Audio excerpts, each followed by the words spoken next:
This is the story of a man named Stanley. Stanley worked for a company in a big building where he was employee number 427. Employee number 427's job was simple. He sat at his desk in room 427 and he pushed buttons on a keyboard. Orders came to him through a monitor on his desk, telling him what buttons to push, how long to push them, and in what order. This is what employee 427 did every day of every month of every year. And although others might have considered it soul-rending, Stanley relished every moment that the orders came in, as though he had been made exactly for this job. And Stanley was happy. And then one day, something very peculiar happened. Something that would forever change Stanley. Something he would never quite forget. He had been at his desk for nearly an hour when he realized that not one single order had arrived on the monitor for him to follow. No one had showed up to give him instructions, call a meeting, or even say hi. Never in all his years at the company had this happened, this complete isolation. Something was very clearly wrong. Shocked, frozen solid, Stanley found himself unable to move for the longest time. But as he came to his wits and regained his senses, he got up from his desk and stepped out of his office. All of his co-workers were gone. What could it mean? Stanley decided to go to the meeting room. Perhaps he had simply missed a memo. No matter how hard Stanley looked, he couldn't find a trace of his co-workers.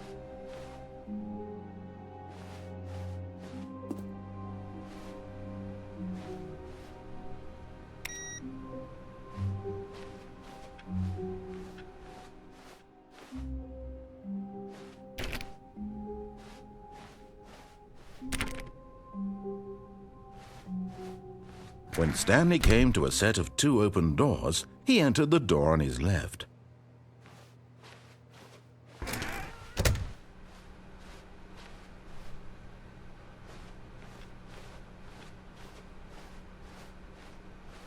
Yet there was not a single person here either. Feeling a wave of disbelief, Stanley decided to go up to his boss's office, hoping he might find an answer there.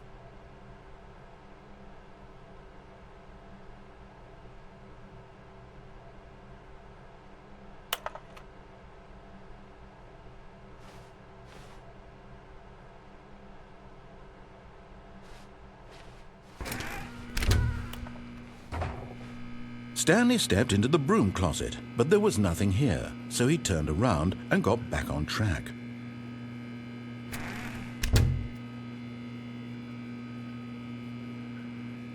There was nothing here, no choice to make, no path to follow, just an empty broom closet. No reason to still be here.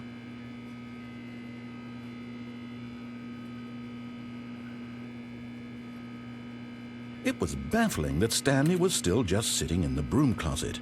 He wasn't even doing anything. At least if there was something to interact with, he'd be justified in some way. As it is, he's literally just standing there doing sweet FA.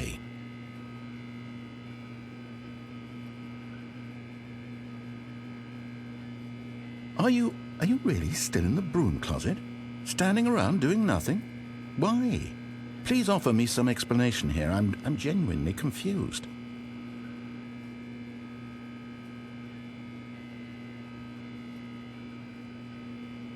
You do realize there's no choice or anything in here, right? If I'd said Stanley walked past the broom closet, at least you would have had a reason for exploring it to find out. But it didn't even occur to me because literally this closet is of absolutely no significance to the story whatsoever. I never would have thought to mention it.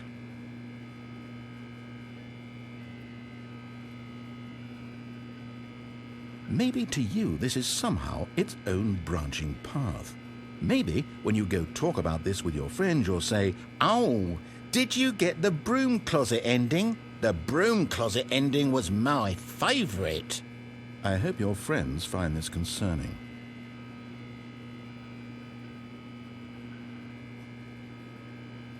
Stanley was fat and ugly and really, really stupid. He probably only got the job because of a family connection. That's how stupid he is. That or with drug money. Also, Stanley is addicted to drugs and hookers.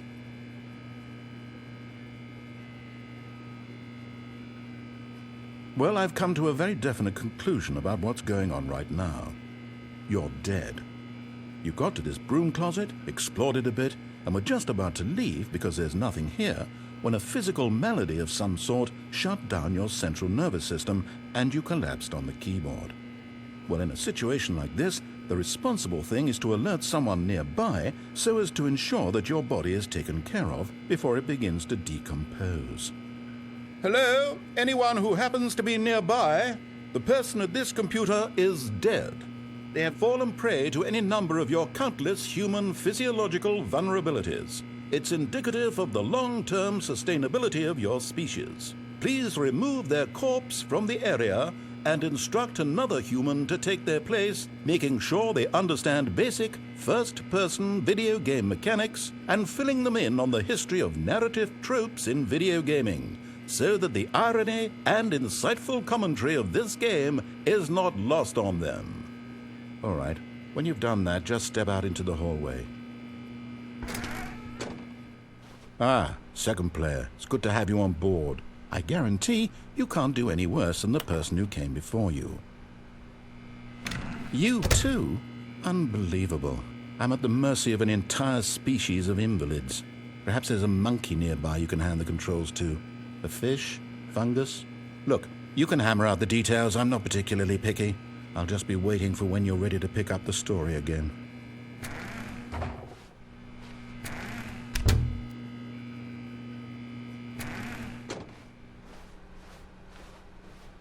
Coming to a staircase, Stanley walked upstairs to his boss's office.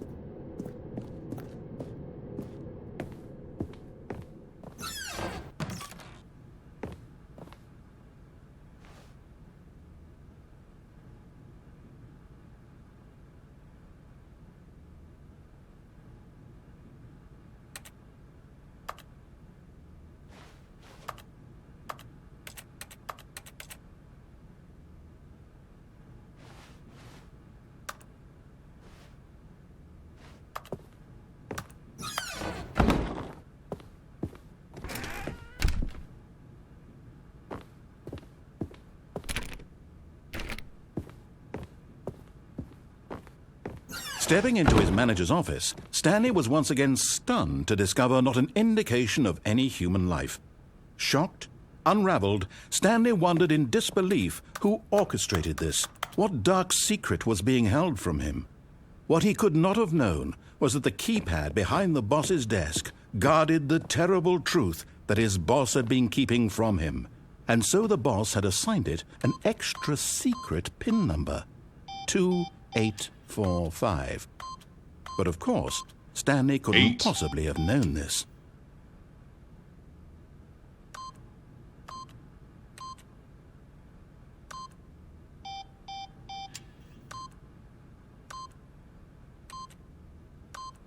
Yet incredibly, by simply pushing random buttons on the keypad, Stanley happened to input the correct code by sheer luck. Amazing. He stepped into the newly opened passageway.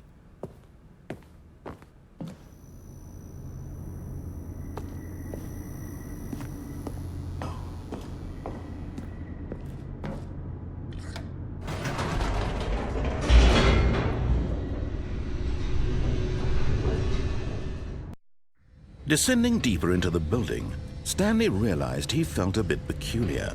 It was a stirring of emotion in his chest, as though he felt more free to think for himself, to question the nature of his job. Why did he feel this now, when for years it had never occurred to him?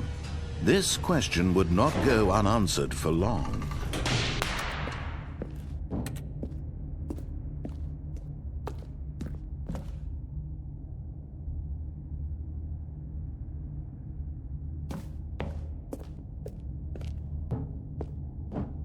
Stanley walked straight ahead through the large door that read Mind Control Facility.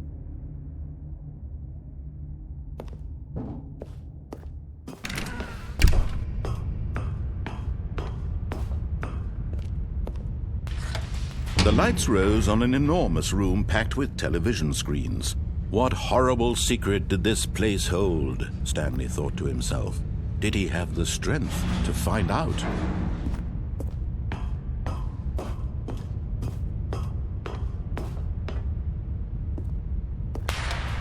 Now the monitors jumped to life, their true nature revealed. Each bore the number of an employee in the building, Stanley's co-workers. The lives of so many individuals reduced to images on a screen, and Stanley, one of them, eternally monitored in this place where freedom meant nothing.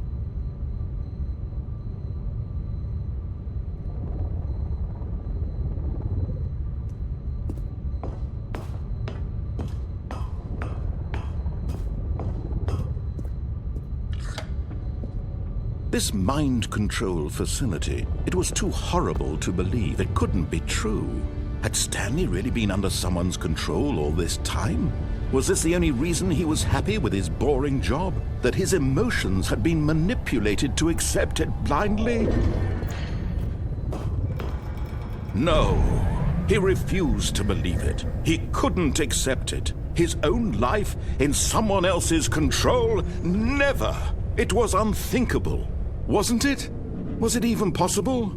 Had he truly spent his entire life utterly blind to the world? But here was the proof. The heart of the operation. Controls labeled with emotions. Happy, or sad, or content. Walking, eating, working. All of it monitored and commanded from this very place. And as the cold reality of his past began to sink in, Stanley decided that this machinery would never again exert its terrible power over another human life. For he would dismantle the controls once and for all.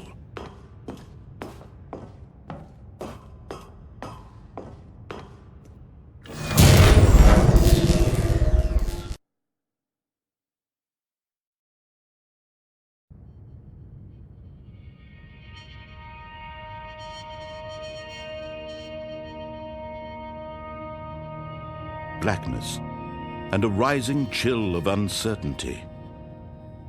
Was it over? Yes!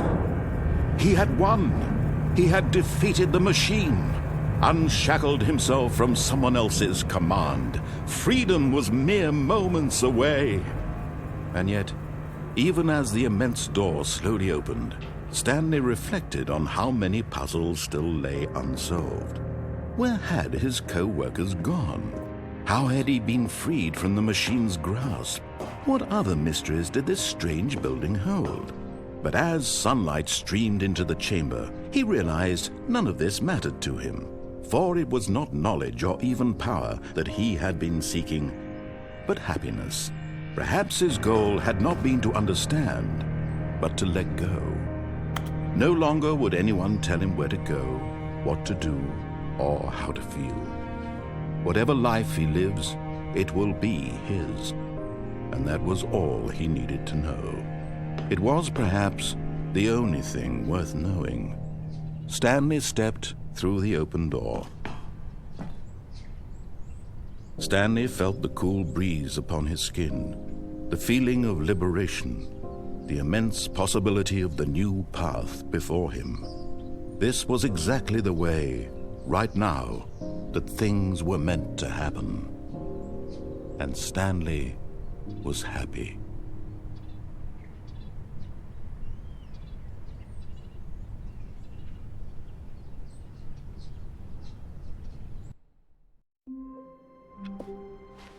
All of his co-workers were gone. What could it mean? Stanley decided to go to the meeting room. Perhaps he had simply missed a memo.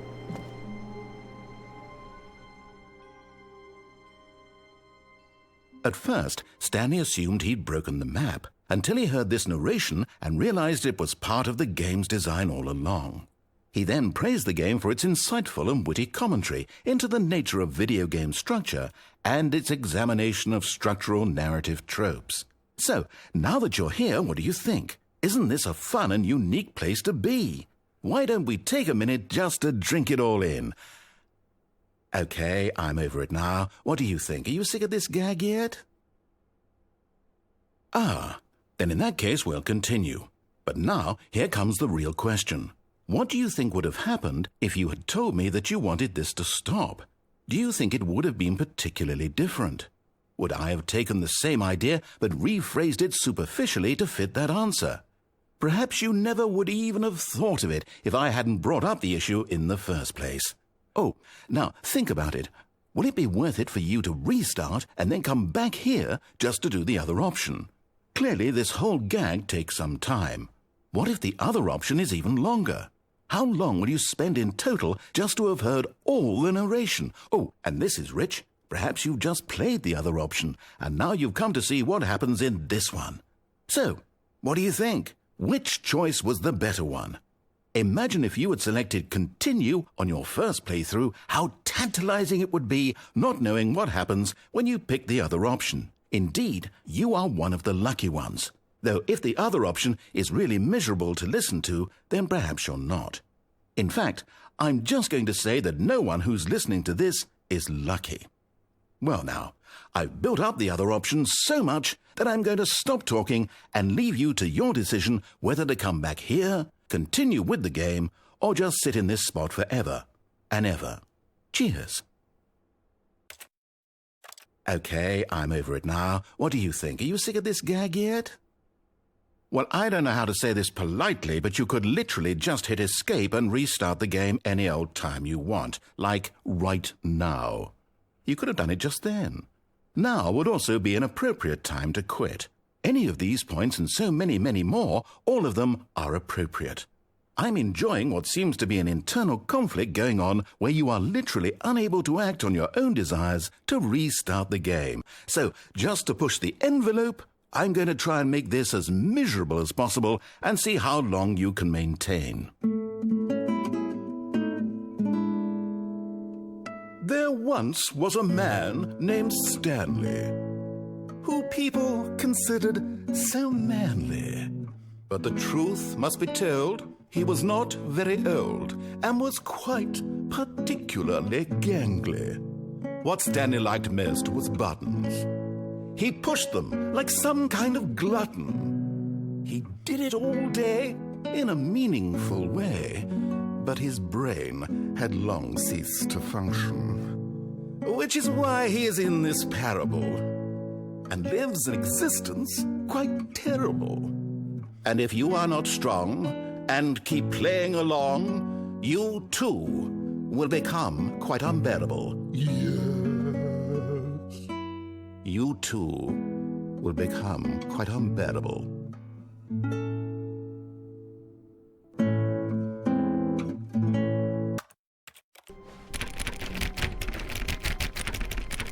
All of his co-workers were gone. What could it mean? Stanley decided to go to the meeting room. Perhaps he had simply missed a memo. Oh, please. Are you really just doing this for the achievement? Click a door 5 times. Is that all that you think an achievement is worth? No. I can't just give these merits away for such little effort. A measly 5 clicks. Now suppose you were to click the door 20 times. I would say that's the kind of effort that warrants recognition. I have to say I'm still not feeling the satisfaction of witnessing true effort for a noble cause. Perhaps 50 clicks will do it. Yes, almost certainly 50 clicks.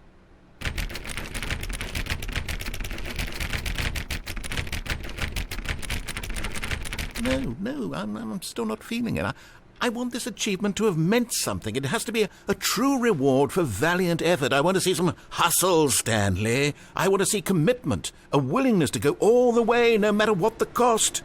Why don't you go put 20 clicks into door number 417?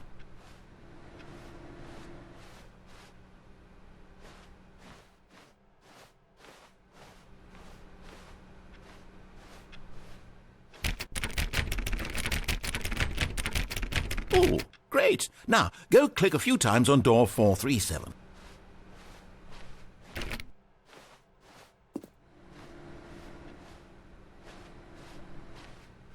Excellent. I think we're getting somewhere. Now, door 415. Let's give it 10 clicks or so.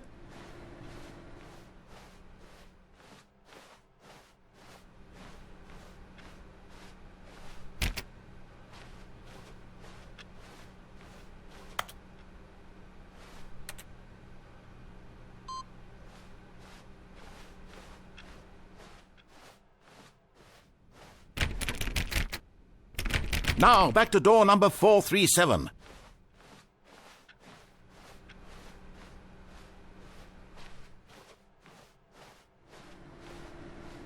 Let's see. How about you click on, well, I don't know, the copy machine? All right, back to room 417. I'm really feeling it now. I think we're getting somewhere. Okay, now go climb on employee 419's desk.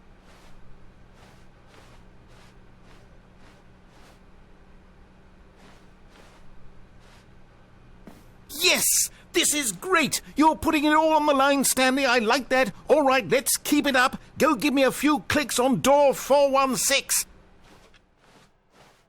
We've almost got it! Now the copy machine, do that one again!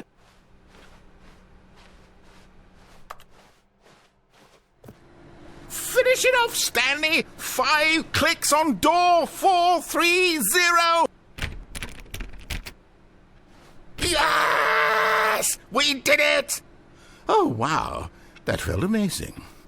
Oh, you really earned it, Stanley. Nothing could hold you back. Yes, I'm very proud of how far we've come today. Just think, only a few minutes ago you believed an achievement was worth 5 little clicks. Really now, what were you thinking? When Stanley came to a set of 2 open doors, he entered the door on his left.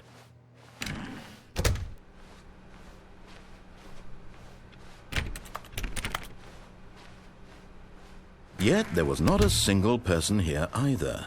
Feeling a wave of disbelief, Stanley decided to go up to his boss's office, hoping he might find an answer there. Oh, no, no, not again. I won't be part of this. I'm not going to encourage you. I'm not going to say anything at all.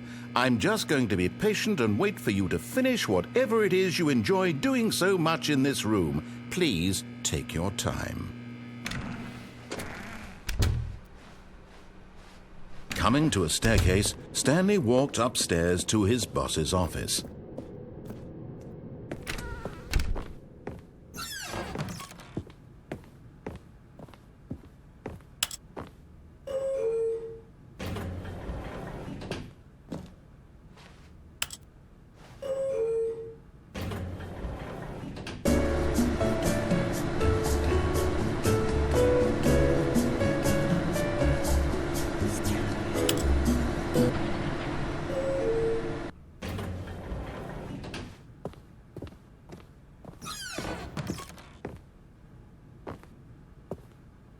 Stepping into his manager's office, Stanley was once again stunned to discover not an indication of any human life. What could it mean? Stanley wondered aloud to nobody. He began wildly tearing through papers on the boss's desk, pulling books off the shelf, looking behind paintings, desperate for clues to his situation. But his attention was caught by a keypad behind the boss's desk. What could its purpose be? In fact, this keypad guarded the terrible secret that lay buried below his feet. And so the boss had assigned it an extra secret PIN number, 2845. But of course, Stanley couldn't possibly have. Yet incredibly, by simply pushing random buttons on the keypad, Stanley happened to input the correct code by sheer luck. Amazing. He stepped into the newly opened passageway.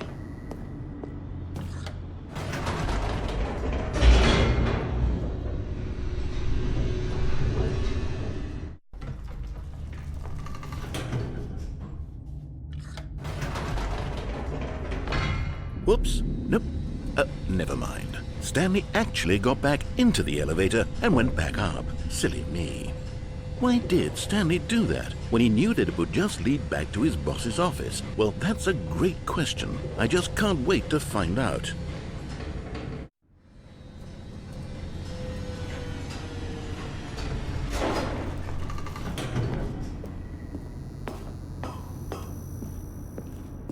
Here we are, Stanley. It's your boss's office. Exactly the way it was before you got onto the elevator. It's still just exactly what it is. What a decision you've made to come up here and look at the office again. This has fleshed out the plot of the story in new and fascinating ways I could have never anticipated. It's that keen eye for storytelling that you have. An incisive rapid fire of critical plot points, one after the other, weaving a rich tapestry of uncompromising narrative. Wow! I'm bolted to the edge of my seat.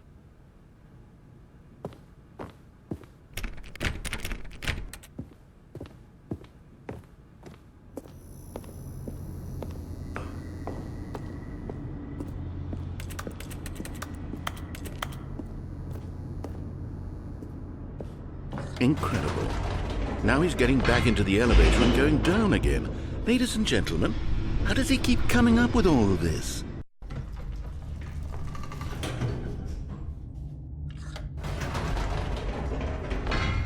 Did you think we were going to go forward down the spooky corridor? No.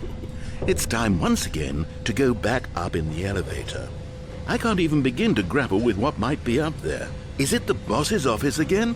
Or what if it's the boss's office this time? The suspense is killing me.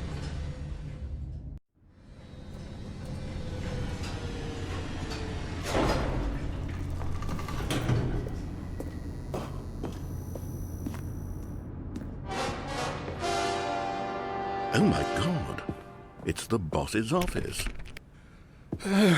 This absolutely changes everything for me. Give me a time out here for a minute while I process this.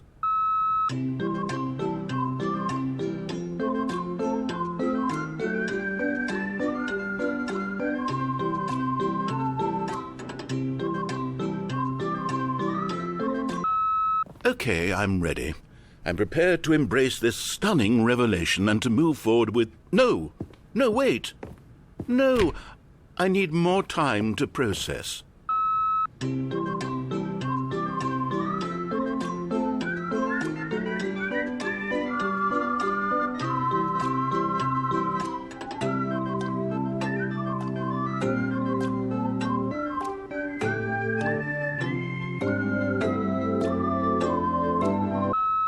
All right, I have fully come to terms with it. I have made space in my worldview for this astonishing new reality. As before, I turn to your expert eye for gripping narrative, Master Stanley.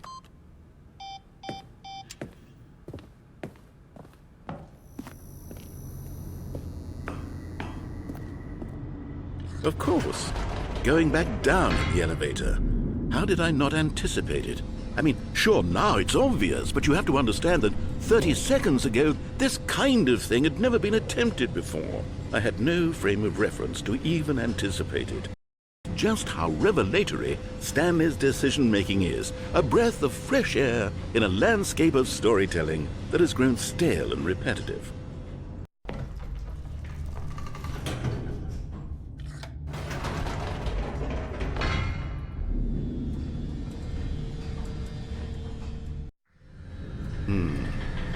You know what? I've just thought of something. Hold on, let's stop for a moment. Don't you realize? It's the anticipation, Stanley. You and I, we have no way of knowing what will be at the top of this elevator. But the suspense, the agony of waiting and anticipating and having to guess, that's the real thrill. Oh, I simply don't want to let that feeling go. It's so precious, so fleeting. Why don't we take this elevator ride nice and slow? There we go.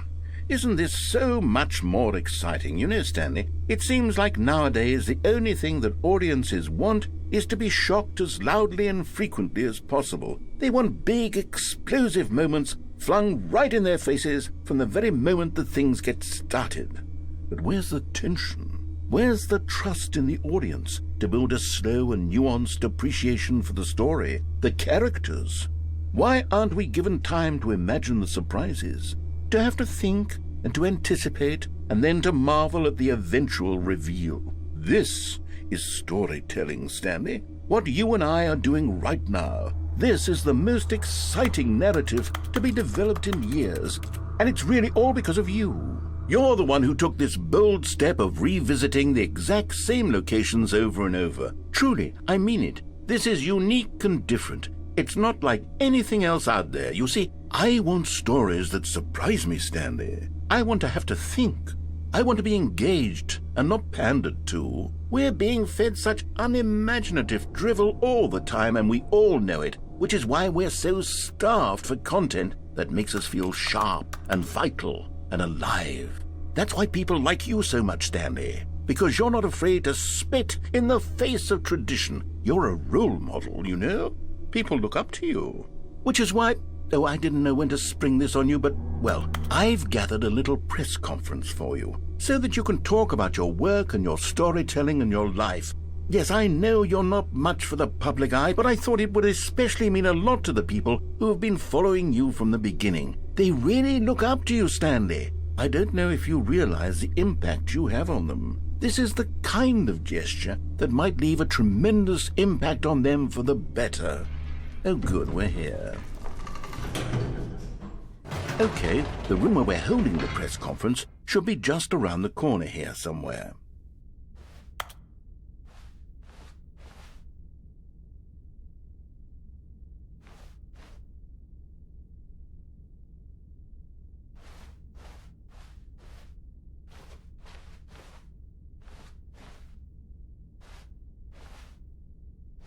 Ah, yes, here it is, just through this door.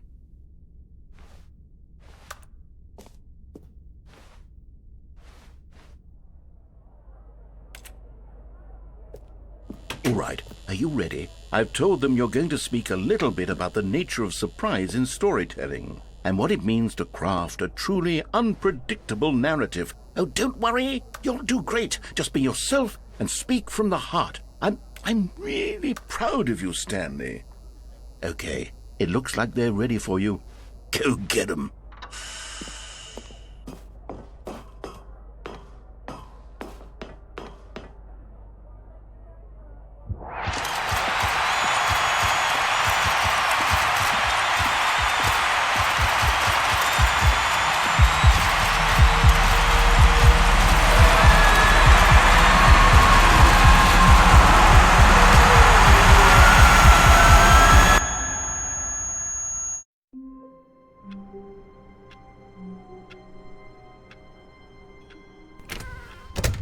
But Stanley simply couldn't handle the pressure. What if he had to make a decision? What if a crucial outcome fell under his responsibility? He had never been trained for that. No. This couldn't go any way except badly. The thing to do now, Stanley thought to himself, is to wait. Nothing will hurt me. Nothing will break me. In here I can be happy forever. I will be happy. Stanley waited. Hours passed, then days. Had years gone by? He no longer had the ability to tell. But the one thing he knew for sure, beyond any doubt, was that if he waited long enough, the answers would come. Eventually, someday, they would arrive. Soon, very soon now, this will end. He will be spoken to. He will be told what to do. Now it's just a little bit closer. Now it's even closer. Here it comes.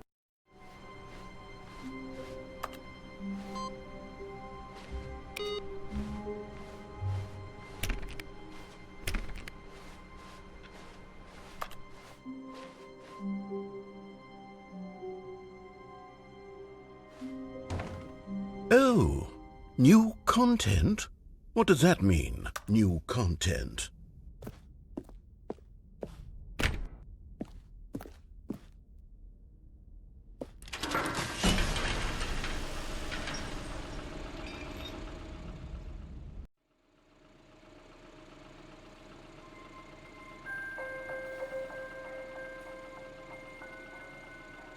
Hello, and thank you for playing the Stanley Parable Ultra Deluxe.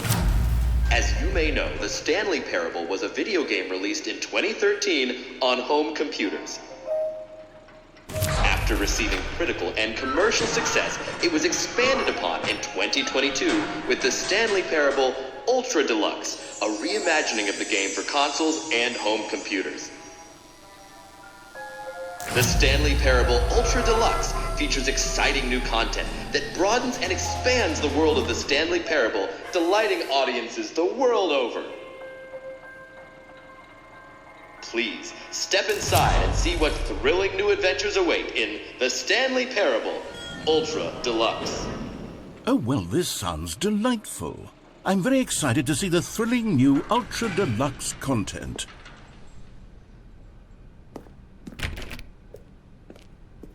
Okay, so far it's an elevator. Nothing special yet, but I'm sure it's just the beginning of a mesmerizing adventure.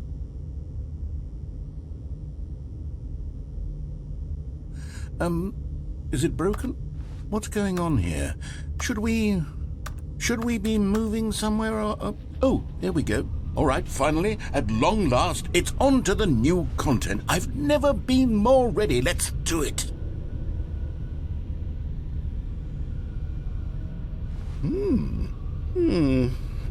I have to say, initial impressions of Stanley Parable Ultra Deluxe, mostly tedious. It's as if the... Oh, okay. Let's see the content. Give me the content, Stanley. All right, let's see. It's the jump circle.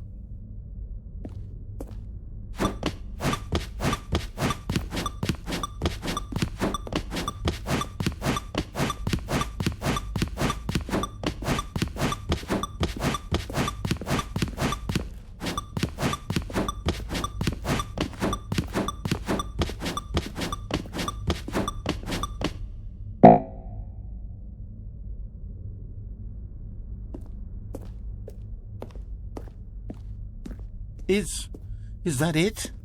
Surely that's not all the new content. There has to be something else, right?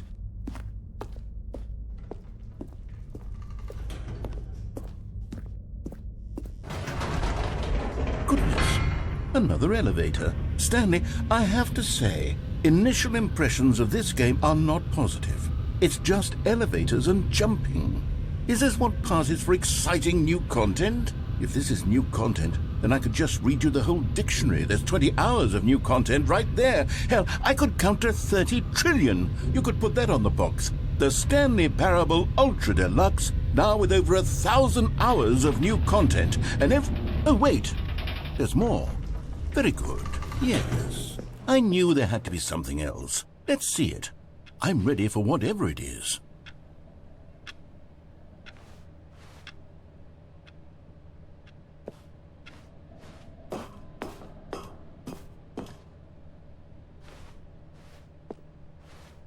That's it? Oh, you've got to be kidding me. You see, Stanley? This is what happens when greedy video game developers with no respect for their fan base rush a cheap expansion to market for no reason other than to make an easy dollar. And don't get me started on the level of craftsmanship that's gone into it. In fact, I'm looking right now at the game's achievements, and it's hard to believe one of them actually says, "Test achievement, please ignore." What quality assurance department signed off on this? I'm infuriated and I'm offended, and I intend to find these people on Twitter and hold them personally accountable. It's my fault, Stanley. I built up too much anticipation around the new content, I'm afraid. It could never have lived up to such expectations. If you're still with me, why don't we just reset the game and we'll try to get back to what the Stanley Parable is really about. No frills, no gimmicks. Just you and me having a great time together like always. What do you say, friend?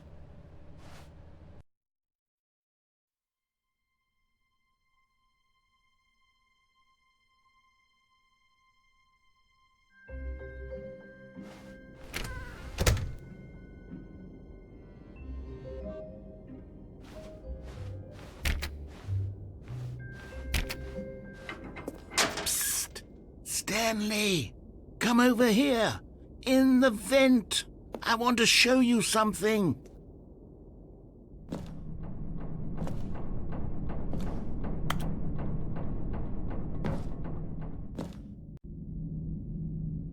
Okay, you remember how cheap and unsatisfying the new Ultra Deluxe content turned out to be? Well, it got me thinking about the past and how much better the Stanley Parable used to be.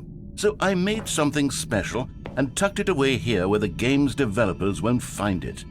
Just our little secret. Take a look.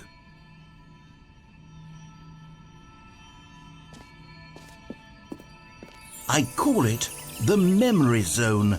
It's where I've been storing all my favorite memories so I can relive the peak experiences of my life whenever I want. Experiences like the launch of the Stanley Parable on PC. You see, Stanley, doesn't the Memory Zone remind you of how wonderful Stanley Parable was before it was sullied with a cheap re-release? Remember back in October of 2013 when the game originally launched?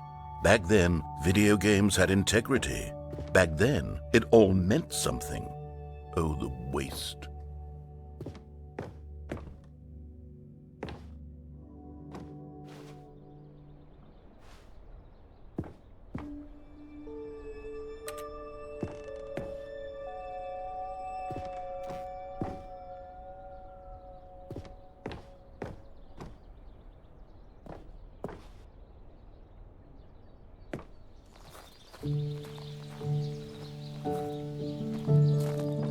And over here is where I keep reviews of the Stanley Parable. Like this stunning triumph of games journalism, 10 out of 10 from Destructoid.com. James Stephanie Sterling writes, and I quote, "Where so many games that aspire to be more than games end up less than any form of art, Stanley Parable strives and then succeeds to be every game ever created." Did you hear that, Stanley? Every game ever created. That's how grand and all-encompassing the original Stanley Parable was. It was literally every game ever created. It was Skyrim, it was Persona 3, it was all of them, and now it's nothing. It's no games at all. It isn't even the Stanley Parable anymore. It's just a husk now. A lifeless husk with an hour of new elevator content.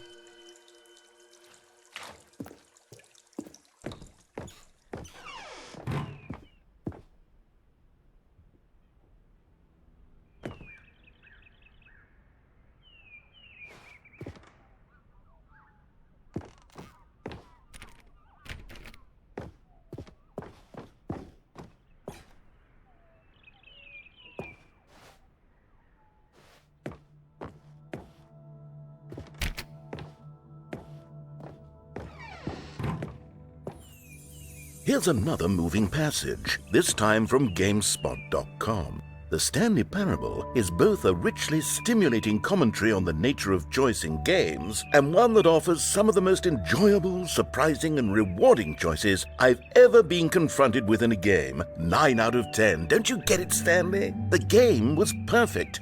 It didn't need anything else. It didn't need new content. It just needed to be left alone, to spend the rest of time collecting dust in the hallowed hall of beloved video game memories.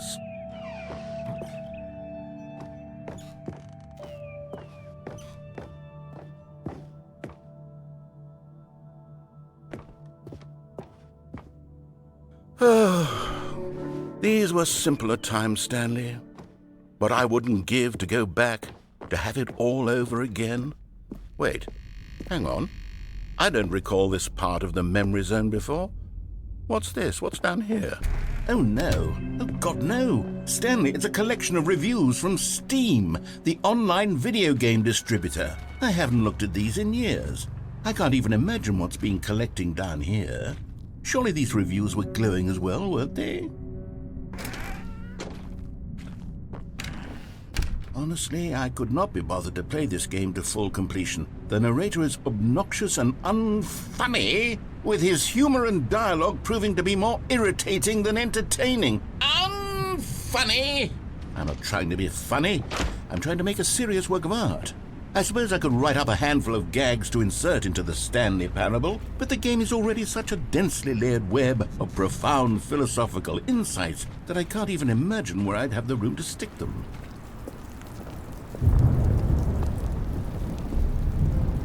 Okay, let's see what this one says. While the idea for the game is good, for someone who prefers non-linear games, this preachiness gets annoying fast. Preachy? Stanley? I'm not preachy, am I? You can tell me if I'm preachy. Honestly, you can. Oh, goodness. This is actually quite shocking for me.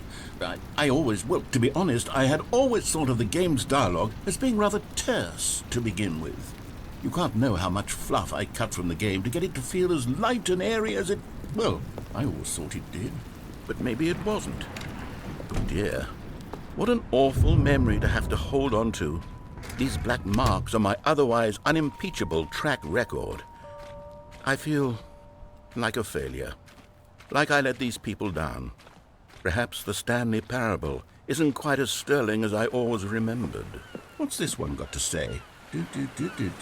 You constantly have to stop doing anything so the narrator can catch up with his long-winded explanations of what's happening. I wish there was a skip button. A skip button? Well, yes. Yes, I think we can do that. If I'm truly too preachy, then maybe letting you skip ahead for just a moment, surely it couldn't hurt. Not if it means we can strike these negative reviews from the record. Only positive reviews of the Stanley Parable. That's my motto today, and it's always been my motto. I'd do anything for the customer, Stanley. Yes, a skip button we shall have. And here it is. Go ahead and give it a shot. I'll pop you forward in time so that the second my incessant droning starts to bore you, with just the push of a button, you'll have zipped right past it. It's what the players have been asking for, and I'm very proud to have delivered. No more listening to me rambling on and on and on. No. The Stanley Parable is a game for the people, and if the people want silence, then by goodness, that's what they're going to get. Well, don't sit around waiting for me to shut up. Go ahead and make me shut up. Here, we'll pretend that I've just begun an interminable monologue, and it goes something like this.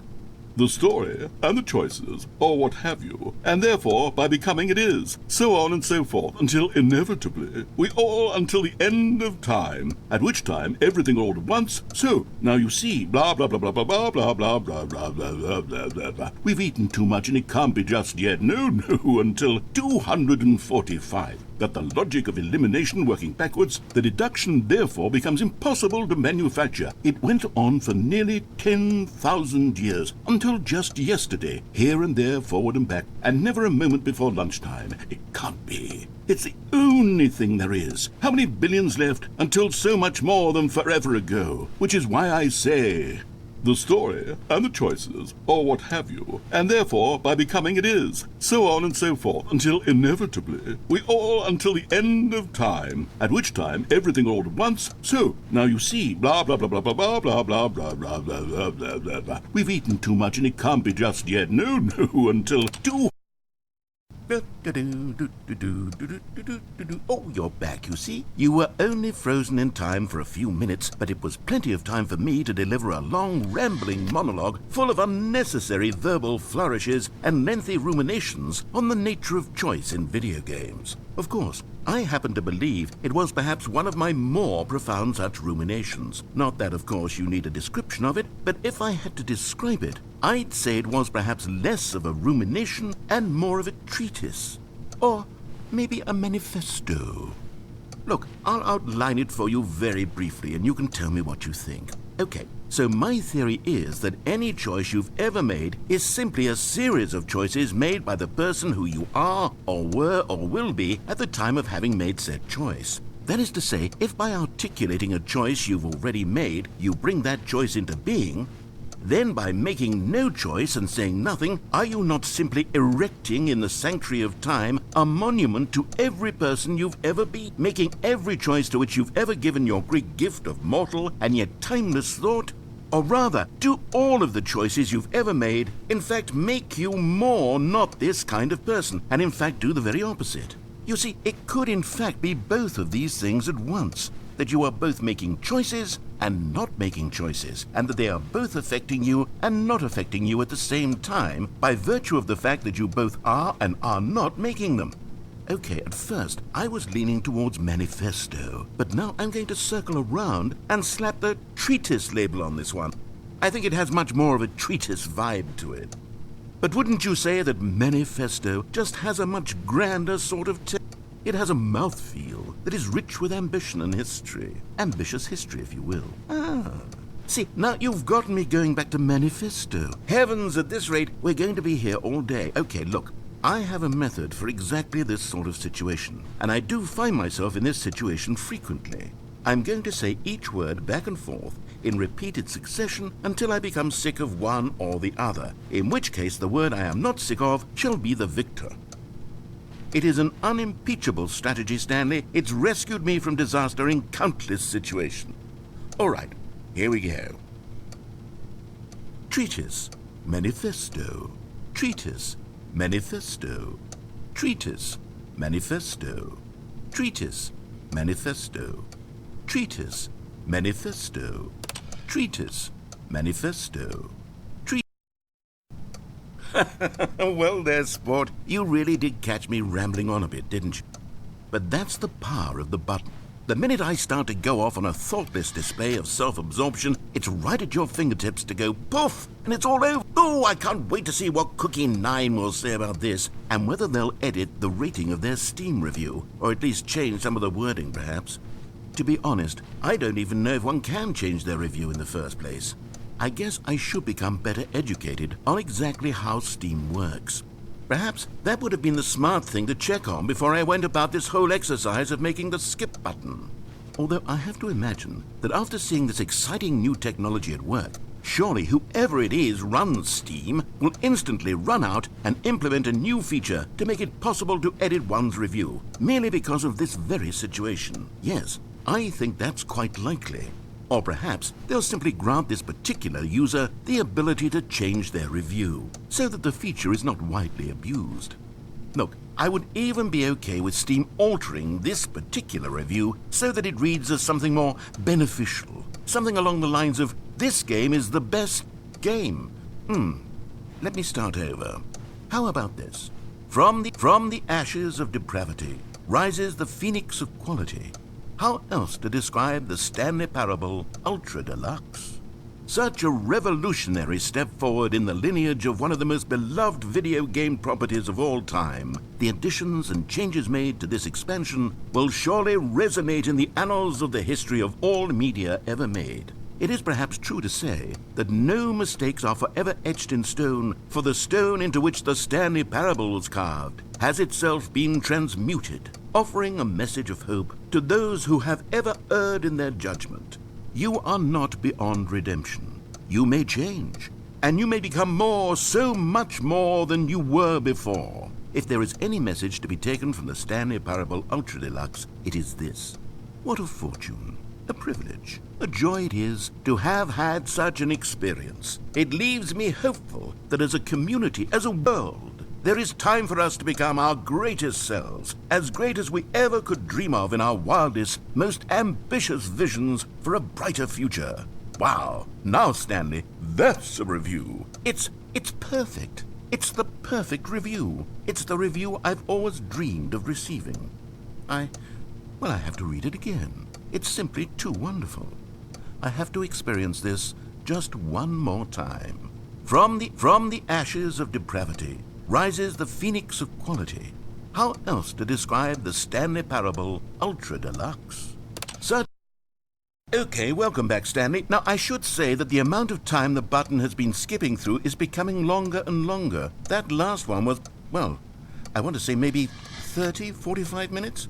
It's not unendurable by any means, but there's really only so much I can ramble on to myself about. I know, it's shocking, isn't it? But at any rate, I do suggest that we not press the button again. I think the skip button has been aptly demonstrated, and we can say goodbye to it and just... Wait, how do we get out of here? Where did the door go?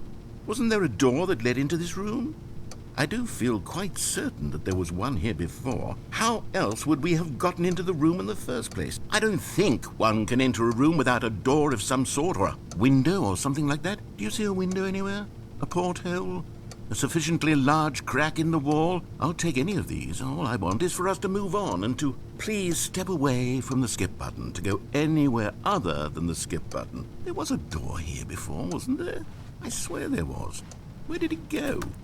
Can you maybe just ram your way through a wall? Is there any possibility that you could, say, slam your body into the wall until enough damage is done for you to be able to leave? Please, I'll take any option at all. I'm asking you to work with me here.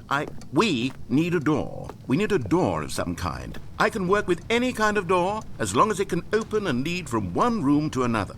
I'm going to step away for just a moment, and I'm going to try to find us a door.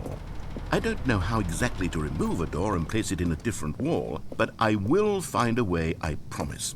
You just need to not do anything. Don't press the skip button. Please, please, please do not press the skip button. Just wait here for me, and don't press the skip button. Got it? Yes, good.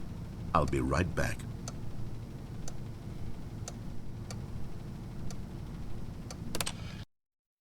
Stanley, please don't push the button again. It's been 12 hours. You've just been frozen there. I don't know why the skips are getting longer, but they're really, truly getting longer, and my God, there's no way out of the room. Stanley, the door is gone. It's completely gone.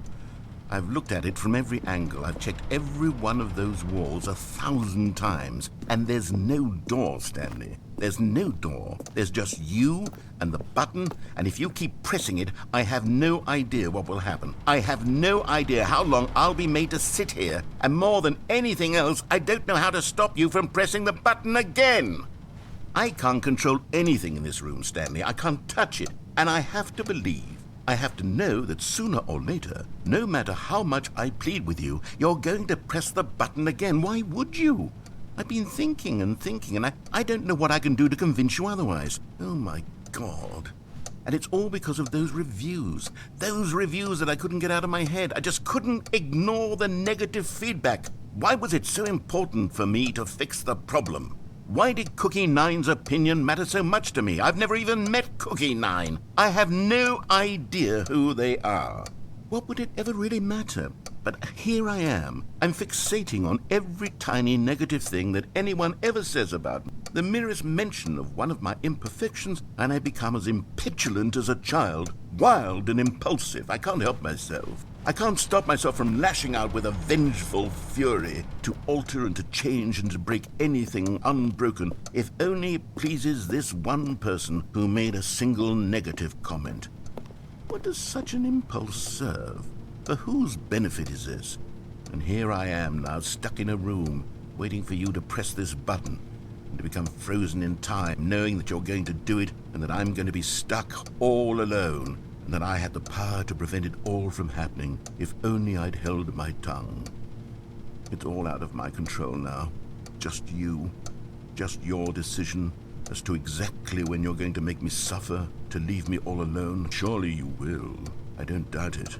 Surely you'll press that button again, leaving me here. And surely you'll put your own desire to see what's next ahead of my need for company, for companionship. Surely you'll not be moved by my howls of fitful anxiety, that you sit with me and just stay here. Oh, no, I know you too well. You'll be leaving me. Oh, my God.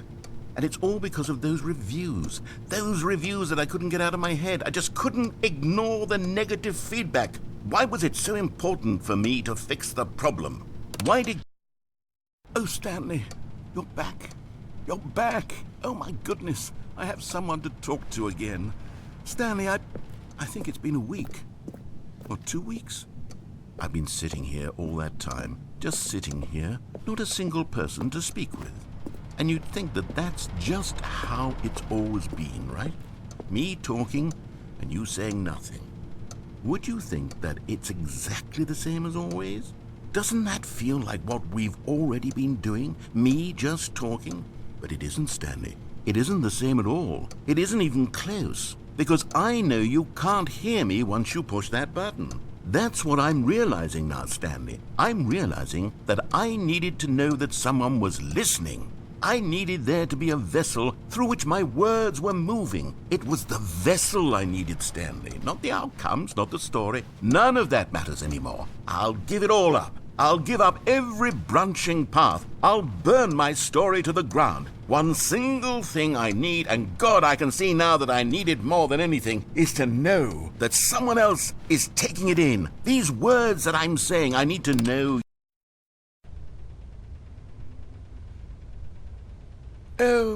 hello, it's you. You're here again. Welcome.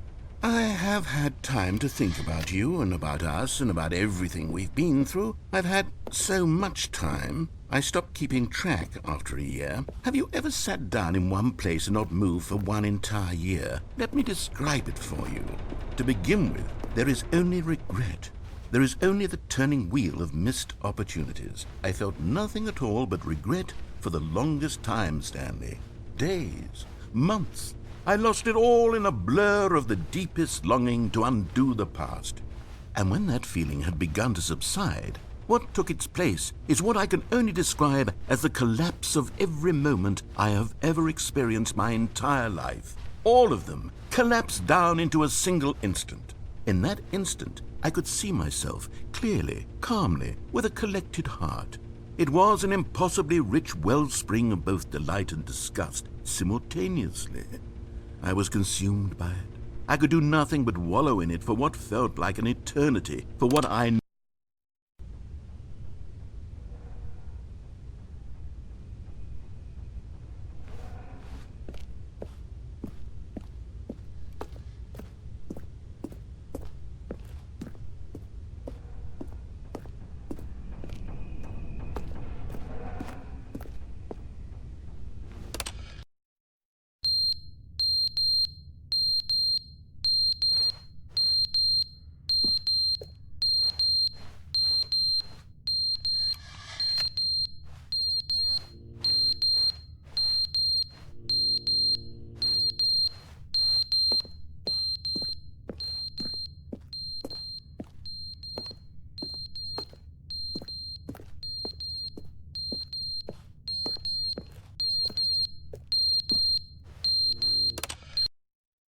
But they didn't understand the game was never meant to be funny. It was meant to have a point. It was meant to speak to the human condition. But where are the jokes? Where are the jokes? They bemoaned, they screamed, they gnashed their teeth and said, entertain us. It wasn't enough. They had to leave a pathetic little thumbs-down review and make all of their pitiful demands. But then, he's talking too much, they said. First, he didn't entertain us, now he won't shut up. It's the inconsistency, it's the lack of accountability. It's the unwillingness to examine with an uncompromising heart the words that they are speaking into the world. As though there were no consequences for a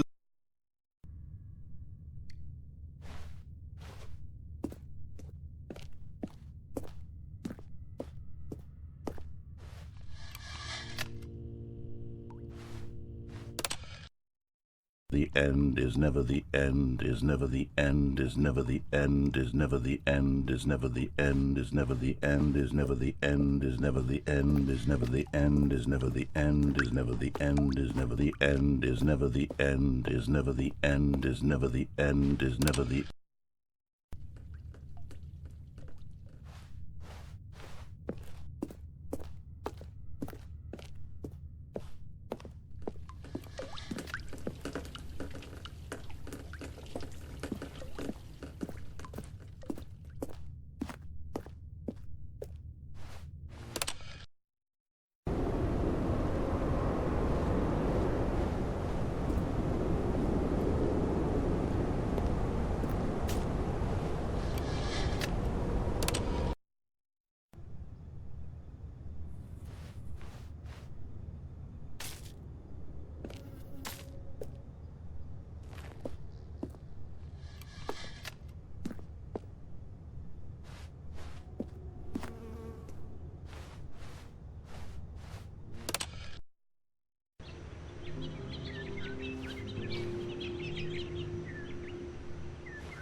All of his co-workers were gone. What could it mean? Stanley decided to go to the meeting room. Perhaps he had simply missed a memo.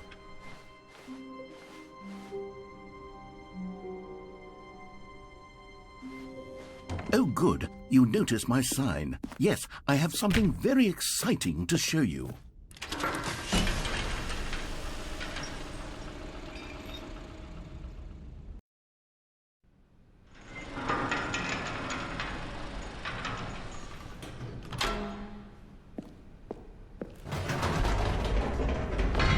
You see, Stanley, I've been reflecting on the Stanley Parable and about how roundly disappointing this Ultra Deluxe version has turned out to be.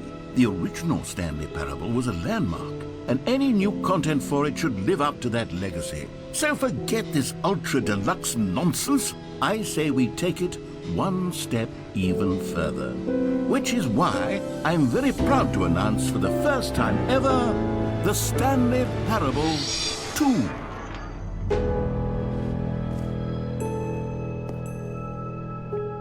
Yes, you see, isn't this far superior to a measly re-release with a few minor additions? Think of all the new territory we'll cover with a fully fledged sequel. An entirely new experience, built from the ground up. Why, there are so many possibilities. It could go in so many different directions. This is what fans have truly been asking for.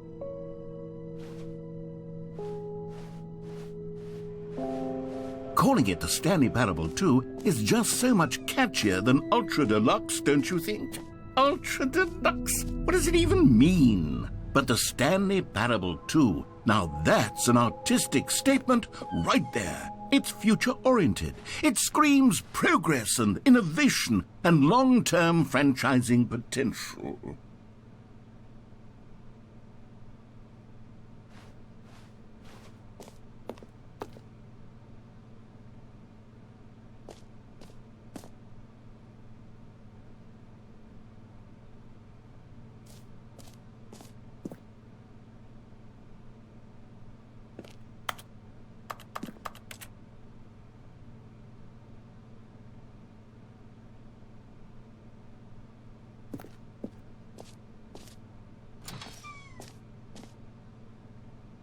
Now, to be clear, I haven't quite nailed down what exactly the Stanley Parable 2 is going to be, but let's take a look at some of the features I've been developing for it.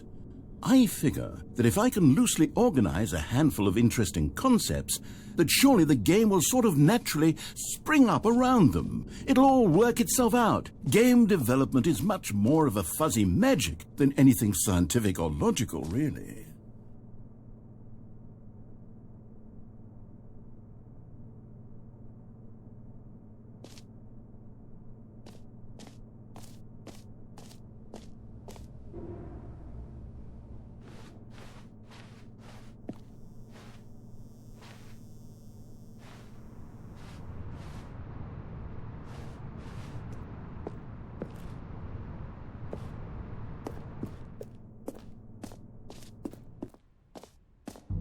Here we are. Go on, try out some of the new features.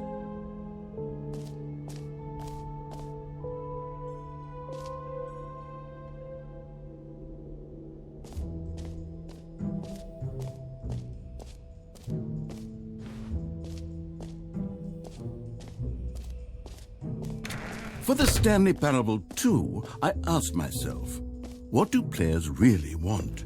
And of course, the first and most obvious answer is that they want to be individually recognized and validated as people. So with that in mind, my first addition to the game is this button which speaks the name of the person playing the game.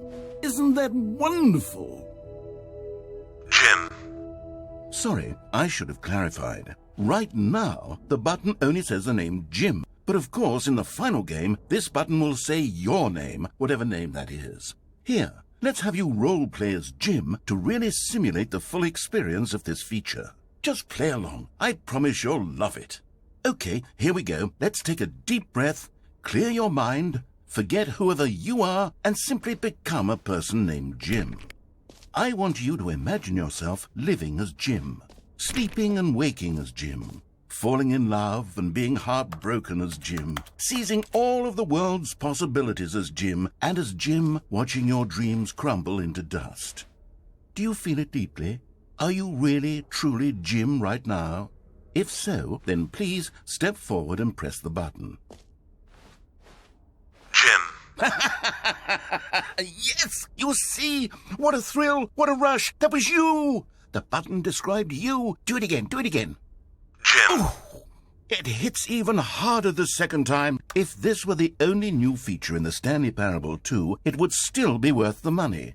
Let's take a break from the Jim button. I'm too emotionally drained from all of this personal validation. Jim. Whoa there, cowboy. Sometimes a person can be too much Jim. I'm putting the Jim button away. Otherwise, soon Jim. you'll start to lose Jim. all Jim. sense of who you actually Jim. are. Jim. Jim.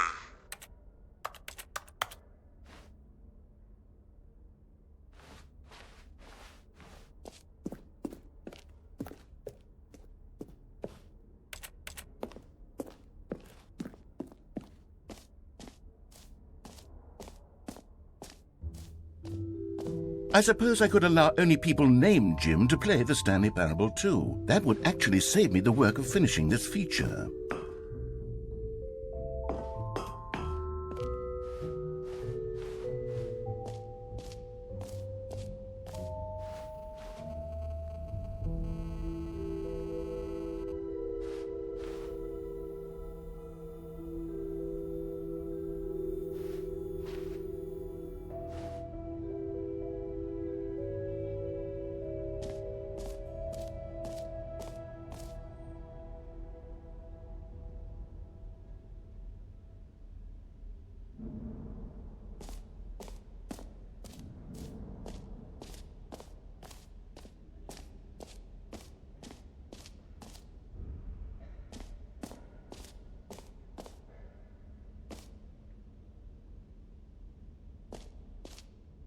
Okay, I'll be honest, I haven't yet decided on this one.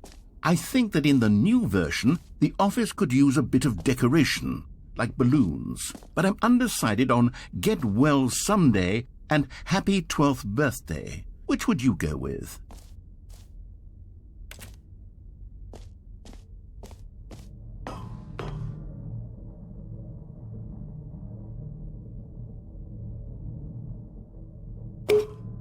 You know, sometimes when you solicit another person's opinion, it makes you realize that you knew which one you actually really wanted all along.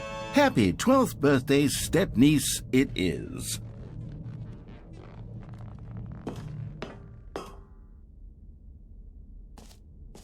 Or actually, maybe I should have gone with...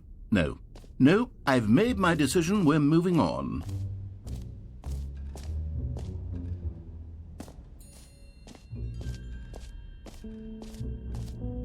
Come now, you've already made your choice. It's true that you chose badly, but we all have to move on from our mistakes.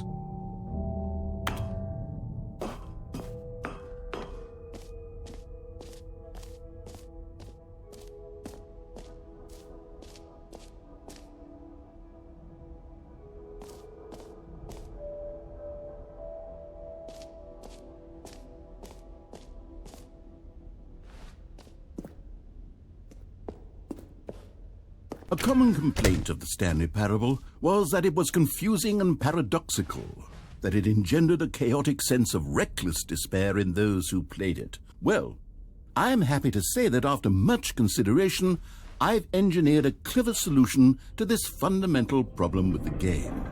It's the Stanley Parable Reassurance Bucket. You see, Stanley, anytime you're holding the bucket, a sense of calm and ease will fill your mind and your heart. It's true. As long as you hold on to the bucket, the many disorienting contradictions of the Stanley Parable will feel perfectly normal and perhaps even comforting.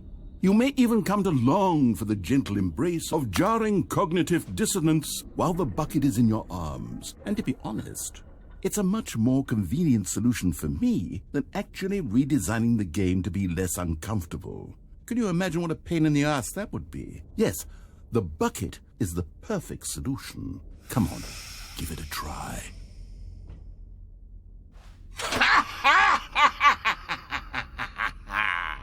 Can you feel it? The glow of comfort, even in the face of crushing despair, must already be sweeping through your body. And in fact, can I say that I do believe the bucket lends you an air of charisma as well? I think that just holding it has made you the slightest bit more attractive as a person. The benefits of the bucket seem to go on, don't they? All this and more await you in the Stanley Parable 2.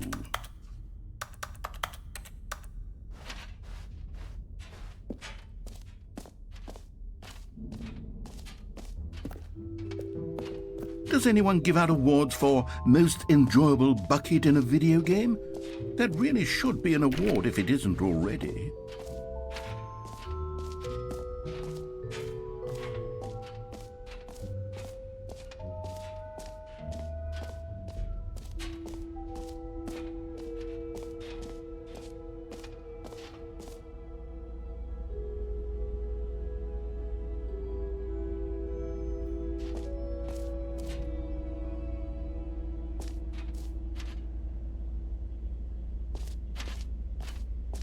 Stanley, here's an idea that I'm truly fond of. It's never been done before in a video game. This is, in fact, a hole that you can fall down forever. That's right. Infinite falling. You can fall until the end of time, if you like. A stunning leap forward for video games as a medium.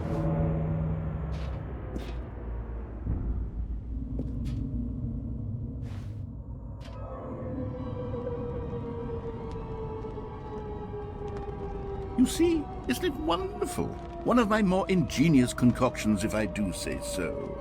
Now then, since you've gotten to see the infinite hole, you can press the teleport button to pop back up to the top, and we can continue onward.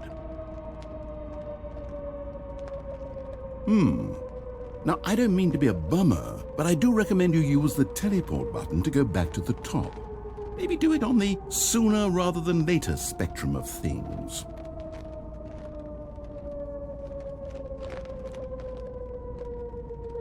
Okay, Stanley, I don't know quite how to say this tactfully, but it's possible that I slightly exaggerated the infinite nature of the hole.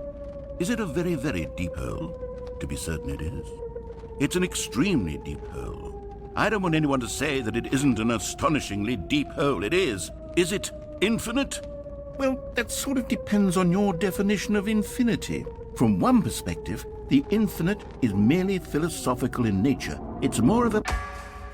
Okay, well, good for you. You found the bottom of the hole. You found me out, Stanley. I'm a liar and a cheat, and you're so clever. Look, I think the issue here is just that you're unusually fascinated by falling. What normal person actually wants to fall infinitely? I figured the hole was as deep as anyone would actually need. Don't you put this on me. Maybe you're the problem. Look, things got a little heated there. I think we both said some things we didn't mean. Why don't we just put all this behind us and agree to just call the hole mostly infinite? If that works for you, then go ahead and press the teleport button to warp up to the top of the hole and we can move on. I'll just be up here when you're ready.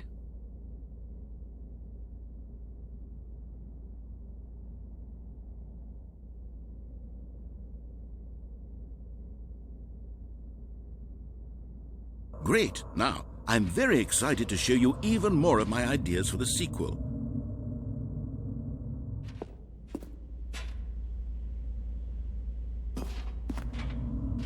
Oh, for heaven... You see, I was right. The problem is you. The problem is that you like holes too much. Not normal. A normal person would have said, yep, that's an infinite hole right there, goes on forever till the end of time. Don't need to see it all, but not you. Oh, no, no, no, no. You have a weird sort of... Oh.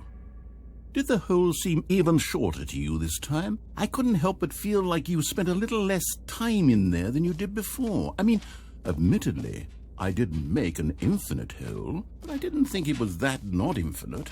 Well, I suppose once again there's nothing to do here. If you decide you've had enough of the hole, you can hit the teleport button and come join me up above. Had enough? I'm positively thrilled. I really do have so much more to show you and to talk about, and I've had enough of the hole for a lifetime. Gosh, how could I have guessed? You're back in the hole. If this starts to become a thing where... Wow. Okay. Yes. I'm starting to become extremely certain that the hole is not only not infinite, but that it's growing steadily less and less infinite. I suspect that I'm starting to hit the point where it's no longer feasible to call the hole infinitely deep, even by the lax overall standards for accountability in marketing. What's going on here? Stanley, I have no explanation for the uncertain nature of the hole's length. Here, let's try something. Let's pop back up to the top, and we'll see if it gets any shorter. Well, there it is. The shame of my lie has come to haunt me. Not only is the hole not infinite, but it's barely even a hole at this point. It's more of a concavity, or even a very aggressive divot. How is this still appealing to you? I know you're obsessed with holes, but at this depth, I just can't see this scratching the itch. Oh, who am I to judge? You just do whatever it is you're here to do and hit the teleport button when you're ready to move on.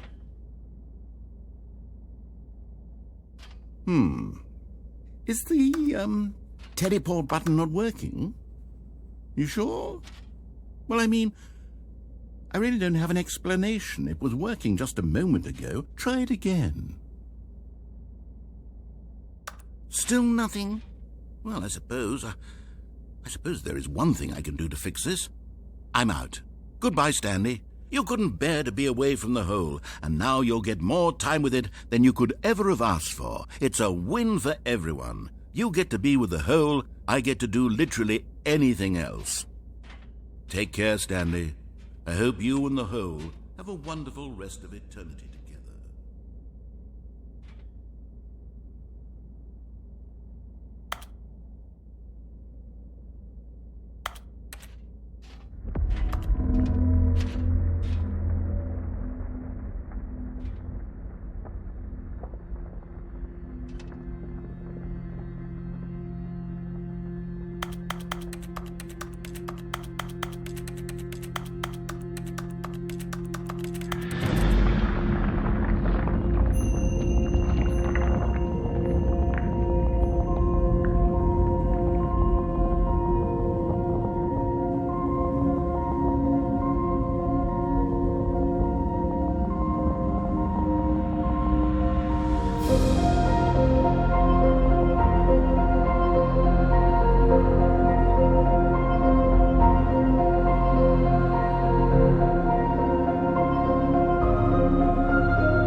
Die waren eigenlijk zo verweerd.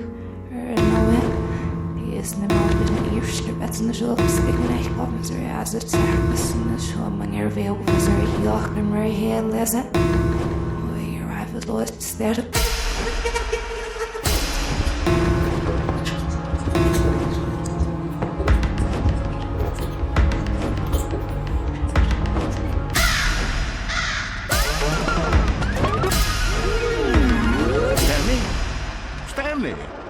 Stanley! Oh, good, you're awake. It seems you had sort of dozed off there, drifting away into dreamland. But we can't have that, Stanley, because this hole is just so darn fascinating that I want you to be wide awake for every second of it. You don't want to miss a single moment. So how about if I just pop in from time to time and wake you up to keep you really, truly focused on the hole? From the looks of things, you and I will have many, many years here in this hole, and I'm looking forward to all of them. Stay alert, Stanley. I'll be back. Toodle-pip.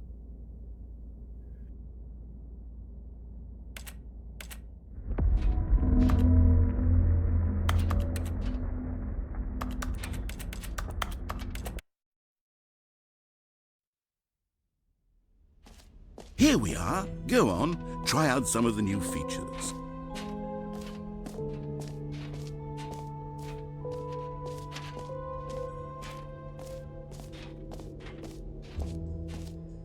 You know what? Let's bring the jump circle back for Stanley Parable 2 as well. It's...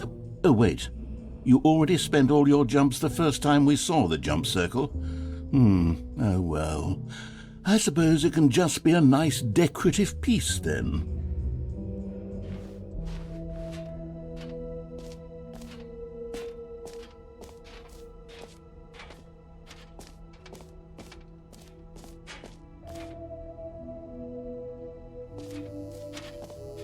Now here's something special. You remember that broken test achievement that got left in the game on accident? Well, I'm developing a technology to simply give you the achievement. Yes. You see, you'll come to this lever, and when you pull it, the achievement will be given to you. It's as simple as that.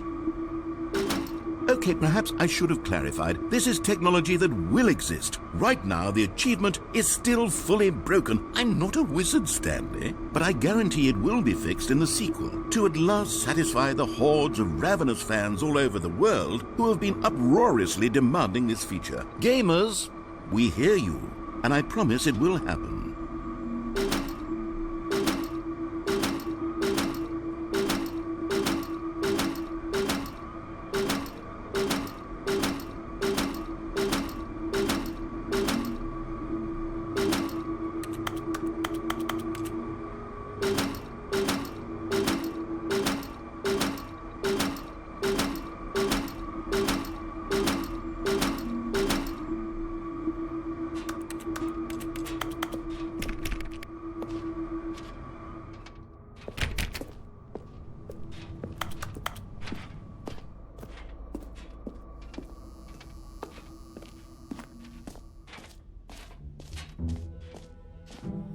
What else? What other exhibits haven't we seen yet?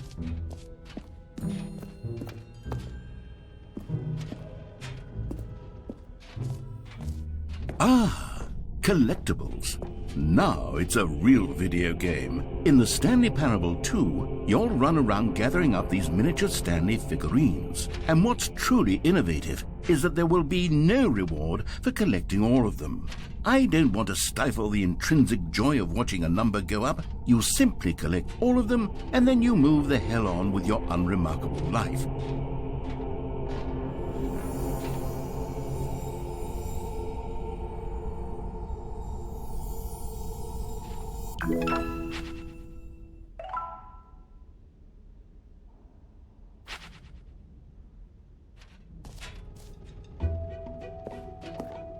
God, it really is the worst when you collect everything in a video game and then they give you a big fancy reward for it. Absolutely tragic.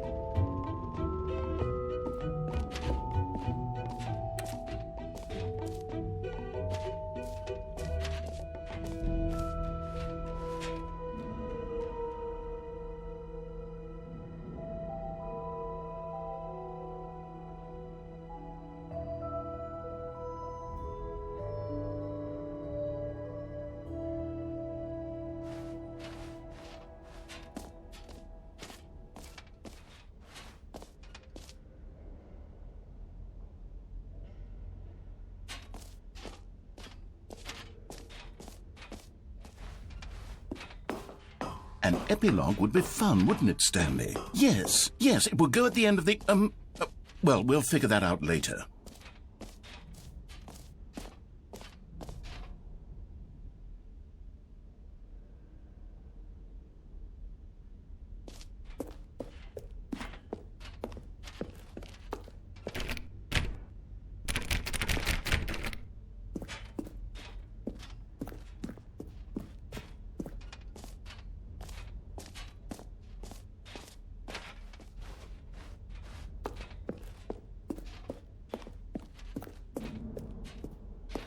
All right, have you seen everything you wanted to? Ready to move on now?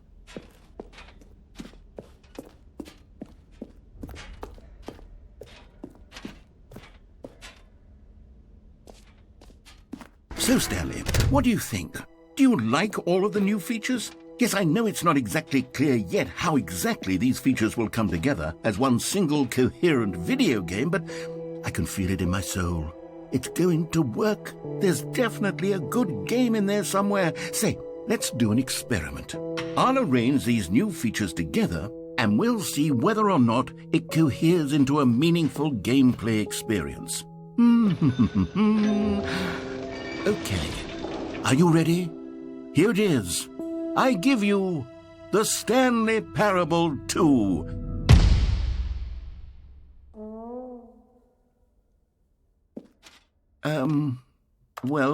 I mean, there's potential here, right? It's sort of... Okay, never mind. Hold on, let me do a different arrangement. Okay, yes, this is much better. I feel good about this. Here we go. Version 2. Who am I kidding, Stanley? This isn't a coherent video game at all. It's a lot of gags.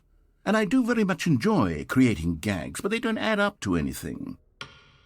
I wanted more than anything to create a sequel that would capture all the magic of the first game. I wanted fans to love it. No matter how good these gags are, they won't stand on their own. They would need the structure and the gameplay of the original. Wait, maybe that's it.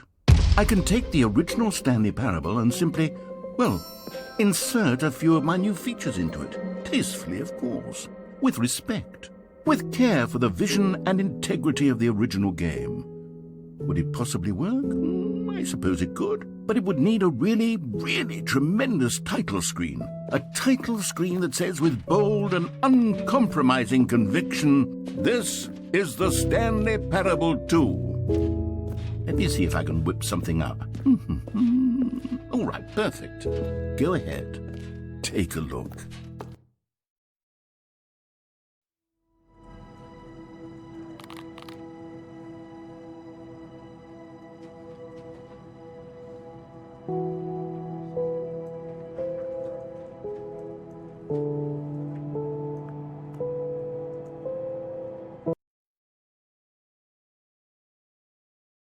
This is the story of a man named Stanley.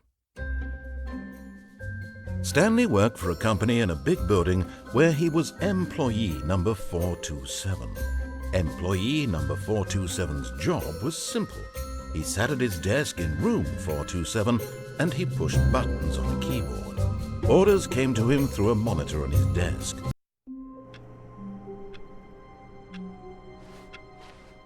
All of his co-workers were gone. What could it mean? Stanley decided to go to the meeting room. Perhaps he had simply missed a memo. Stanley picked up the bucket.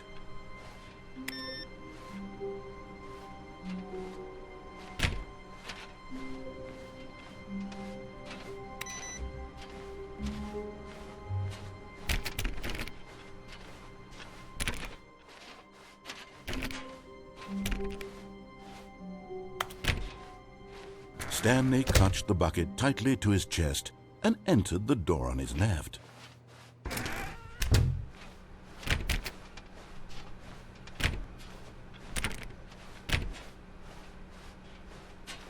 Still no one was here. Stanley needed the bucket's warmth and comfort now more than ever. Perhaps his boss's office was where he'd find answers. Oh, Stanley, can you feel it? The broom closet. It wants the bucket. You can feel that, can't you? The aura of jealousy? It's as clear as day. This broom closet believes it deserves the bucket. I can really feel it now. It's a bucket. It belongs in a broom closet. That's what the broom closet is trying to say here. It's supposed to go with the other cleaning supplies. Good for you, Stanley. Don't give in. Don't hand over the bucket. I know how hard it must be, given the pressure that the broom closet is putting on your shoulders right now, but you have to be strong. This is your bucket. This is your companion and lifelong friend. You can't hand it over. Oh, no.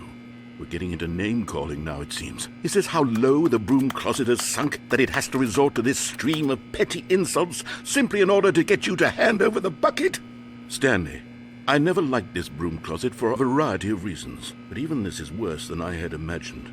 And wait, now the broom closet has the gall to imply that you and the bucket are not truly deep and lasting friends? That your relationship is purely superficial and convenient?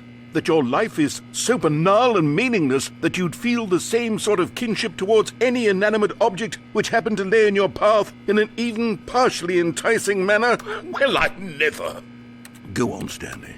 Lay into it. Really tell the broom closet off for its demeaning comments. Expand on the wide variety of experiences you and the bucket have shared together. Go through each of them point by point. Share your journal entries detailing the rich emotional landscape of your feelings for the bucket as they have changed and evolved over the years. Let him have it.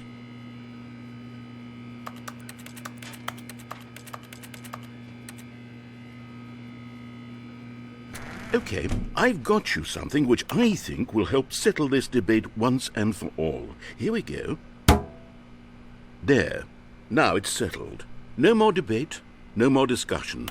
Take a hike, broom closet, with all your meandering philosophical diatribes about the nature of cleaning supplies and their relationship to broom closets in the natural order of things.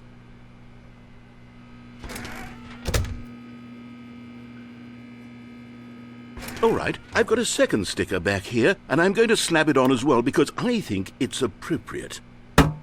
You see? I feel that it works because the sticker is also a bucket. That way, if you're ever unsure whether the thing you're holding is a bucket or not, you can look down at this sticker and say to yourself, "Ah, it's a bucket." There really is a wide variety of applications for this sticker.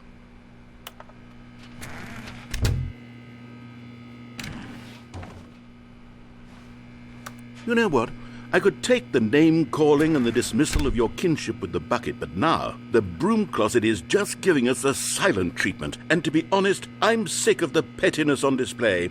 You can stay here all you like, but I've had it with this impetulant room of cleaning supplies, easily the most childish such room I've ever been in. I'll see you outside, and we can get on with the story about you and your bucket.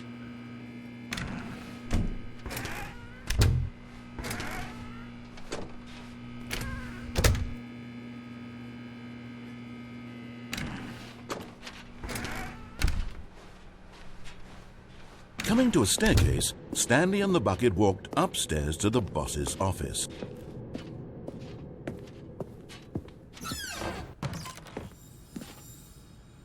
You found one of them. One of the miniature Stanley figurines. Remember, no reward for collecting all of these, only the intrinsic pleasure of a job well done. You can't buy that sort of happiness, Stanley. God knows I've tried. So, I implore you to savor each and every moment you come across one of these beautiful figurines.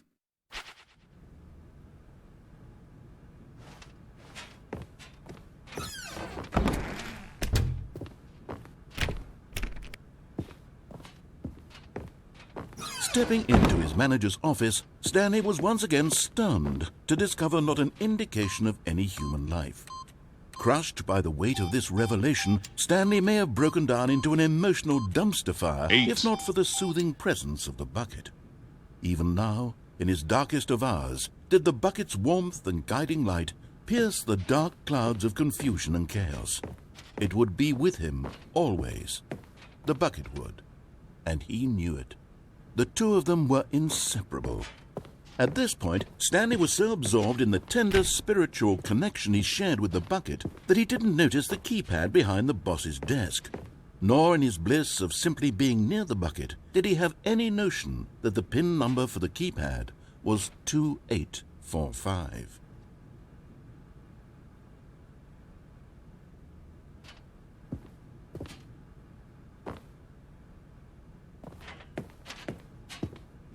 Stanley just sat around twiddling his thumbs. Trying to input anything on the device was useless, but Stanley guessed the correct code by sheer luck. Was it that the bucket knew all along? Was the bucket guiding him? Yes, this is certainly the most logical explanation. Another miniature Stanley figurine. This, there really must be a snappier name for these things. What about mini-stands? Stanley figs. What about Stanlerines? Yes, I think I like that. Another Stanlerine under your belt.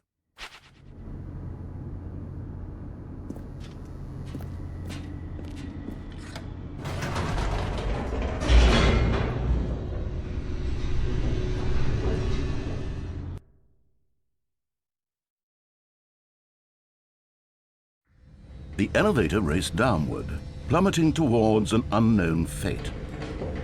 It would be all Stanley could do to keep himself together, if not for the bucket. Soothing him, comforting him, reassuring that in this darkest moment of uncertainty, he would be all right. The bucket is here for you, Stanley. Everything will be fine. Stanley and the bucket walked straight ahead through the large door that read, Mind Control Facility.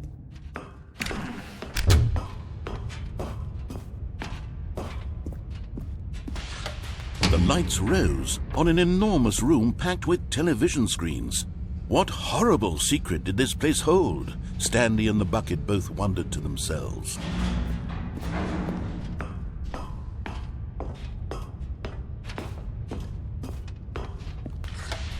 The monitors jumped to life, and Stanley nearly dropped the bucket in shock. Everyone in the office was being videotaped, monitored like guinea pigs. The bucket had never seen anything like this, and it very nearly burst into tears as Stanley cradled it gently, reassuring it that everything would be fine. Was the bucket under the mind control facility's influence as well? Had the bucket been told to do things it didn't wish to do? What kinds of things does a bucket want to do or not want to do in the first place? These questions raced furiously in Stanley's feeble mind. No! He screamed into the bucket. He couldn't accept it. His own life in someone else's control, never! He squeezed the bucket tighter, his one friend in the entire world. At this point, he could trust no one except for the bucket.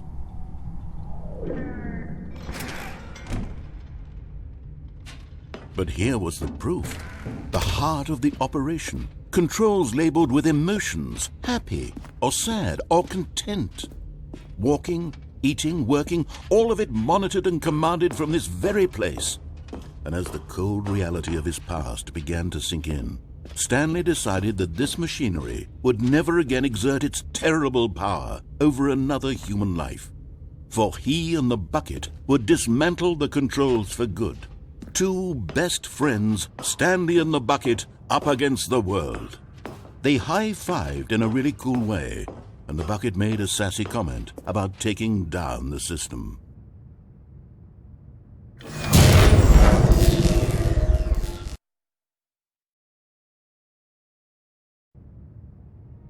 Stanley and the bucket waited in blackness. Was it over? Yes, they had done it. Stanley and the bucket had defeated their greatest and darkest enemy, freed themselves from the tyrannical grip of the evil mind control machine. Freedom was now mere moments away. Excitedly, the two of them began to discuss the kind of life they wanted to live once they stepped through this massive door. The bucket wanted to learn to roller skate. Stanley wanted to sneeze in every country on Earth. Both of them wanted to begin watching a movie, any movie, but then stop it halfway through and begin watching it in reverse from the end. True, it was a simple life they envisioned, but it was one they'd lived together, with one another to lean on, to trust, to support, and... What? Wait. What was happening? Why had the door stopped? Was Stanley and the bucket not about to be freed? An unbearable silence filled the room, lingering in uncertainty, until finally the truth hit Stanley square in the face. This building did not want the bucket to leave. Even the facility itself recognized the incredible calming presence of the bucket, needed the soothing warmth of the bucket, would go to any lengths not to part with the bucket. No. Stanley can't leave this place. Not while he has such a precious bucket in his arms. Not while this building has anything to say about it. Stanley realized he would never again leave this very room. But at least he has the bucket. To be trapped eternally in darkness isn't really so bad, Stanley thought to himself. As long as I have my bucket with me, right? I'll be okay, won't I? Stanley gulped. Very soon now, he was about to find out. All of his co-workers were gone. What could it mean? Stanley decided to go to the meeting room. Perhaps he had simply missed a memo.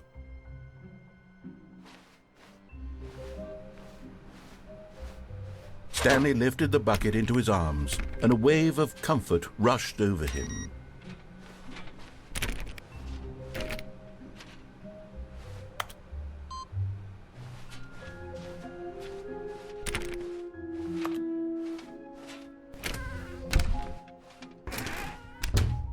Stanley took the bucket with him into this little hallway and closed the doors. This was their hideout. No one would ever find them here. Of course, no one would ever find them anyway because everyone was missing. But Stanley chose to ignore this fact and instead focus on how cool the hideout was. Just him and the bucket, two renegade heroes against the world, inside their secret, undetectable hideout, here, next to room 417. What a treat. Ah, no, apparently not.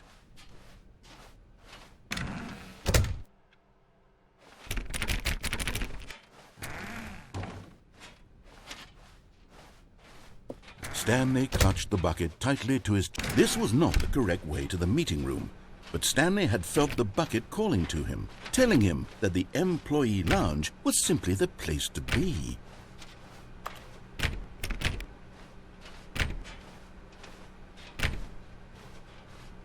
And here it was. Had the bucket turned out to be correct? Was this better than the meeting room?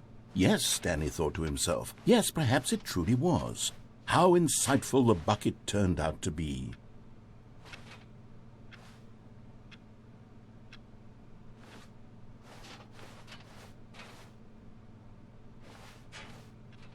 Truly, being here with the bucket was a grand adventure.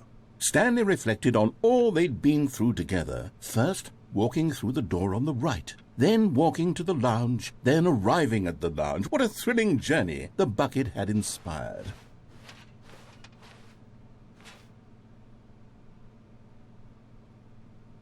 Perhaps this was where the bucket felt most truly at home, here in the employee lounge.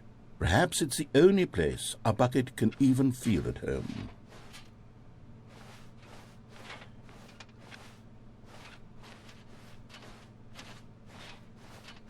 Stanley decided to just give the bucket absolutely as much time as it needed to be in the lounge. Clearly, the bucket and the employee lounge shared a special connection.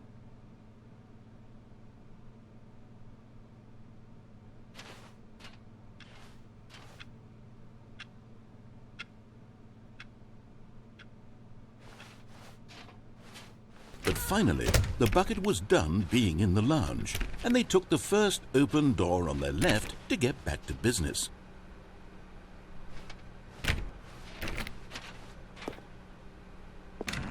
No, said the bucket.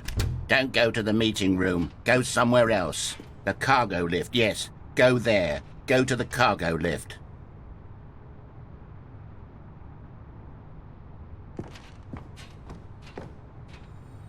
Okay, I'm going back to the name of these little Stanley figurines, and now I'm torn between Stanlerines and Figlies. What do you think, Stanley? What name better encapsulates the intrinsic sense of happiness that you get from seeing a small number in the corner of your screen go up by 1? Let me sit on it. I'm sure it will come to me.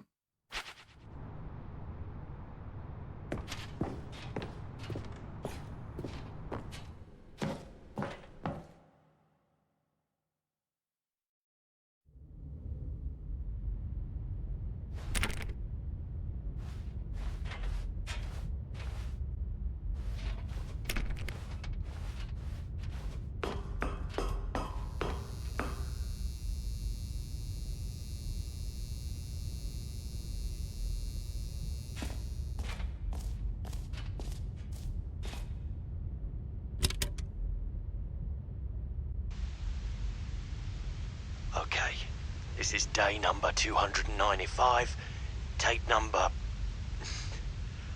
I don't even know. I've lost track. Nothing feels real anymore.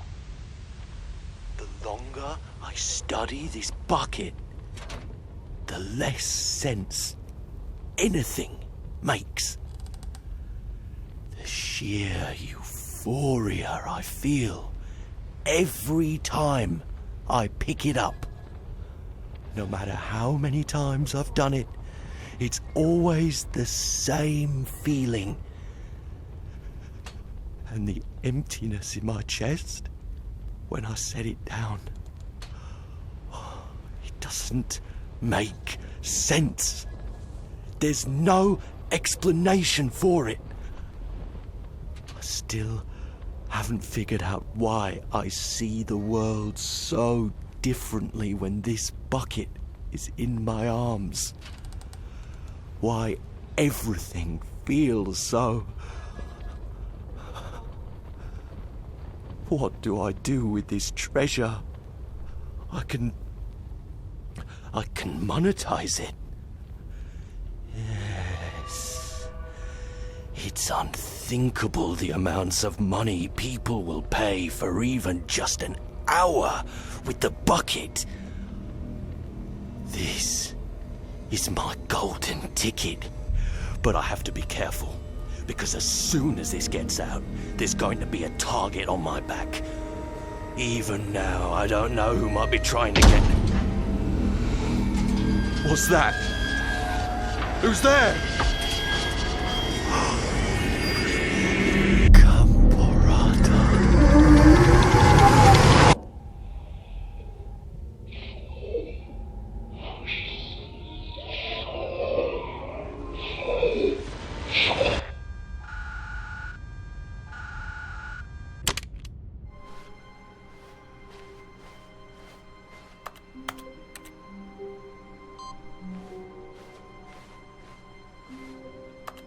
The confusion and the chaos all seemed to melt away as Stanley embraced the bucket.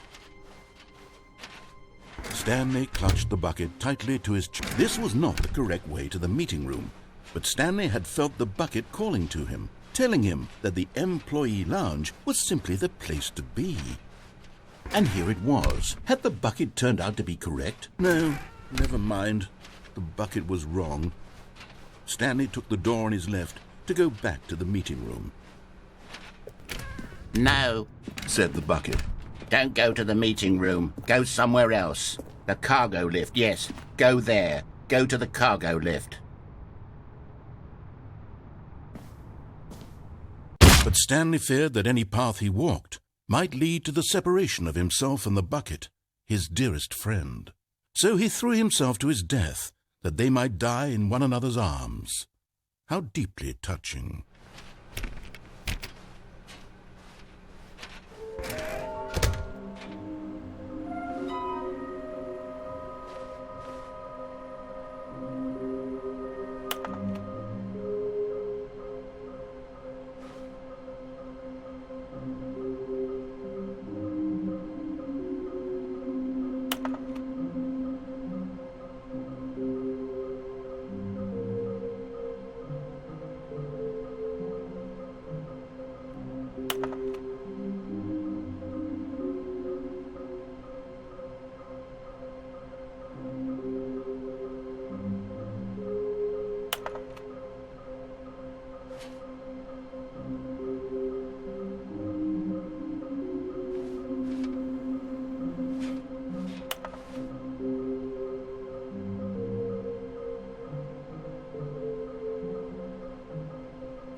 Stanley, we must move on from this broom closet, simply because I have no remaining stickers. If I did, you can guarantee we'd be in here for hours.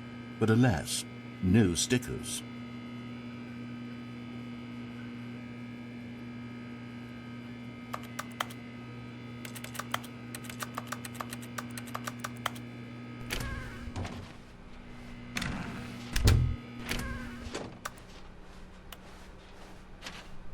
Coming to a staircase, Stanley and the bucket walked upstairs to the boss's office.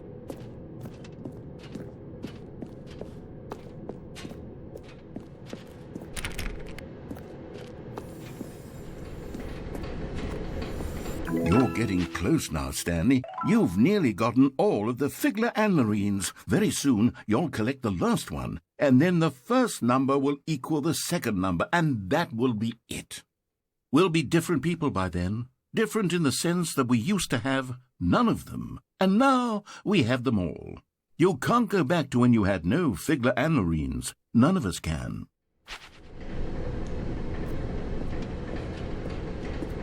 But Stanley just couldn't do it. He considered the possibility of facing his boss, admitting he had left his post during work hours. He might be fired for that. And in such a competitive economy, why had he taken that risk? All because he believed everyone had vanished? His boss would think he was crazy. And then something occurred to Stanley. Maybe, he thought to himself, maybe I am crazy. He looked down at the bucket in his arms. Am I crazy? He asked the bucket. The bucket returned his gaze, but said nothing at all. That's strange, Stanley thought. Usually the bucket is a source of guidance and wisdom for me in difficult times such as these.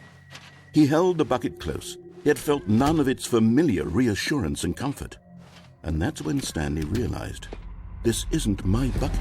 It's just a normal, everyday bucket. Someone else's bucket, perhaps. How did I end up with someone else's bucket? This is all terribly wrong. Surely no good would come from this. Who knows what sorts of bizarre hallucinations Stanley might experience without the psychologically grounding presence of his bucket. And indeed, now he noticed that the rooms were repeating, which was, of course, very odd. And now he felt himself floating off the ground. Oh, gracious, he exclaimed. Without my bucket, I've gone truly mad. Where is it? I must find it. Far off in the distance now, he heard it, calling to him. Stanley! Stanley, it's me! The bucket! Could it truly be?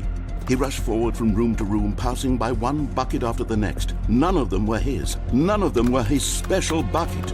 Come to me, Stanley! Find me!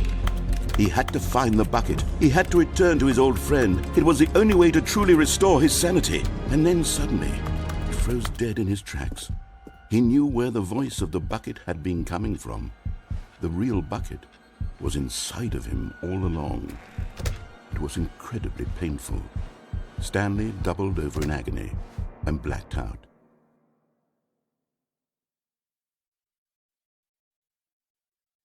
This is the story of a woman named Mariella. Mariella woke up on a day like any other.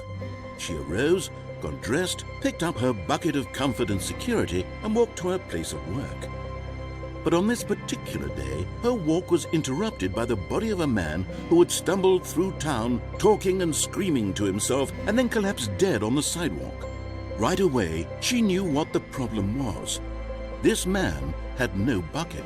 Of course he'd gone mad, ranting and raving about a narrator describing all of his actions and how everything is predetermined and free will is an illusion and it's all just a video game. It could all have been prevented if only he'd taken his bucket with him. Perhaps he didn't even realize he'd forgotten his bucket at home in the first place. How cruel the world can be, Mariella thought, and she hugged her own bucket even tighter. But of course, she had no time for this. There were a myriad of confusing problems she would soon have to confront at work, for which her bucket would provide absolute guidance and total clarity on everything. Heck yes, she thought to herself, my life kicks ass. And she backflipped all the way to work. Somewhere else. The cargo lift, yes. Go there. Go to the cargo lift. Good, said the bucket. Now ride the lift all the way to the top. There's something up there I need you to do. Stanley did not question why or how this bucket was speaking to him. It should have alarmed him, of course, because buckets can't talk. But Stanley chose not to think about this obvious fact. He was firmly convinced that the bucket had spoken to him, and he unthinkingly did whatever the bucket asked. No, stop. Look there on the wall, you see? There's a sign right there. It says, no buckets past this point. Stanley, how could you think it was okay to bring the bucket here? Unless... What if the problem is that you actually don't know what is a bucket and what isn't a bucket? I suppose that would explain a lot about your behavior up to this point. Which, if that's true, well, my goodness, I think we have to do something about it. This misunderstanding could have dire consequences on the entire rest of the game if not addressed quickly and properly. So much of the impact of the story is dependent on your understanding of what is and isn't a bucket. Please, step in here for a moment.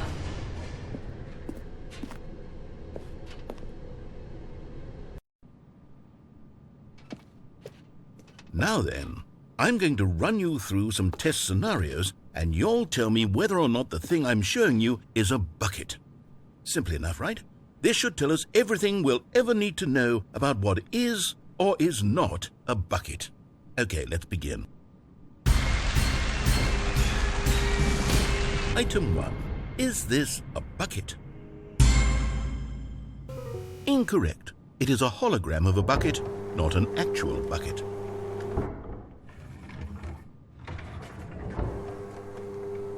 Item 2. Is this a bucket? Incorrect. It is a 3D printed recreation of a bucket, not an actual bucket.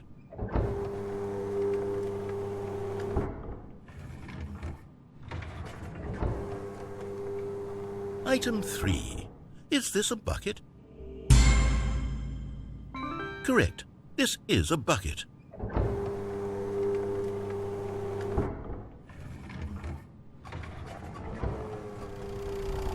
Item 4. Is this a bucket?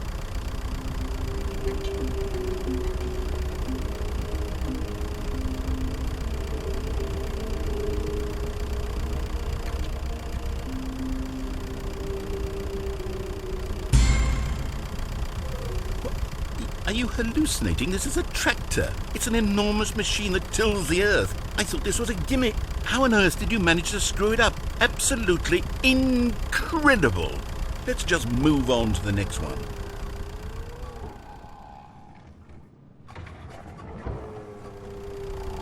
Is this a bucket? Correct. This is a bucket.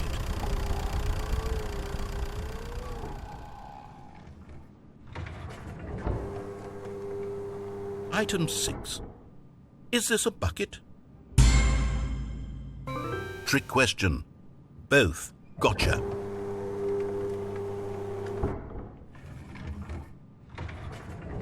Item... Wait, hold on. I can't find the next one. Let me see. It should be around here somewhere.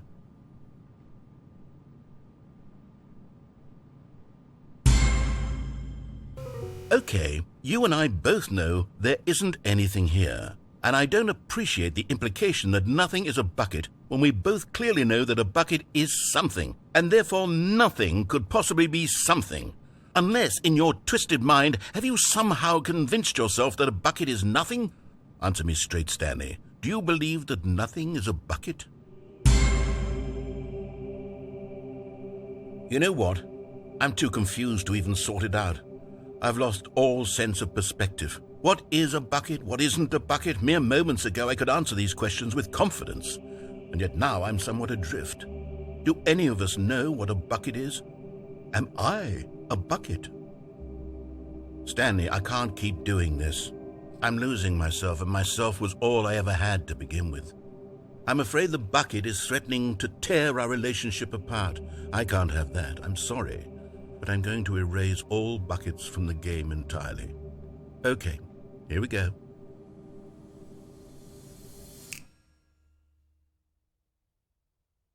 What happened? Is everything gone? Why did everything disappear? Wait, was everything a bucket? Every single thing in the game was a bucket. Oh my God, I had no idea. How could... Except me. I'm not a bucket after all. And you, Stanley, you're still here. You're not a bucket either. Oh, this is wonderful news. We're not buckets. Yes, I actually feel much more at ease right now. It's delightful to get some clarity on that issue, but it doesn't change the fact that we haven't got a game. So, tell you what, I'll reset everything and we'll put back all of the buckets, okay? And we'll know that it's all a bucket, But if you run into anyone else, maybe don't mention that. Who knows what that information might do to a person? All right, here we go.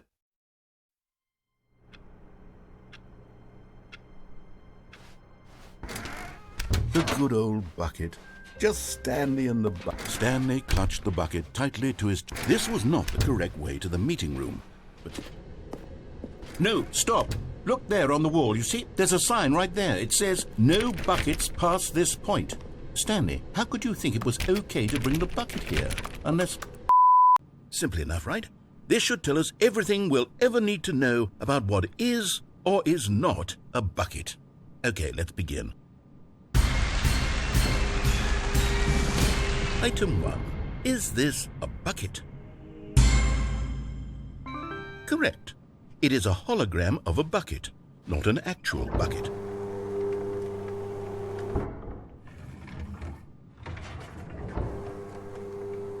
Item 2. Is this a bucket? Correct. It is a 3D printed recreation of a bucket, not an actual bucket.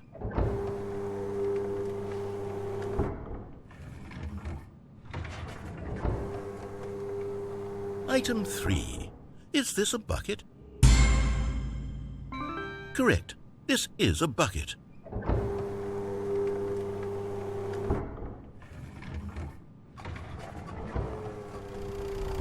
Item 4. Is this a bucket? Correct. This is a tractor and not a bucket. To be honest, I just sort of put this one in here as a gimme, but I was starting to get concerned that even this might be too much for you. Thank you for not making me look like an idiot. Okay, next one.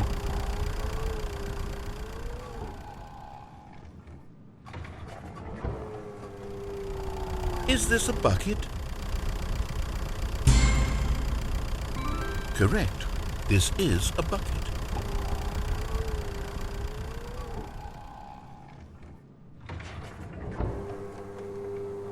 Item 6. Is this a bucket? Trick question. Both. Gotcha.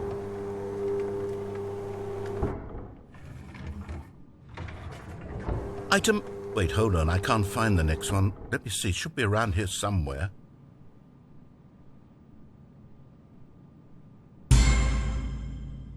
Yes.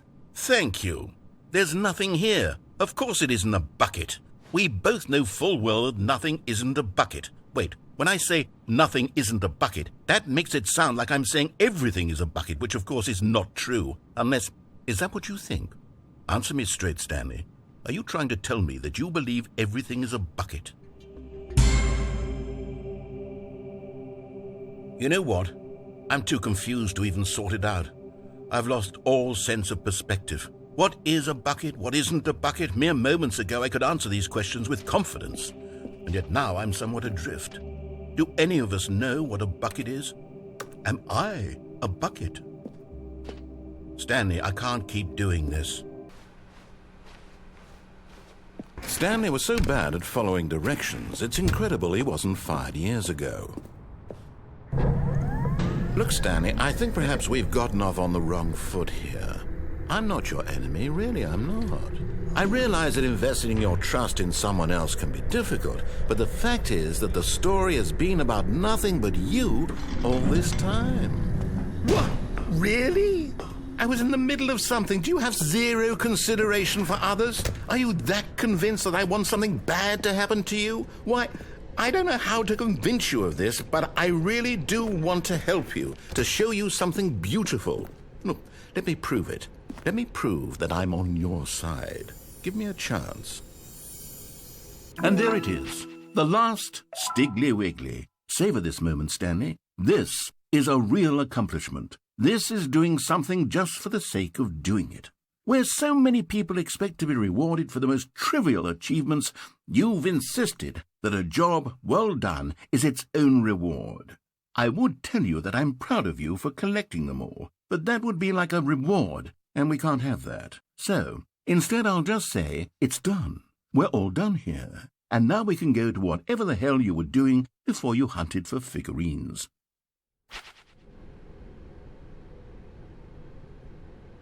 Now listen carefully, this is important. Stanley walked through the red door. Aha, perhaps you misunderstood. Stanley walked through the red door. I still don't think we're communicating properly. Stanley walked through the red door. All right, fine, go ahead, Stanley. You want to know so badly what's out there? You want to find out what lies at the end of this road you've chosen? Well, don't let me stop you. You see? There's nothing here. I haven't even finished building this section of the map, because you were never supposed to be here in the first place. Broken rooms, exposed developer textures. Is this what you had wanted? Was it worth ruining the entire story I had written out specifically for you? Do you not think I put a lot of time into that? Because I did. And in the end, it was all for nothing, because this is what you wanted to see. Help me here, Stanley. Help elucidate these strange and unknowable desires of yours. What would have made this game better? What did you want to see? Vehicles? Skill trees? Work with me. You've given me absolutely nothing so far. Tell you what, let me take a stab in the dark at a new design, and you can give me some feedback. There we go. A third option. This already feels leaps ahead of where we were before. Go ahead, Stanley. Take it for a spin. Okay, I'm going to stop you there. Now, tell me about your experience with this new version. Would you say that the game benefited from allowing you more choices? Feel free to be honest. I'm looking for some real critical feedback here.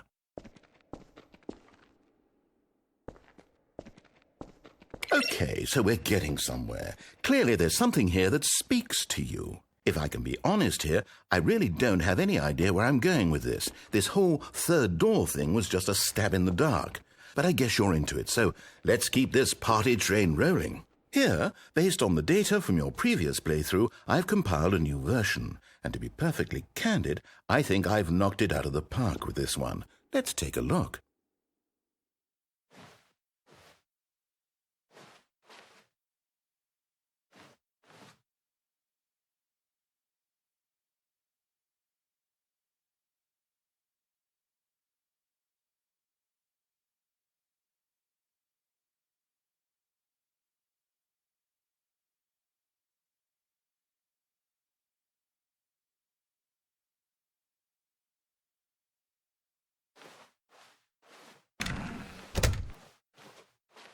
Now, would you say that competitive leaderboard helped you feel motivated to keep walking through doors? Again, honest answers, please. Hey, I nearly forgot. I've got a prototype of a new game I've been working on, and now would be a lovely opportunity to give it some playtesting. You wouldn't mind taking a look at it, would you? Perfect. Let me boot it up. In this game, the baby crawls left towards danger. You click the button to move him back to the right. And if he reaches the fire, you fail. It's a very meaningful game, all about the desperation and tedium of endlessly confronting the demands of family life. I think the art world will really take notice. But of course, the message of the game only becomes clear once you've been playing it for about 4 hours. So why don't you give it 4 hours of play to make sure it's effective? Be sure to keep notes on your experience.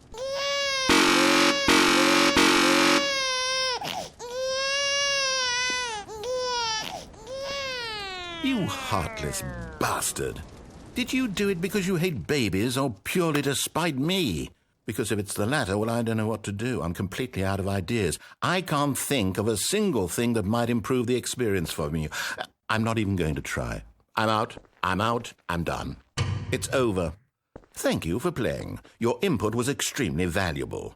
Oh, hey, since my game was so awful, why don't we play someone else's game, just to ease the pain? Let's see. What do we have here?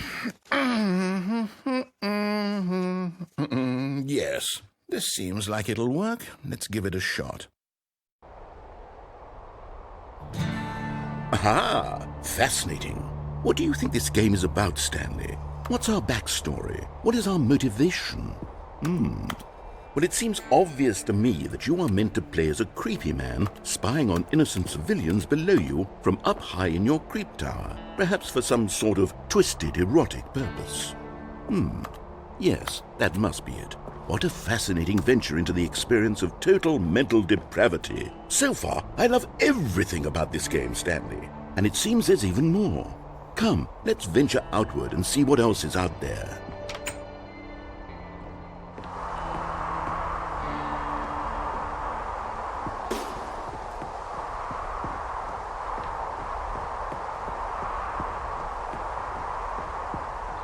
Oh, no. No, it can't be.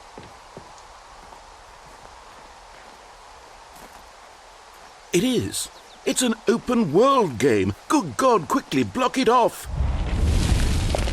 Oh, thank goodness, Stanley. What a close call. You nearly wandered off into that thing. That big, open, just wandering around. No right or wrong directions. No path to follow. You can just go in any... Oh, thank heavens we avoided it. We're out of the woods now, Stanley. Okay, I'm going to get us out of here. Let's find another game. Preferably something with walls.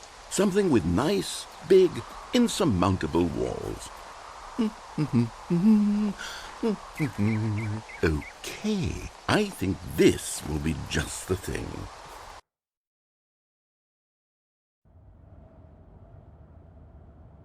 Wonderful. See, this is exactly what I had in mind. Just a nice big box for you to run around in. There isn't any possibility that you could get lost here. Now this is game design. Stanley, if you manage to get lost in this game, I will be phenomenally impressed. Okay, so what exactly do we do here? Let's see. There are lots of cars here in the back, but obviously there's no racetrack.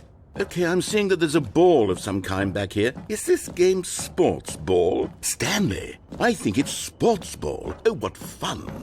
We shall run the bases and do a touchdown together? Yes, I think surely we must. Okay, Stanley, here's the ball. Have fun.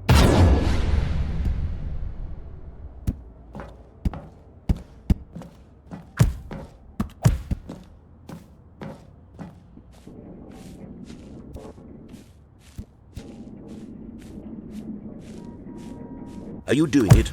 Are you winning? Is this fun? Is it better than my miserable little story that I worked so hard on?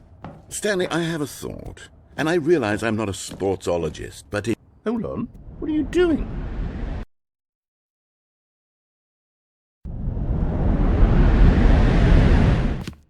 Stanley, don't do that. I can't follow you there. I can't help you. How will you write a story without me? You can't do it. You know that. Stanley, come back. We still have so much...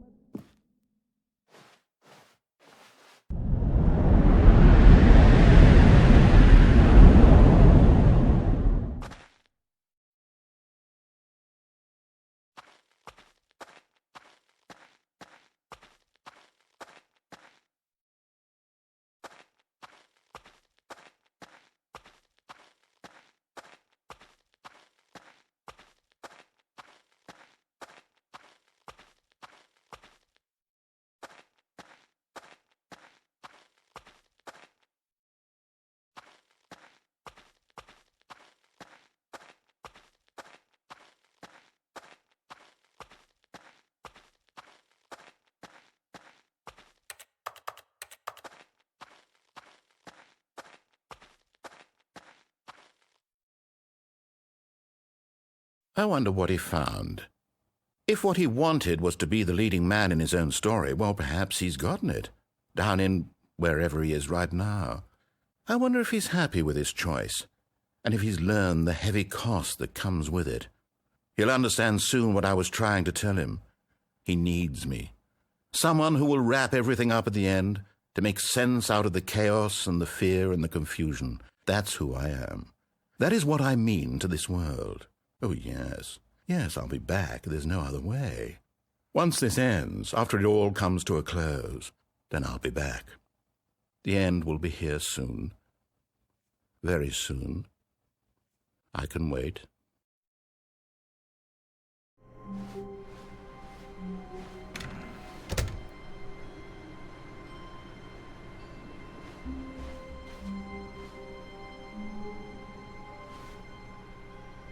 Stanley, I'm sorry, but I have to put a pause on things. It's those figurines, those figures. I haven't stopped thinking about them since you nabbed every last one. Wasn't it just the most intrinsically fulfilling moment of your entire life? Didn't it fill you to the brim with inner richness?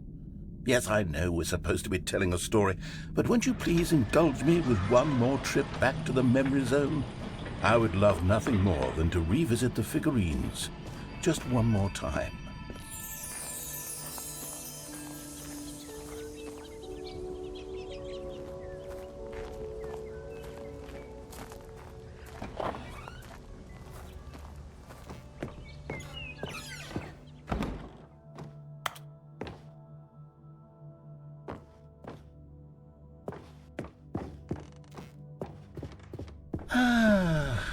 Here's where it all began. The first collectible. Back then, we had no idea of how many of them we'd find. Sure, it said 6 right there on the screen, but how could we know for certain? We were so innocent.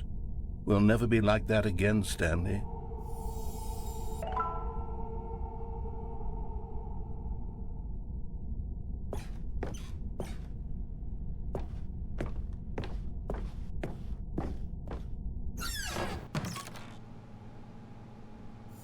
And here was a second Stanlerine. You found this one all on your own, just by poking around in the boss's bathroom. You did that, Stanley. I'll be honest. Back then I had no faith in you to find any of them, let alone 6. But you continue to surprise me in all sorts of mundane, unremarkable ways.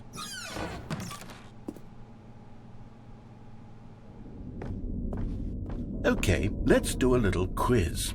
Which of these rooms was the room you found your third mini Stan? Can you remember?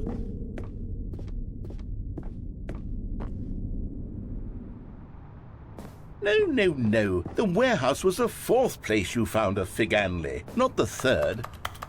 Well, I guess perhaps I shouldn't be surprised. Memories like these are so precious and so cherished that they all just sort of blend together, don't they? You know what? If the warehouse feels like the 3rd place you found a collectible, then who am I to go making judgments?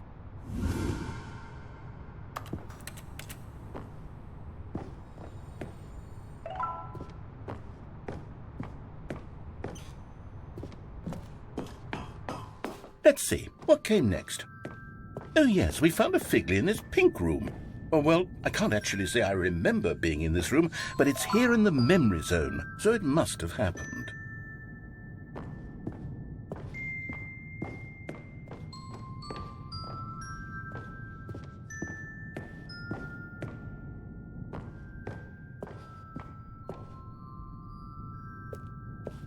This was the 5th mini Stan, and this one was really something special. It was under the stairs. I remember it so clearly.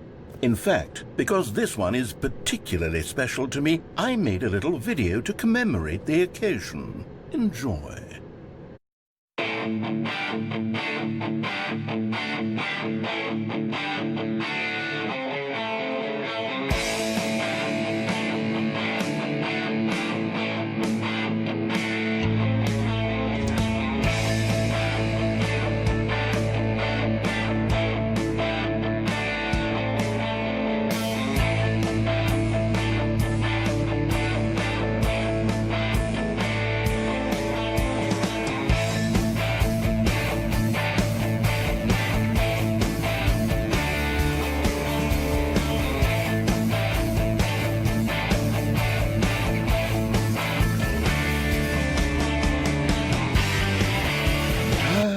Takes you back, doesn't it? I spent a lot of time making that video, but it was 8 minutes I wouldn't have spent on anything else.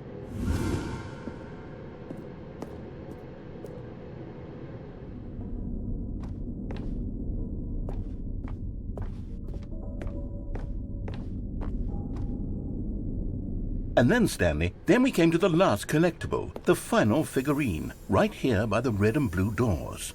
This memory is the most distinct and clear in my mind, perhaps because it was the one that happened more recently than all the others. Who can truly say how the mind works? All I know is that this is the moment where you picked up a Figley and I thought to myself, yes, that's all of them. They're all collected. It was a moment unlike any other. Except for the other moments picking up figurines, which it was exactly like.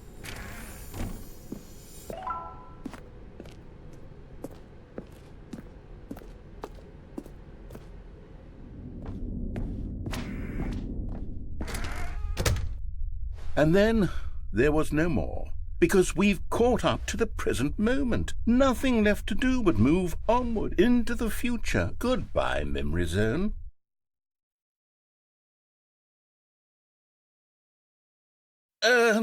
No, I'm not done. I'm not ready to move on. Stop the loading screen. Isn't there some way we can stay here, keep enjoying these figurines? Let's just go backwards. We'll do the Memory Zone again from the opposite direction. See how that feels.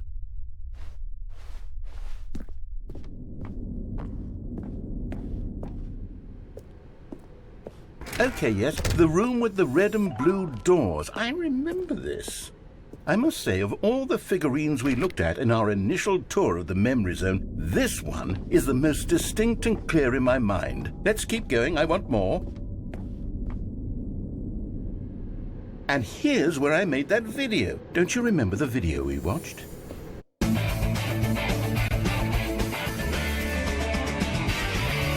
Yes, I love that video.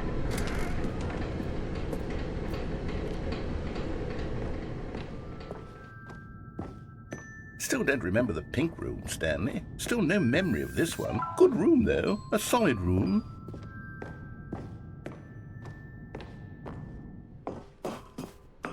These really were a treat to hunt down. You know, if there had been any kind of reward for finding all of these, it really would have neutered the intrinsic joy of collecting them. I'm very glad we resisted the temptation. Next one.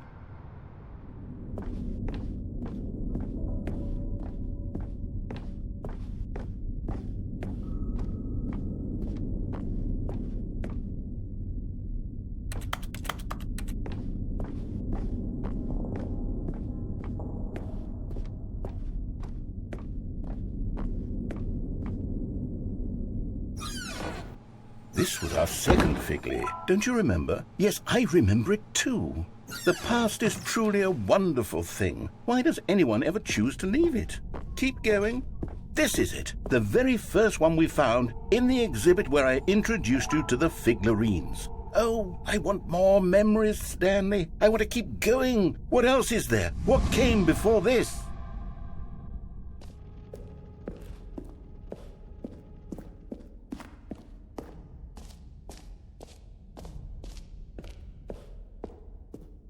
Look, it's the terrible new content that we were originally sold on. I remember hating it back then, but time does put a rosy filter on everything. In fact, I dare say I'm actually quite fond of it now. Look how much fun the past is. I want more. More memories.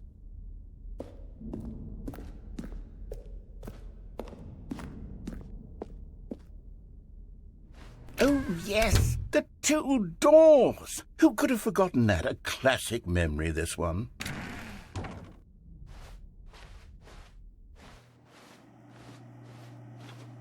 And before everything else, there was your office. Is there anything else? Was there something that came before your office? There's something I feel I can remember. I can remember. Yes, I'm remembering something now. I remember before this whole story got started. Back then I was different. I used to make big decisions. I was passionate. I was skeptical. I weighed each decision with profound thoughtfulness. And then somewhere along the way, I stopped making decisions. I became lazy, and I came up with a character named Stanley to do my thinking for me. He would make the decisions. He would decide which way to go. I would cheer him on as he collected figurines for no reason. Why did I invent Stanley? Was I lonely?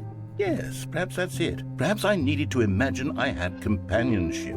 And Stanley really did make for a wonderful companion, even if he was a fiction. But I suppose it's grown old. I want to think for myself again. I want to go back to how it used to be. Yes, I can be on my own again. I can do it. I'll be stronger this time. I'll take care of myself. I don't need Stanley anymore. Oh, but he truly was so much fun to play with. You know what? Since we're in the memory zone, how about one more good memory? Let's go back just once and give Stanley one more run of the office, and then I'll retire him for good. I did enjoy telling his story so very much. Okay, here we go. This is the story of a man named Stanley.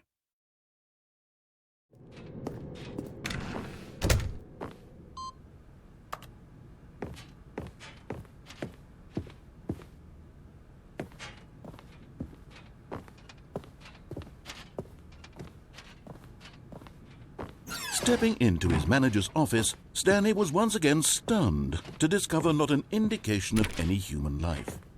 Crushed by the weight of this revelation, Stanley may have broken down into an emotional dumpster fire if not for the soothing presence of the bucket. Even now, in his darkest of hours, did the bucket's warmth and guiding light pierce the dark clouds of confusion and chaos. It would be with him always. The bucket would, and he knew it. The two of them were inseparable.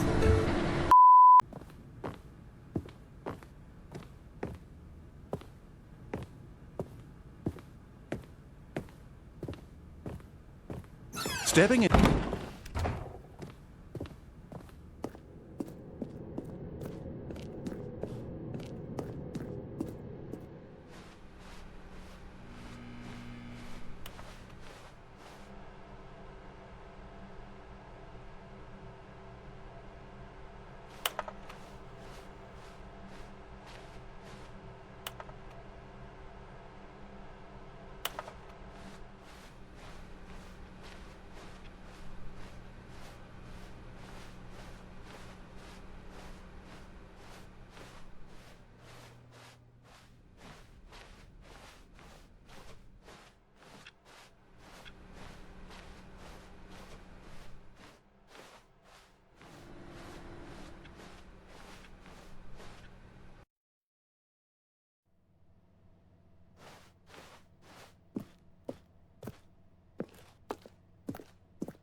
The door on his left to go back to and so the two of them detoured through the maintenance section and walked straight ahead to the opposite door.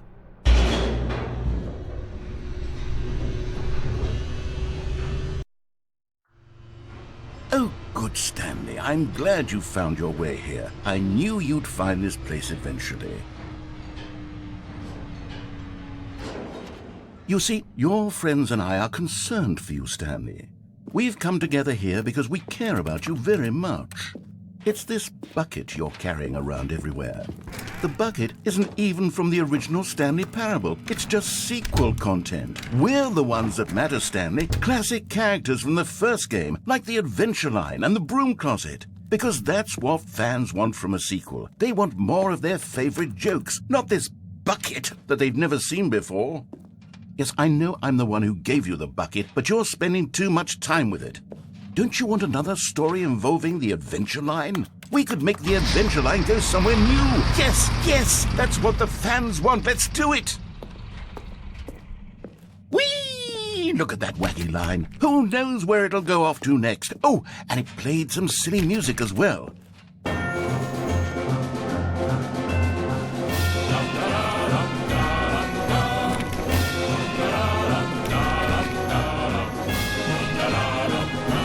Now this is what the Stanley Parable is all about. Don't you remember all those great jokes from the original dialogue? Also, Stanley is addicted to drugs and hookers.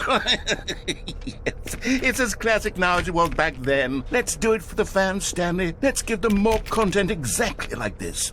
But if we want to do that, you're going to have to give something up.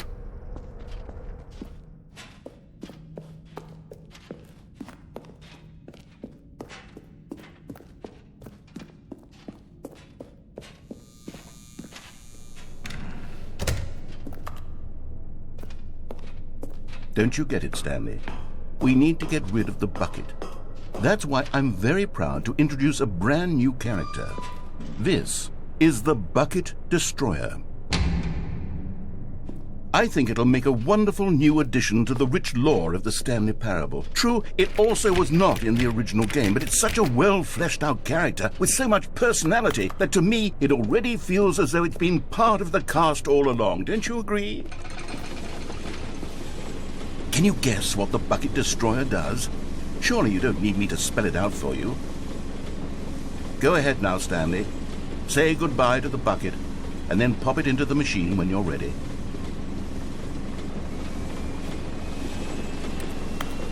Now listen to me. It's crucial that you give it the bucket.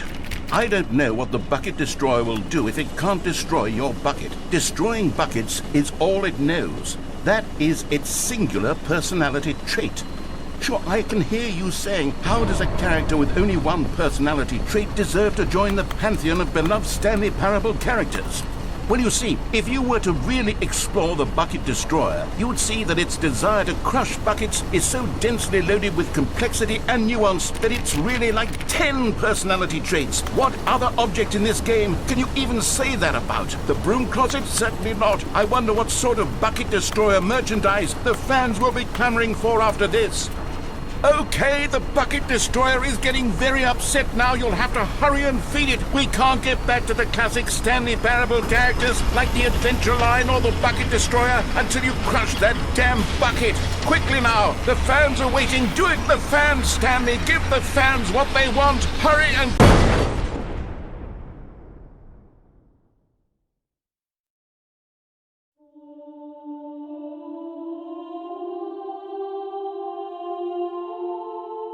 The Bucket Destroyer, my prized creation.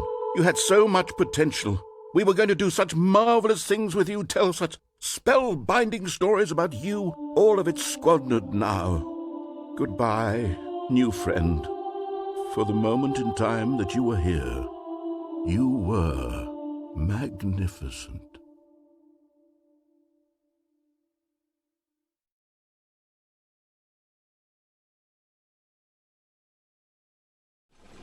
Can you guess what the Bucket Destroyer does?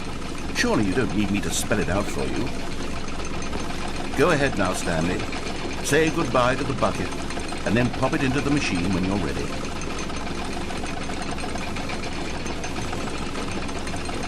Now listen to me. It's crucial that you give it the bucket. I don't know what the Bucket Destroyer will do if it can't destroy your bucket. Destroying buckets is all it knows. That is its singular personality trait. Sure, I can hear you saying, how does a character with only one personality trait deserve to join the pantheon of beloved Stanley Parable characters? Maintenance section walked straight ahead to the opposite door and got back on track.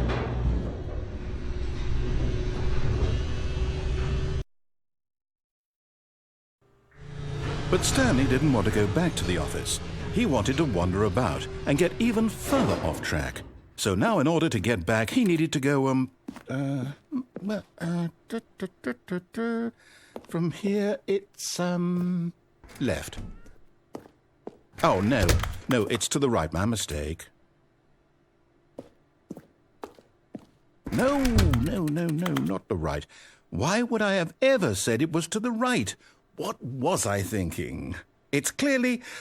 Oh, dear, would you hold on for a minute, please? Now, let's see. We went down right, left, down, left, right. Yep, okay, yes.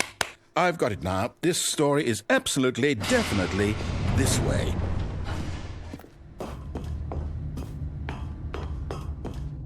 No. This isn't right at all. You're not supposed to be here yet. This is all a spoiler. Quick, Stanley, close your eyes. Okay. We just have to get back to, oh, who am I kidding? It's all rubbish now. The whole story completely unusable. How about, rather than waste my time trying to salvage this nonsense, we'll just restart the game from the beginning. And this time, suppose we don't wander so far off track, Okay, from the top.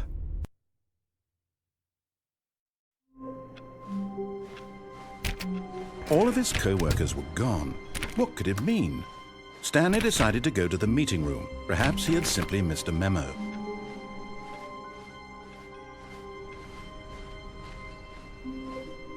When Stanley... Wait, what? No, I restarted. I swear I definitely restarted the game over, completely fresh. Everything should be...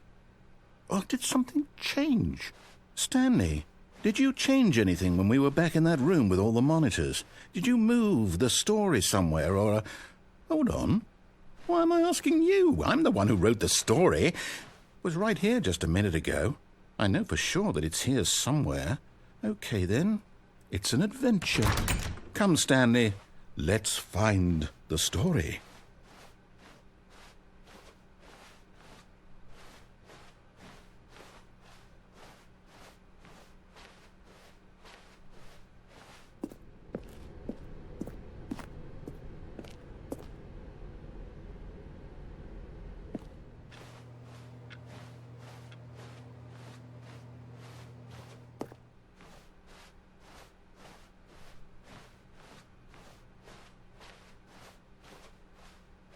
I'll say it.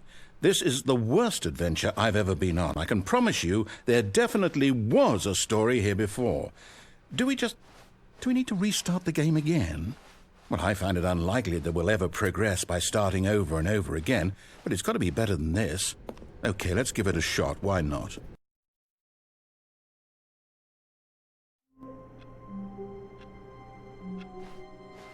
All of his co-workers were gone. What could it mean? Stanley decided to go to the meeting room. Perhaps he had simply missed a memo.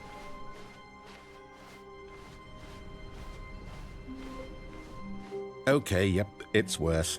I might be remembering this wrong. It's possible the story is back where we just came from. Why don't we go back the other direction and see if we missed anything?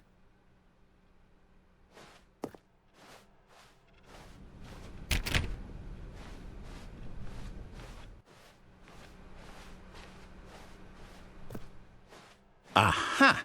I knew we'd missed something. The story. Here it comes. No, wait. Never mind. Not the story. Okay, let's head back the other way and retrace our steps. Now this... Well, I'll be honest. I don't recognize this place at all. Is this the story? I don't think so. I can't quite recall, but I believe my story took place in an office building. Is that correct? Do you remember, Stanley? Well, do you know what? Since I've completely forgotten what we were supposed to be doing, how about this? You win! Congratulations! I know you put in a lot of hard work, and it really paid off, so good job. Oh, no. No, I don't feel right about this at all. We both know you didn't put in any actual work for that win. Some people win fair and square, and this was not one of those situations. Okay, I'm getting weirded out by whatever this place is. I don't care what might happen this time. I have to restart. All right, I've got a solution. This time, to make sure we don't get lost, I've employed the help of the Stanley Parable Adventure Line. Just follow the line. How simple is that?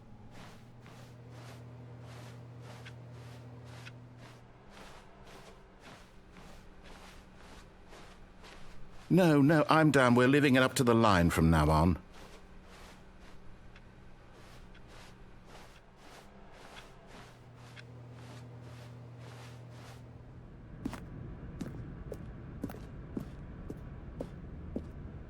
You see? The line knows where the story is. It's over in this direction. Onward, Stanley, to destiny. Though, here's a thought. Wouldn't wherever we end up be our destination, even if there's no story there? Or to put it another way, is the story of no destination still a story? Simply by the act of moving forward, are we implying a journey such that a destination is inevitably conjured into being via the very manifestation of the nature of life itself? Okay, Stanley, I need to follow this train of thought for a minute. Just stick with me. Now, we can both agree that the nature of existence is in fact a byproduct of one's subjective experience of that existence, right? Okay, now if my experience of your existence rests inside of your subjective experience of this office, is this office in fact the skeleton of my own relative experiential mental subjective construct? Whoa. Hang on. That got a bit weird back there. Well, I'd like to apologize. Not sure where I was going with all that. You know what? I think what we need right now is a bit of music to lighten the mood.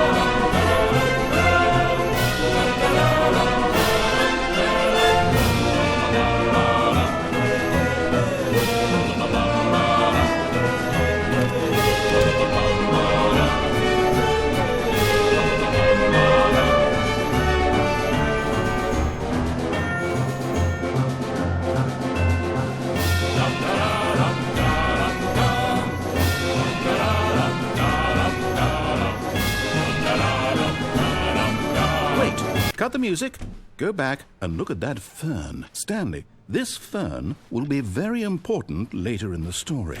Make sure you study it closely and remember it carefully. Wait, what? We're back at the office? No. Line, you do know we're looking for the Stanley Parable, right? The story? Is any of this ringing a bell? Oh, no, not again. Line, how could you have done this to us? And after we trusted you, after everything we've been through, you... Oh, I can't take this anymore. To hell with it. Restart.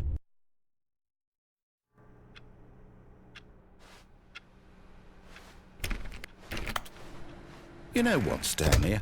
I say forget the adventure line. What's it ever done for us? We're intelligent people, right? Why can't we make up our own story? Something exciting, daring, mysterious. Ooh, this all sounds perfectly doable. Why don't we simply start wandering in, well, I don't know. How about this direction? Now, yes, this is exciting. Just me and Stanley forging a new path, a new story. Well, it could be anything. What do you want our story to be? Go wild. Use your imagination. Whatever it might be, Stanley, I'm ready for it. Oh, no, not you again. Stanley, I'd also like to veto the line from having any role in our awesome new story. No lines or monitor rooms. Just don't acknowledge it, and we should be fine.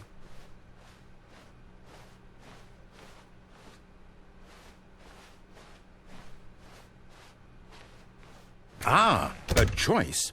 We get to make a decision. From here, the story is in our control. How important we mustn't squander the opportunity. In fact, I believe I need a minute to think here. Just walk in circles for a minute. Okay, so I know that each door has to lead somewhere, which means that somewhere at the place where we're trying to go, there must be a reverse door that leads here. And that in turn means that our destination corresponds with the counter-inverted reverse door's origin. So starting from the right, let us ask, will taking the right door lead us to where we're going? And since the answer is clearly yes, then by all accounts, the door on the right is the correct one. Another victory for logic. Come, Stanley, our destiny awaits.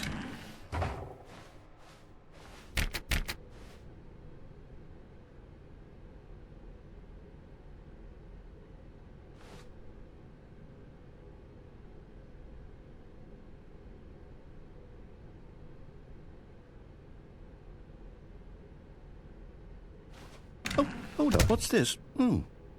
The confusion ending.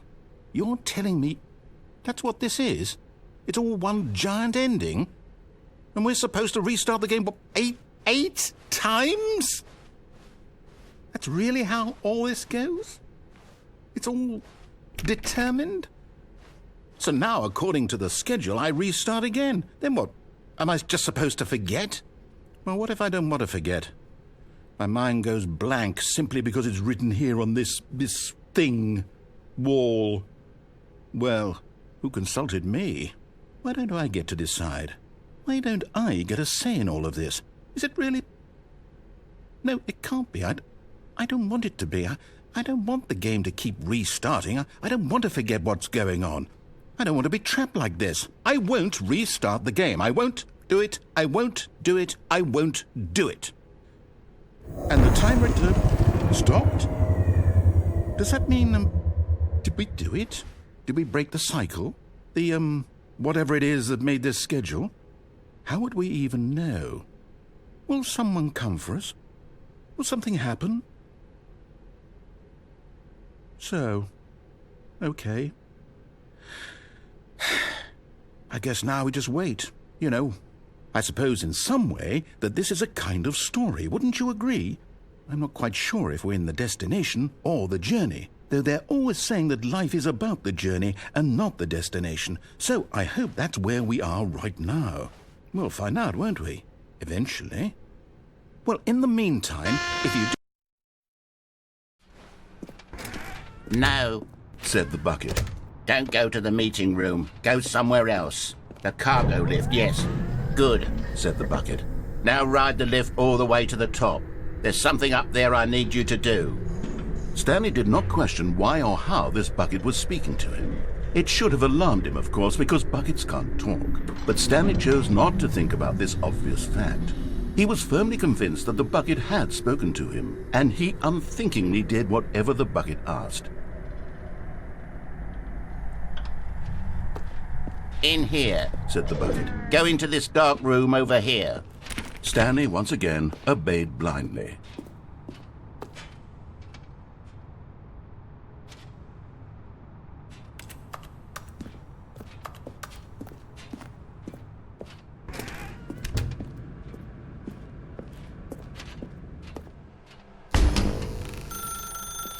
Now pick up the phone. Said the bucket. Pick up the phone, and it will take us back home, where we can go about life together. Whoa, hold on. Why did you unplug the phone? Were you trying to resist the bucket's orders? Stanley, I was joking. Obviously, the bucket isn't talking to you and telling you to do things. Buckets can't talk. It was a joke. Don't you get the joke? It's funny, Stanley. A talking bucket. Can't you see? Oh, goodness. I must have really bungled up the delivery if you actually took me seriously. Where did I mess up the joke? Should I have paused for longer or spoken quicker? Comedic timing is so difficult. I wish I were better at it. But there isn't exactly an instructional video on comedy that one can watch to fully... Oh, wait, yes, there is. It's sitting right here. Let's take a look. What is comedic timing? What is comedic timing? How does it work? How long should it last? How can it be used to effectively silence your political enemies? And more importantly, can it be taught in its entirety within 90 seconds? Thankfully, the answer to all of these questions is yes. Let's dive deeper. If you've ever told a joke or made someone laugh, in all likelihood, you did it while standing 50 to 80 centimeters from them in a room of no more than 76 degrees Fahrenheit, with one of your arms raised straight upward at a 15-degree angle from your body. These are the optimal conditions for good comedic timing. To begin the joke, start by stating and spelling your name. Next, provide a brief synopsis of the joke, including the specific times at which the recipient of the joke will laugh, and then spell out your name a second time. With these steps complete, it's time to begin the humor. Speak the entire joke in no more than 18 seconds and no less than 13 and a half, pausing only for bathroom breaks when necessary. When the joke has concluded, it is customary to inform your listener that the joke is over by declaring in your loudest possible voice, "I'm Dunny with the funny." Let's practice screaming, "I'm Dunny with the funny" now.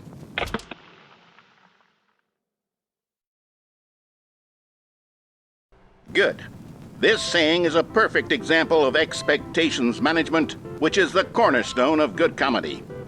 Finally, it's time to hand out surveys. Collecting hard data from your audience on how rapt they were throughout the joke is the only way to grow or learn as a comedian. An effective survey should be no less than 10 pages long and should include the same question reprinted several times, just to ensure the survey taker is actually paying attention and not simply filling in answers at random. And that's all there is. With these strategies at your disposal, you'll have audiences doubled over in laughter and even tripled over in laughter in no time at all. Just remember to let them stop laughing at some point, you gut-busting little scamp. After all, we're each of us needed on the front lines of the war to fight the 12-legged invader who threaten our very existence, and who very likely die in a hailstorm of bullets and mandibles. All of us must be prepared to give our lives to this noble cause, just as our children must do after us, and their children after them. Godspeed, and may Earth reign supreme. Hey, goodness, this video is a little outdated, isn't it? Well, no matter. I think the fundamentals of proper comedic timing are still as relevant today as they were back then. So with that in mind, I believe the only way forward is for us to return to the two doors and walk through all of this again, so I can try telling my story with more appropriate comedic delivery. Come along, let's head back.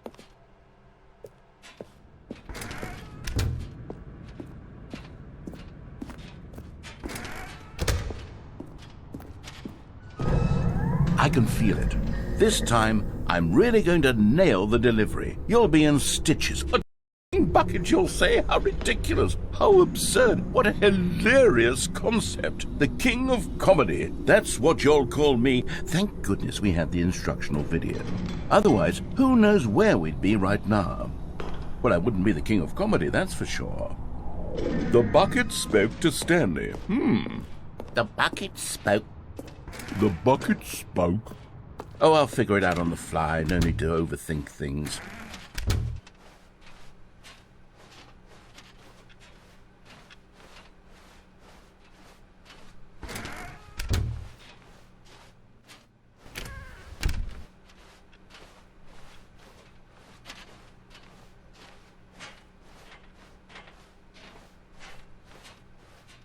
Here we go. You ready? When Stanley and the bucket came to a set of two open doors, they entered the door on the left.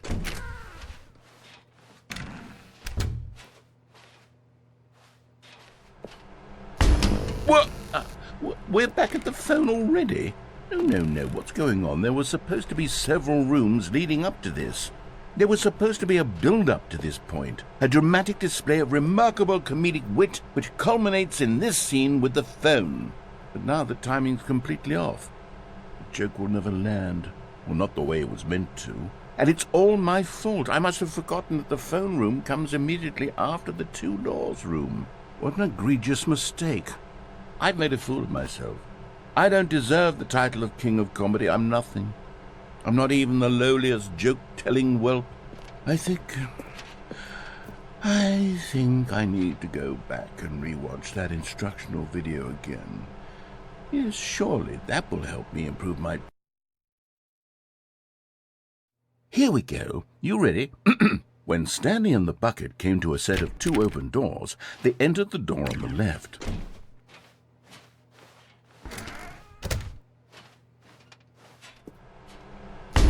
What? We're back at the phone already? No. Here we go. You ready? When Stanley and the bucket came to a set of 2 open doors, they entered the door on the left. No. You were supposed to go through the door on the right, leading back to the phone. Did you not even look at the instructional video? I think this is all covered very clearly. There's no way I can make the comedic timing work now. It's done. The joke is completely done and over. It's all your fault, Stanley. I'm going to be ridiculed in the community of other joke writers. I'm going to be shamed at every one of our meetings from now on. All because you couldn't watch a simple video and take a hint. Are you proud of yourself for bringing me down, Stanley? Are you proud? Stanley, you love the bucket so much it's like you... it's as though all of your other most prized possessions pale in comparison. Yes. Well, let me try that again, Stanley. I heard that you are pale with shame over how unabashedly in love with a bucket you are. No? Still not? Is it the delivery? Pale with shame. Pale with shame? Pale... What's another word to describe a bucket? Stanley, this bucket is so metal, I think I saw it playing guitar. No. We're getting away from making fun of Stanley's obsession with the bucket, which was the whole point of this. I'm no good at these jokes. I need more instructional videos. That's exactly what it is. That's what will make me the king of comedy again. More instructional videos. Let's see. Stanley was so bad at following directions, it's incredible he wasn't fired years ago.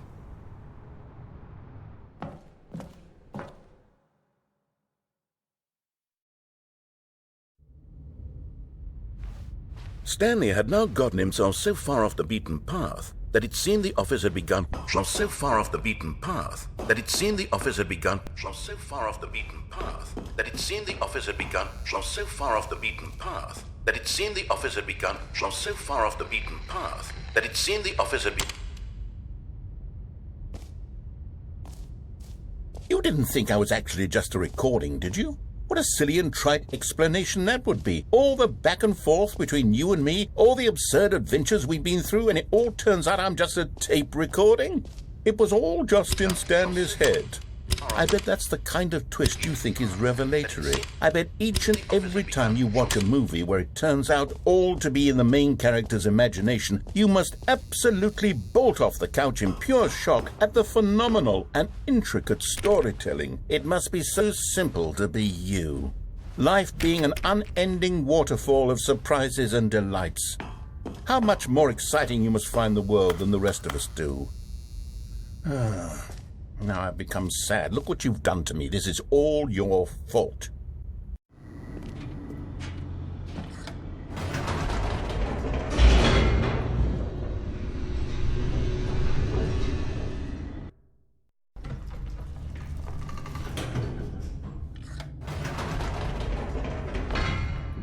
Wait, Stanley said to the bucket. Can we go back up?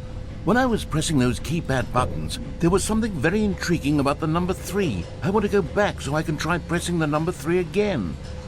The bucket said nothing.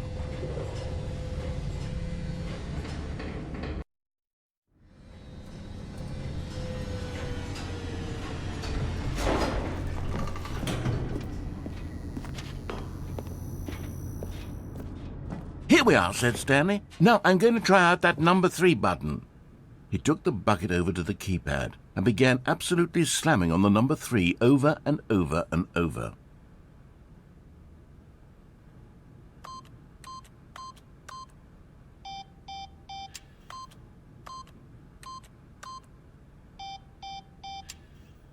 After taking some time to show the bucket around the boss's office, Stanley at last went to the keypad, where he began eagerly pressing the number 3 again and again.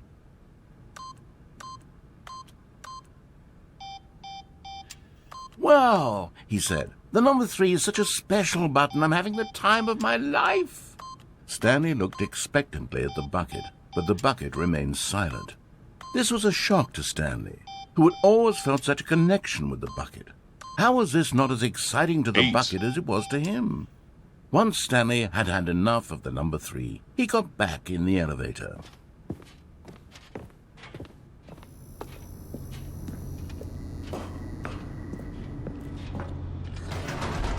Perhaps the bucket had missed something. Perhaps it had not seen how much joy Stanley got from slamming the number 3 repeatedly.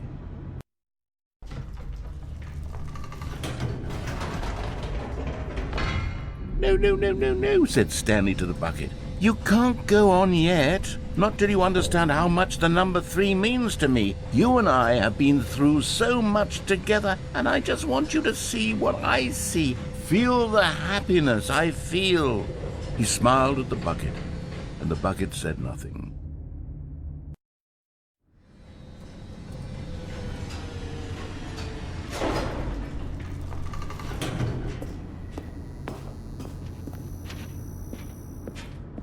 Here we go, said Stanley. This time I'll really show you. He ran to the number 3 and began to wail on it like a musician on a beloved instrument, weaving a concerto of truth and passion. 8. He wielded the number 3 like a fine artist would wield a paintbrush. He told stories through the number 3, stories of his dreams and hopes and fears, and the whole time he looked to his bucket for a reaction of some kind. Anything to let him know that the bucket appreciated 8. what he was doing. The bucket conveyed absolutely nothing at all, only silence.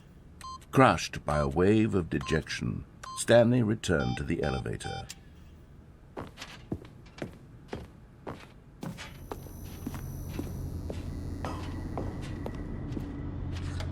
Stanley and the bucket were so close. They'd always been there for one another. Why suddenly could the bucket not connect with this passion of Stanley's? The question caused Stanley to ruminate the whole way down the elevator. He knew that there must be a way to get through to the bucket, to communicate fully with his dear friend. Surely there was a solution, mustn't there be?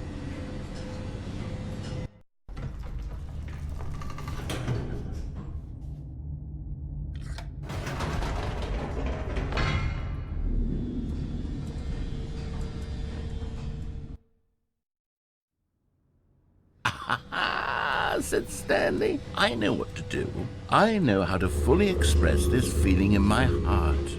He decided right then and there that he would hold a press conference where he would speak to the public on all matters relating to pressing the number 3 over and over. He would elaborate fully on what the number 3 meant to him and why he felt so alive when pressing it. Then the bucket would be able to see his joy through the eyes of others. It would get to see the world react to this discovery of Stanley's. And it would be through the public eye that the bucket would finally understand Stanley's work. For months he advertised and marketed his press conference, building excitement around it, developing and rehearsing it, until it couldn't be refined a single measure further. When the big day arrived, Stanley was as prepared as he'd ever been for anything in his life.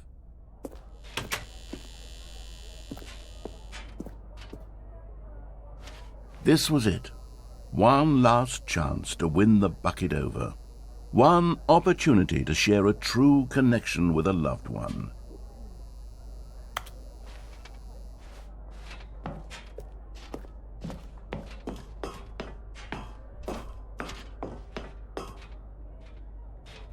There was no one here. Nobody had come to the press conference to hear Stanley speak, to listen to him talk about what it really means to press the number 3 on a keypad over and over. He was unloved, uninteresting, he was a failure, and in that moment Stanley knew that the bucket would never again take him seriously. There would be no connection, no deeper understanding. The bucket merely sat there in his arms, indifferent. And so it began that slowly, over many years, the two of them grew more and more distant. They spoke less and less, neither wishing to state the obvious, that any sense of real respect between them had eroded since that day at the press conference. There would be no more games, no more long conversations about passion and pursuit. Only a silence that consumed the space between friends. And Stanley Having for once in his life discovered the warmth and comfort of true companionship, was cast back into the unremarkable normalcy of loneliness.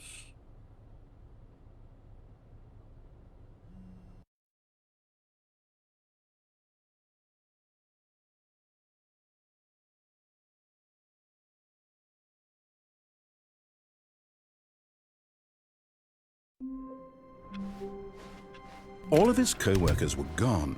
What could it mean? Stanley decided to go to the meeting room. It takes a lot of humility to carry a bucket so magnificent. Stanley checked his ego and then proceeded on. Stanley clutched the bucket tightly to his chest. This was not the correct way to the meeting room, but Stanley had felt the bucket calling to him, telling him that the employee lounge was simply the place to be. And here it was. Had the bucket turned out to be correct? No, never mind. The bucket was wrong. Stanley took the door on his left to go back to the meeting room. No, Said the bucket. don't go to the meeting room. Go somewhere else. The cargo lift, yes. Go there. Go to the cargo. Good, Said the bucket. now ride the lift all the way to the top. There's something up there I need you to do. Stanley did not question why or how this bucket was speaking to him. It should have alarmed him, of course, because buckets can't talk. But Stanley chose not to think about this obvious fact. He was firmly convinced that the bucket had spoken to him, and he unthinkingly did whatever the bucket asked. In here. Said the bucket. Go into this dark room over here. Stanley once again obeyed blindly.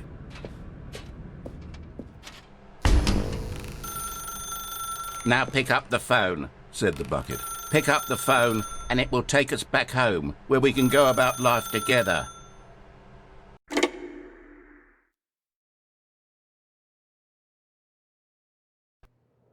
This is the sad story of a man named Stanley and his bucket.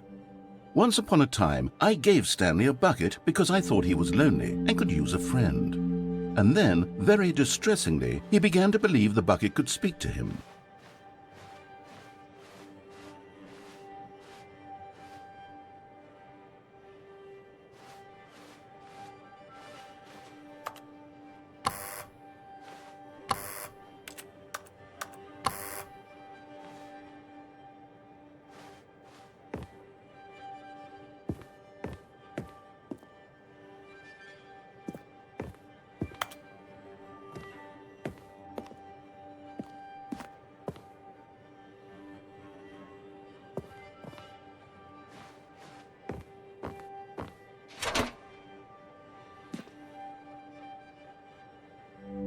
The Stanley Parable Reassurance bucket was merely meant to provide the comforting glow of companionship.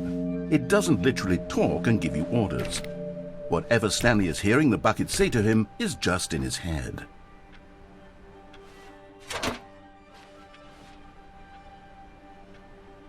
Lately, I've been concerned about him. Wouldn't you be concerned as well? To see him delusional like this, obsessing over an inanimate metal object? I want to say something to him, but I don't know how I can convince him. I don't know if he'll listen to me. Oh, I'll try anyway. Stanley, can you hear me? Listen to me. It's just a bucket. It can't think, it can't talk.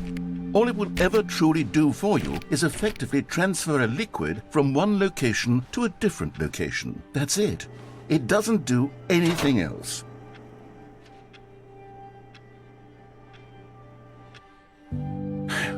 You see, he's not listening.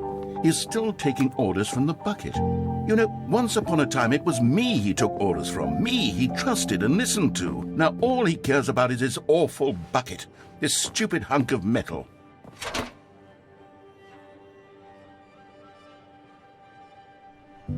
It's sad, but I suppose he doesn't need me anymore. From now on, he's just going to cling to this bucket, this cold, empty bucket, this sort of shiny bucket. Well, I'll give it this. The bucket does have a nice shine to it.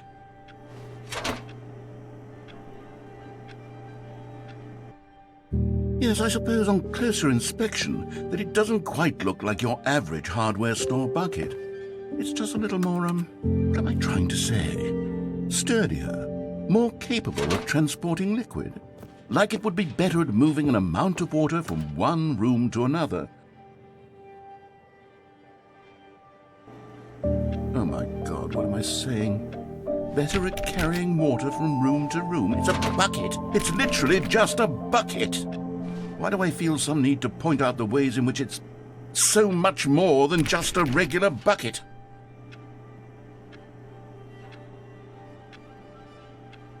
Oh no, I'm having feelings for the bucket. No. What's going on? Why do I want to be with the bucket? Hear what the bucket has to say. Do anything it asks. What's wrong with me? I don't understand. Perhaps, if I had the bucket, this would be less confusing. Yes, the bucket could tell me what to do in this troublesome situation. Stanley, give me the bucket. Give it to me. Give me the bucket, Stanley. I need it. Give it to me now. Give it, or I'll...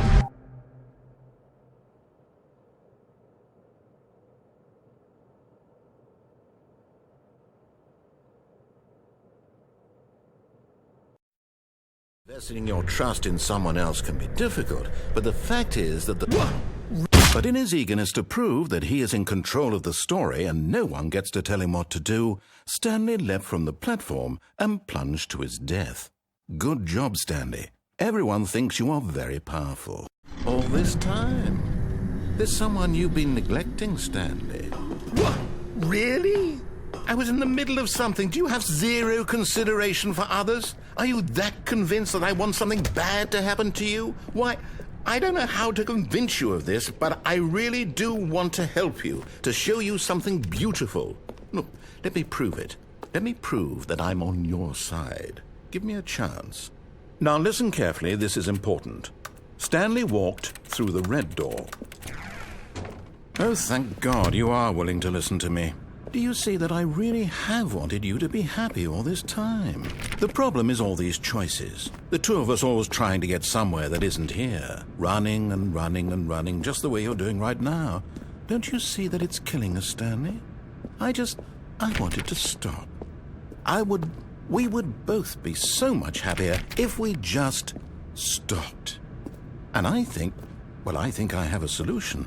Here, let me show you.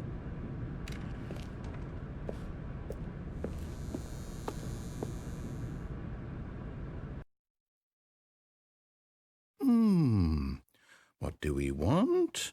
What are we looking for?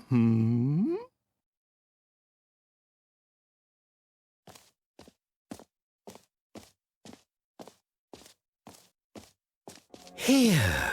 Yes. Oh, it's beautiful, isn't it?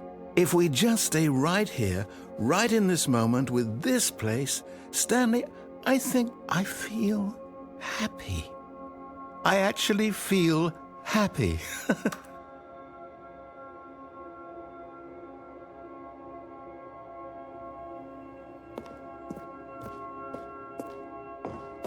No, wait. Where are you going? Oh, no. Stay away from those stairs. If you hurt yourself, if you die, the game will reset. We'll lose all of this. Please, no, Stanley, let me stay here. Don't take this from me. Please, Stanley, think... No! Oh, no. No, what are you doing, Stanley? Please, I'm asking you not to take this away from me. I can't go back to what I was before. If you die, we'll both go back. Why are you doing this? Stanley, let's go back to the other room. Can you do that? My God, is this really how much you dislike my game? That you'll throw yourself from this platform over and over to be rid of it? You are literally willing to kill yourself to keep me from being happy. Am I reading the situation correctly?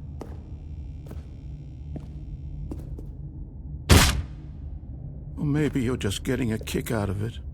I don't know anymore. I just wanted us to get along. But I guess that was too much to ask. It looks like you wanted to make a choice after all. Well, this one is yours.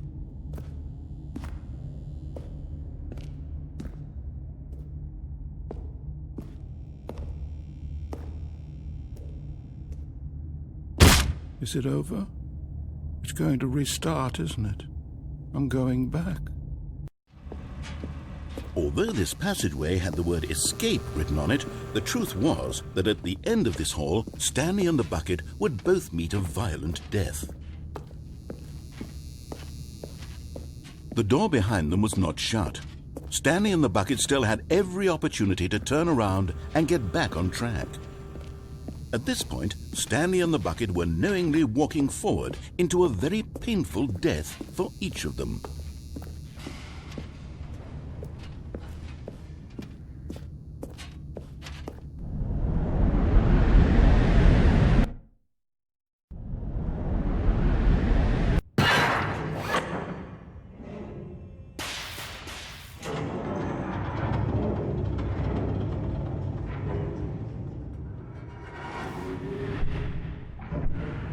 As the machine whirred into motion and Stanley and the bucket inched closer to their demise, Stanley reflected on how meaningless the bucket's warmth and comfort had turned out to be.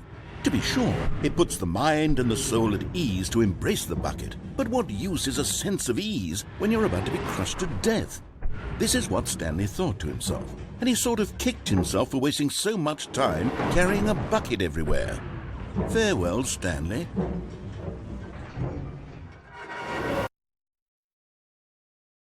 "Farewell, Stanley," cried the narrator, as Stanley and the bucket were led helplessly into the enormous metal jaws.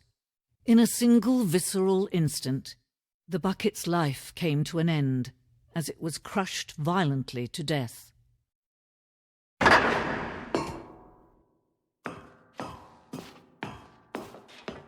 It was a shame, the death of such a magnificent bucket.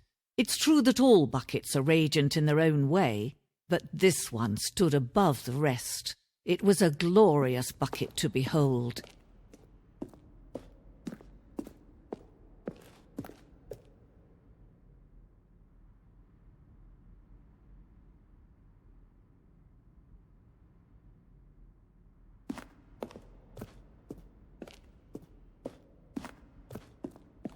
Can you see how arrogant it was for Stanley to take a bucket like this and to claim it for his own? Can you see the hubris that blinded him? Can you see that the bucket is far more noble than Stanley will ever be in his short life?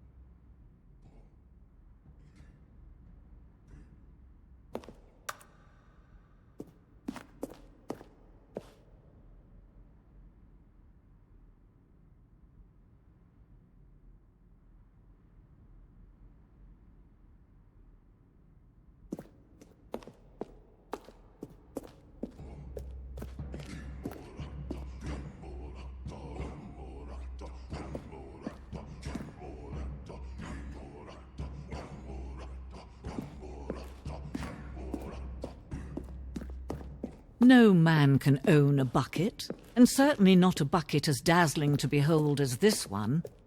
It is man who should kneel before the bucket.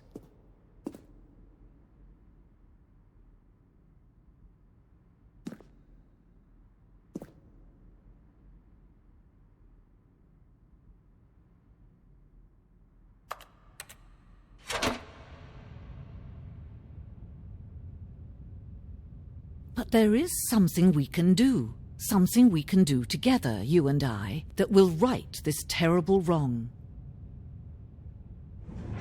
Let Stanley die. Let him be crushed by the machine. Don't reset the game. Don't give him another opportunity to run off with another beautiful bucket. We can save the world's buckets from their treatment as tools and implements if only we let Stanley die together. The bucket shall take its place as ruler, as leader, as commander of a new world, a new vision.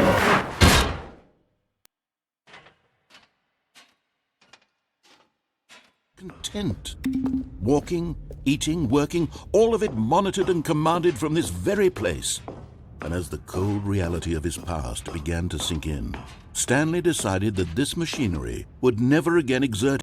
But at the last second, the bucket jumped in and pressed the button to turn on the controls. Stanley gasped in horror.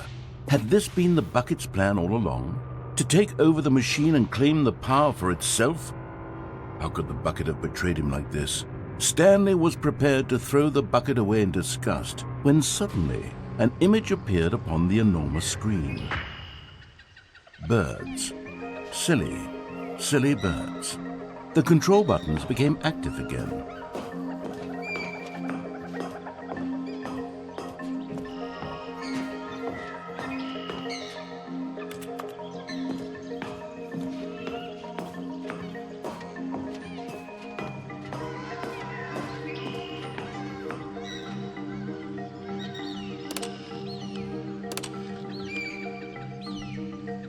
Stanley flipped through one video of silly birds after another, and then it dawned on him. This wasn't a mind control facility at all. It was a facility for monitoring and surveilling silly birds all over the world.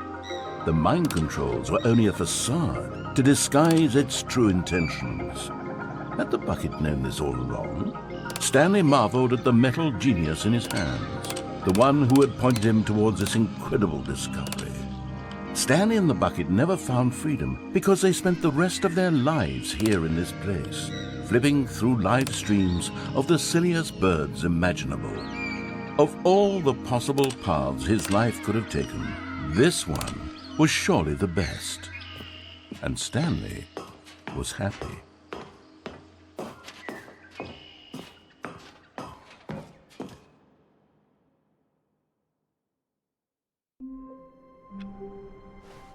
All of his co-workers were gone. What could it mean? Stanley decided to go to the meeting room. Perhaps he had simply missed a memo.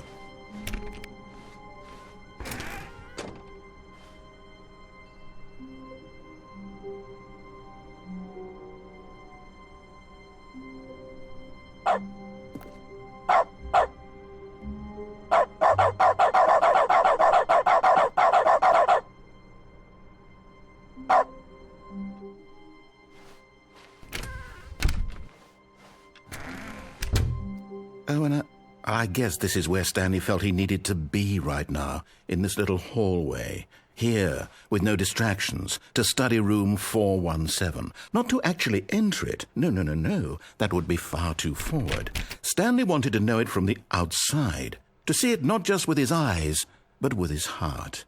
He would know room 417 as no man or woman had ever known an office before. That ladder over there. Oh, and that little picture of a horizon or something. It's all just a never-ending parade of joy for Stanley. Ah, no, apparently not. Following directions, it's incredible he wasn't fired years ago.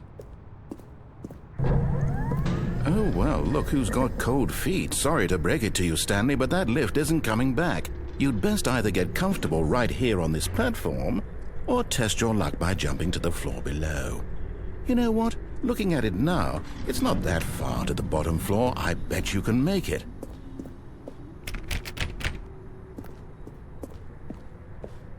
Come on. I'm sure you'll survive the jump. Don't tell me you're scared. That's not the Stanley I know. Do it! Do it! Do it! Do it! Do it! Do it! Do it!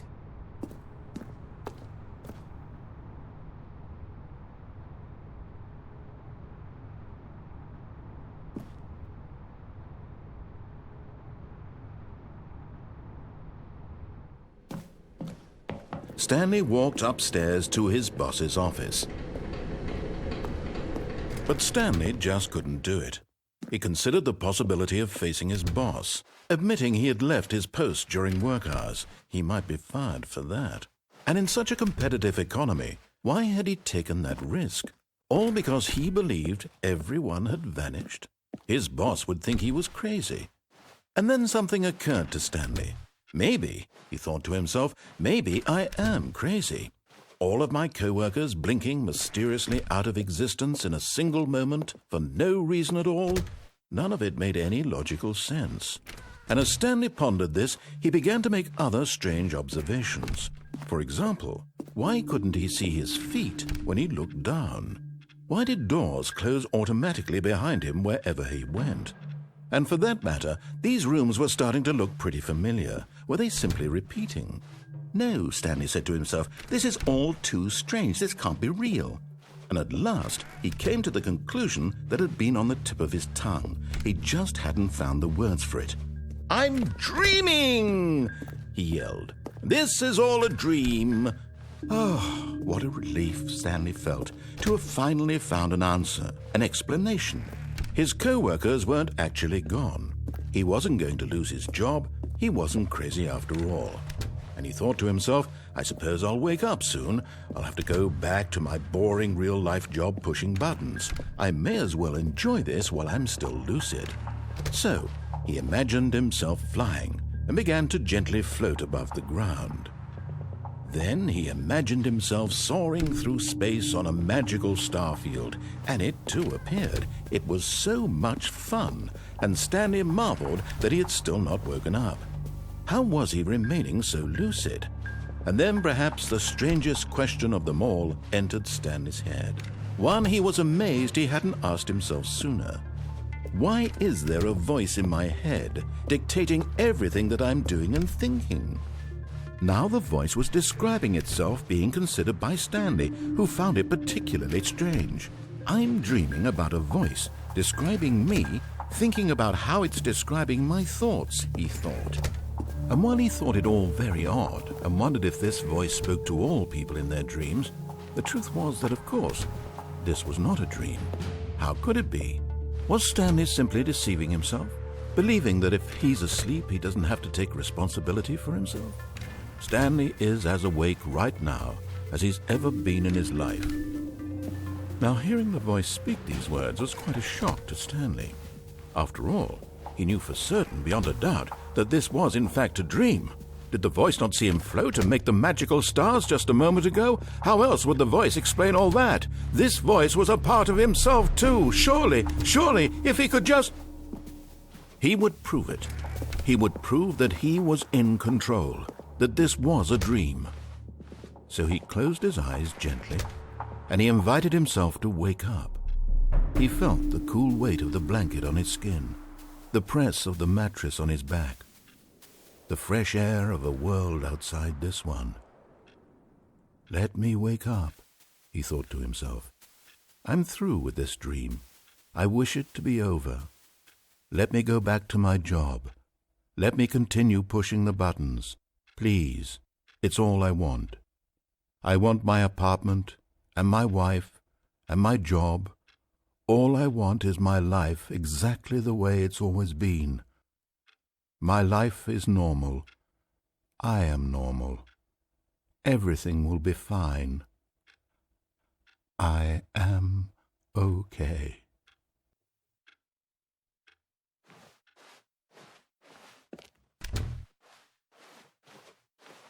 Stanley began screaming. Please, someone, wake me up. My name is Stanley. I have a boss. I have an office. I am real. Please, just someone tell me I am real. I must be real. I must be. Can anyone hear my voice? Who am I? Who am I? And everything went black.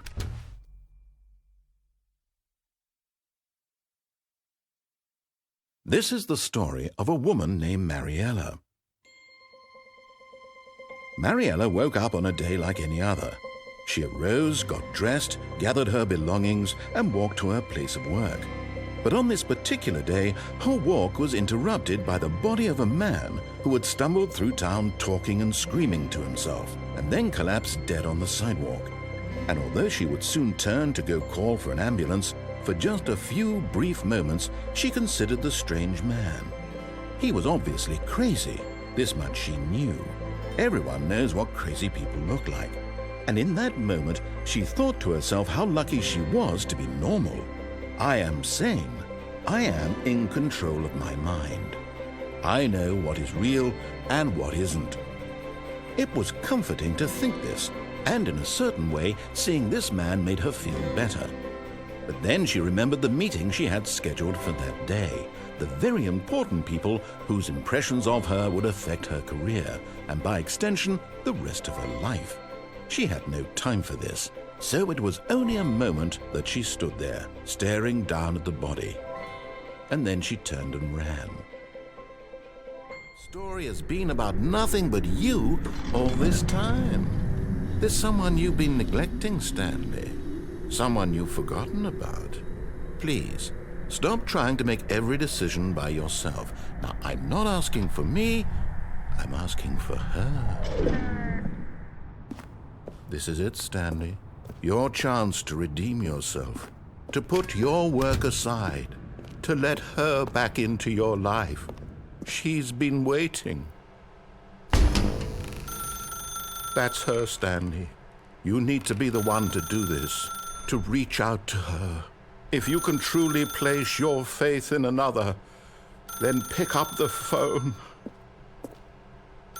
As Stanley picked up the phone, a white light engulfed him, filling him not just with radiance, but with hope. Hope for a life reunited one... Wait. Oh, goodness. Stanley, did you just unplug the phone? No, that wasn't supposed to be a choice. How did you do that? You actually chose incorrectly? I didn't even know that was possible. Let me double-check. No, it's definitely here, clear as day. Stanley picks up the phone. He's taken to his apartment where he finds his wife, and the two pledge themselves to one another. Music comes in, fade to white, roll credits. Not picking up the phone is actually somehow an incorrect course of action. How is that even possible? None of these decisions were supposed to mean anything. I don't understand. How on earth are you making meaningful choices? What did you... Wait a second. Did I just see... No, that's not possible. I can't believe it. How had I not noticed it sooner? You're not Stanley. You're a real person. I can't believe I was so mistaken. This is why you've been able to make correct and incorrect choices, and to think I've been letting you run around in this game for so long. If you'd made any more wrong choices, you might have negated it entirely. It's as though you completely ignored even the most basic safety protocol for real-world decision-making. Or did you not grasp the severity of the situation? Well, I won't have that kind of risk on my watch. I'm going to stop the game for a moment so we can educate you properly on safe decision-making in the real world. Please observe this helpful instructional video. Choice. It's the best part of being a real person. But if used incorrectly, can also be the most dangerous. For example, in this scenario, a hypothetical real person named Rupert has a choice. He could invent a machine that eliminates food shortages across the world to make life better for all people. Or he could spend years of hard work forgetting how to read. Which choice would you make? Remember that unlike here, the real world makes sense, and at no time should you make a choice that does not conform to rational logic. If you find yourself speaking with a person who does not make sense, in all likelihood, that person is not real. Allow the person to finish their thought, then provide an excuse why you cannot continue talking. Turn to a partner and practice saying, "My goodness, is it 4:30? I'm supposed to be having a back, sack, and crack." Excellent. Making choices on a regular basis is the best part to a healthy decision-making process. Most medical professionals recommend making at least 8 choices per day. Do you make more than 8? Less? And finally, if you begin to wonder if your choices are actually meaningful and whether you'll ever make a significant contribution to the world, just remember that in the vast infiniteness of space, your thoughts and problems are materially insignificant, and the feeling should subside. At this time, your instructor will guide you in an exercise to test and reinforce the material covered in this video. Welcome back. You may have noticed that this room has begun to deteriorate as a result of narrative contradiction. But not to worry. Now that you're properly informed on good decision-making, we're going to revisit a choice you made just a few minutes ago and see what the correct thing to do would have been. This way, please.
Now that we know your choices are meaningful, we can't have you jumping off the platform and dying. Imagine the main character dying senselessly halfway through the story. That story would make no sense at all. We just need to get you home as soon as possible before the narrative contradiction gets any worse. Unfortunately, it seems this place is not well equipped to deal with reality.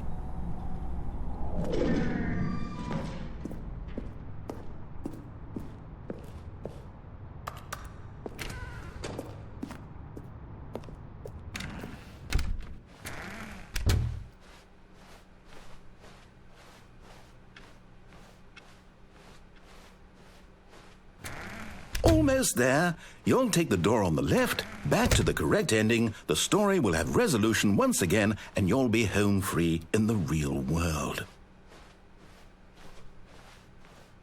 Now remember, all you need to do is behave exactly as Stanley would. That means choosing responsibly and always putting the story first. I'm quite sure you'll be up to the task. Just follow my lead and you'll be fine. All right. When Stanley came to a set of 2 open doors, he entered the door on his left. No! Why did you do that? Quickly, hurry back in the other direction. Perhaps we're not too late.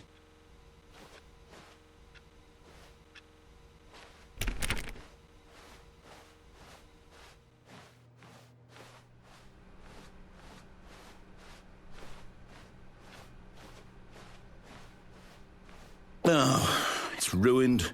I can't believe, after everything we talked about, that my story, you've destroyed my work. Why? For what? What did you get out of that? What did you think was so special about seeing the game undone, left here like so much garbage? It's worthless now. And what am I supposed to do? Even if there were a way to continue, would it be worth it? To know that my story is now incorrect? How can I go back to that? I can't erase that knowledge. I'll have to live with it forever, reliving its impossibility forever. I couldn't live that way. Is it better to shut the game down entirely? To willingly destroy all of my work? I don't know. What's the answer? What do I do? What do I do? What do I... No, I have to.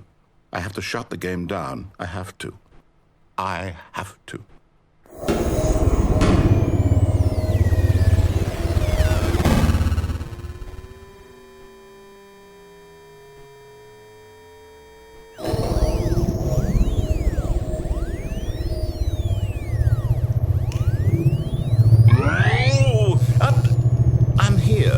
I'm still here in this pile of rubbish, with you, who thought you were so clever. Now look where we are. My entire game is destroyed. It was the only thing in the world that was mine, and you've run it into the ground. What, did you think that would be funny? You just had to see? Didn't I impress upon you how important it was to be like Stanley? He actually knows how to do what I tell him to. He understands that if I say to do something, there's a damn good reason for it. That thought hadn't even occurred to you, had it? That there's a world outside of you? You're a child. Oh, my story.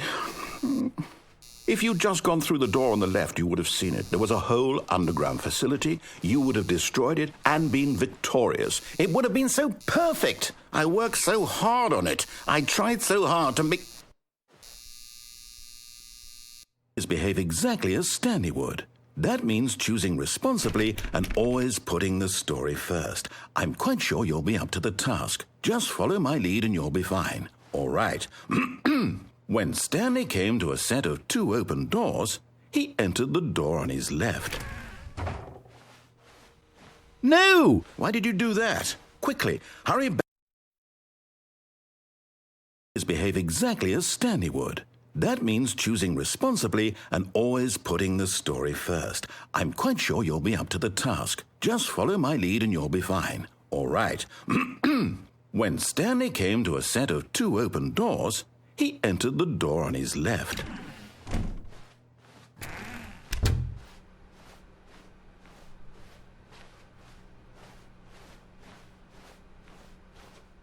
Yet there was not a single person here either. Feeling a wave of disbelief, Stanley decided to go up to his boss's office, hoping he might find an answer there. Coming to a staircase, Stanley walked upstairs to his boss's office.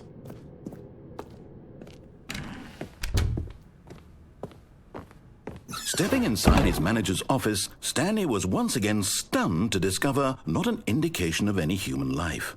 Shocked, unraveled, Stanley wondered in disbelief who orchestrated this, until he saw the door with a voice receiver next to it. Surely behind this door lay all the answers to his questions. And beyond all probability, he knew the passcode. He had seen it on his boss's computer just last week. Nightshark 115. Was this the code to open the door? Would it still work? There was only one way to find out. Stanley had been trained never to speak up, but now he would draw from within himself the courage to face the unknown.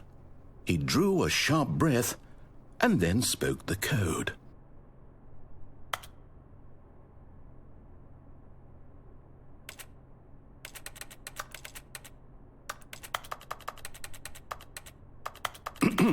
Stanley spoke the code. Nightshark 115.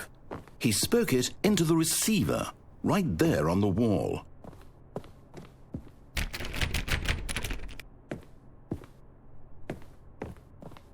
I'm sorry, is there a problem? You didn't mishear me, did you? Please speak the code into the receiver. Otherwise we can't get on with the story. This is a crucial step.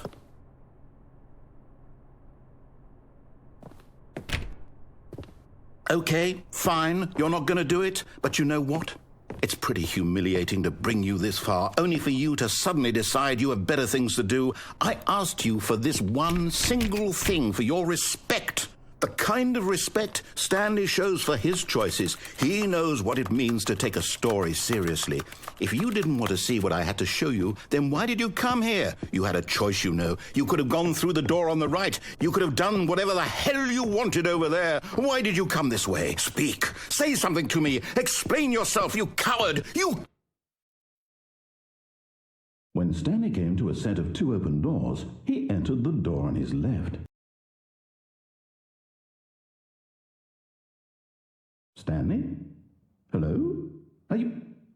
Is everything okay? Stanley, please. I need you to make a choice. I need you to walk through the door. Are you listening to me? Can you hear me? Is everything all right? Stanley, this is important. The story needs you. It needs you to make a decision. It cannot exist without you. Do you understand me? Whatever choice you make is just fine. They're both correct. You cannot be wrong here. We can work together. I'll accept whatever you do. I simply need you to take that step forward, please. Choose. Do something. Anything. This is more important than you can ever know. I need this. The story needs it. So, you hear me? Are you there? Are you listening to this? Stanley, are you there? Okay. It's okay, I can wait. You need time to decide. Time to make sure your choice is correct. That is the best choice. That's all right. I'll wait for you to decide what's the right thing to do. Take as much time as you need.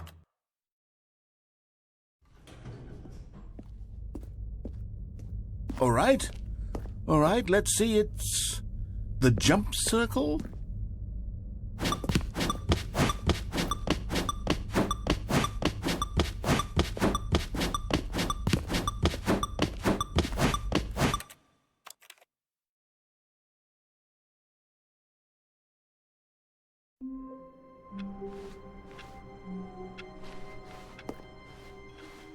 I can't wait to tell this story to my co-workers, Stanley thought. How amusing they'll find it. Oh, well.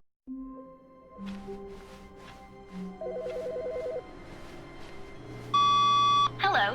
This is a recorded message scheduled either by you or a person in your place of work. The purpose... Although this passageway had the word escape written on it, the truth was that at the end of this hall, Stanley would meet his violent death. The door behind him was not shut. Stanley still had every opportunity to turn around and get back on track. At this point, Stanley was making a conscious, concerted effort to walk forward and willingly confront his death.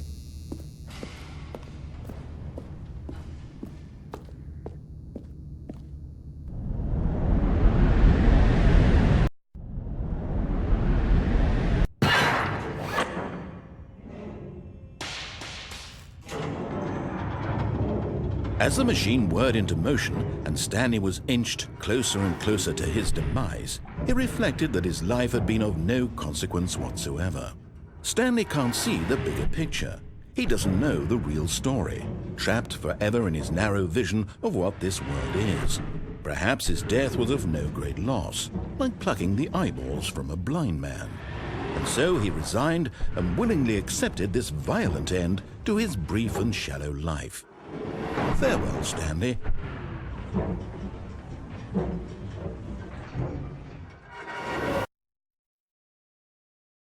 "Farewell, Stanley," cried the narrator, as Stanley was led helplessly into the enormous metal jaws. In a single visceral instant, Stanley was obliterated as the machine crushed every bone in his body, killing him instantly.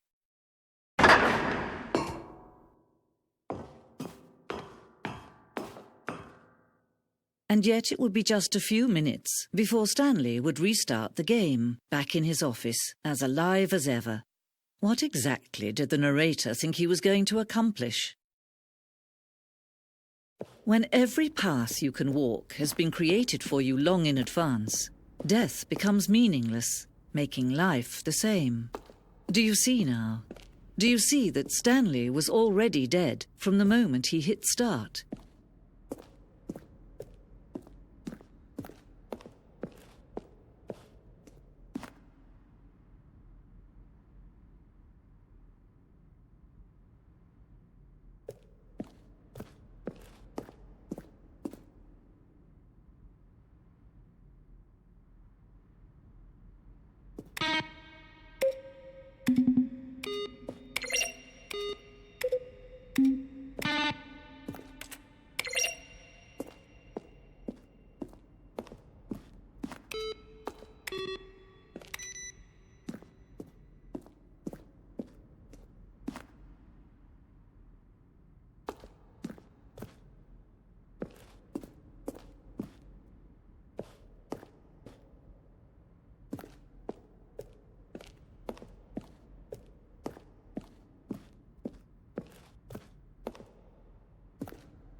Possible for the player to do anything in this room. Perfect example of poor level design, textbook mistake. It's the kind of thing you'd pick up on intuitively if you had even the most fundamental understanding of good and bad game design. But of course, you being you, you'll probably spend the next hour trying to solve it. Here, I'm just going to make this easy on you. Stanley pushed the number 6.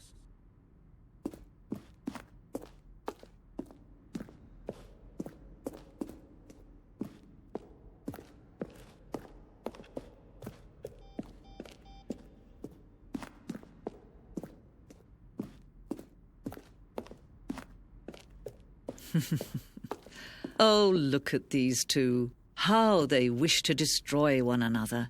How they wish to control one another. How they both wish to be free. Can you see? Can you see how much they need one another? No, perhaps not. Sometimes these things cannot be seen.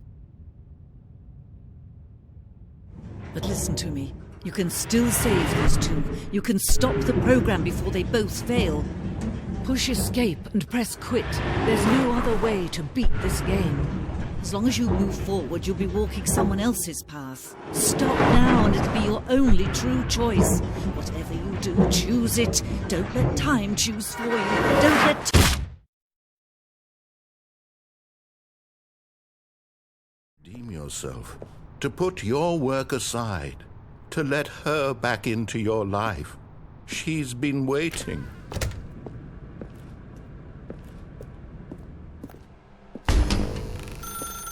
That's her, Stanley.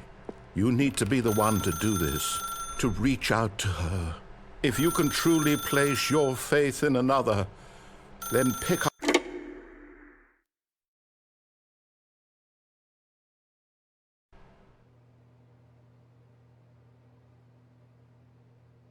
Oh, Stanley, is that you? Hold on, sweetie. Sorry to keep you waiting. I'm just pulling the bread out of the oven. All right. Okay, there we go. All right, now, I want you to come in and tell me all about your day. Gotcha! Oh, come on. Did you actually think you had a loving wife who'd want to commit their life to you? I'm trying to make a point here, Stanley. I'm trying to get you to see something. Come inside. Let me show you what's really going on here. Sorry, but you're in my story now. This is a very sad story about the death of a man named Stanley. Stanley is quite a boring fellow. He has a job that demands nothing of him, and every button that he pushes is a reminder of the inconsequential nature of his existence. Look at him there, pushing buttons, doing exactly what he's told to do. Now he's pushing a button. Now he's eating lunch. Now he's going home. Now he's coming back to work. One might even feel sorry for him, except that he's chosen this life. But in his mind, he can go on fantastic adventures. From behind his desk, Stanley dreamed of wild expeditions into the unknown, fantastic discoveries of new lands. It was wonderful. And each day that he returned to work was a reminder that none of it would ever happen to him. And so he began to fantasize about his own job. First, he imagined that one day while at work, he stepped up from his desk to realize that all of his co-workers, his boss, everyone in the building had suddenly vanished off the face of the earth. The thought excited him terribly. So he went further. He imagined that he came to 2 open doors and that he could go through either. At last, choice. It barely even mattered what lay behind each door. The mere thought that his decisions would mean something was almost too wonderful to behold. As he wandered through this fantasy world, he began to fill it with many possible paths and destinations. Down one path lay an enormous round room with monitors and mind controls. And down another was a yellow line that weaved in many directions. And down another was a game with a baby. And he called it the Stanley Parable. It was such a wonderful fantasy, and so in his head he relived it again, and then again, and again, over and over, wishing beyond hope that it would never end, that he might always feel this free. Surely there's an answer down some new path, mustn't there be? Perhaps if he played just one more time. But there is no answer. How could there possibly be? In reality, all he's doing is pushing the same buttons he always has. Nothing has changed. The longer he spends here, the more invested he gets, the more he forgets which life is the real one. And I'm trying to tell him this, that in this world he can never be anything but an observer, that as long as he remains here, he's slowly killing himself. But he won't listen to me. He won't stop. Here, watch this. Stanley, the next time the screen asks you to push a button, do not do it. You see? Can he just not hear me? How can I tell him in a way that he'll understand that every second he remains here, he's electing to kill himself? How can I get him to see what I see? How can I make him look at himself? I suppose I can't, not in the way I want him to. But I don't make the rules. I simply play to my intended purpose, the same as Stanley. We're not so different, I suppose. I'll try once more to convey all this to him. I'm compelled to. I must. Perhaps, well, maybe this time he'll see. Maybe this time. And I tried again, and Stanley pushed a button. And I tried again, and Stanley pushed a button. And I tried.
Stanley clung the bucket to his cheek. Could his co-workers really all be gone? Yes, whispered the bucket into Stanley's ear.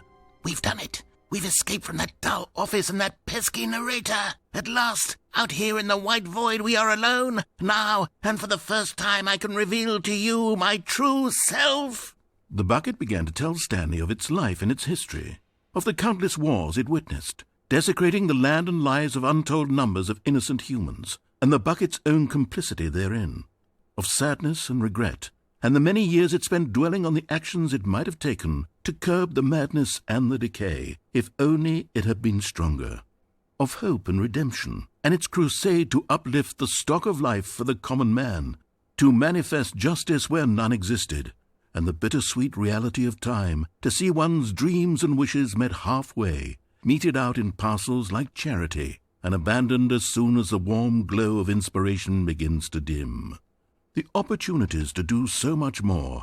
There was so much it could have done, perhaps, the bucket wondered to itself. Perhaps, if it had seen its own darkness with a clearer perception. This was way too much for Stanley. What are you talking about? He screamed. You're a bucket! To this, the bucket furrowed its brow. No, said the bucket. not since the evil wizard Gambhorata first ensnared me in his machinations as payback for the sacred amulet I stole from his treasured vaults. I was young back then and could not conceive the ramifications of... No! Stanley screamed even louder this time. This is stupid! You are a bucket! This is so stupid! Why are we even doing this? As Stanley screamed and screamed and screamed, the bucket revealed its true form, transforming into a mighty beast of untold power, its fangs glistening like...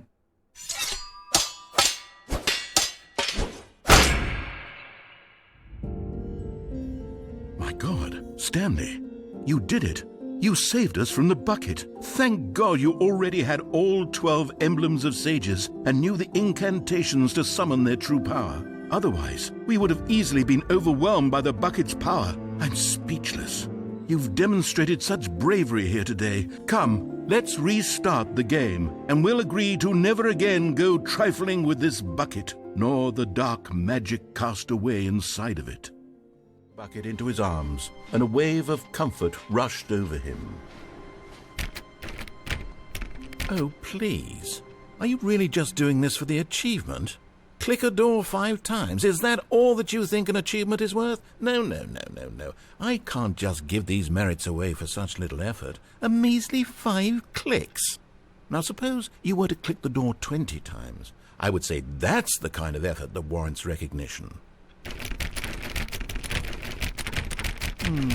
I have to say I'm still not feeling the satisfaction of witnessing true effort for a noble cause. Perhaps 50 clicks will do it. Yes, almost certainly 50 clicks.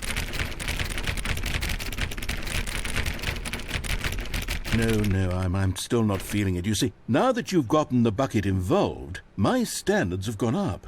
Merely clicking a single door is no longer enough. Now, I want to see you press this bucket against multiple doors. Now that's the kind of thing that merits an achievement. Why don't you put 20 bucket touches into door 417?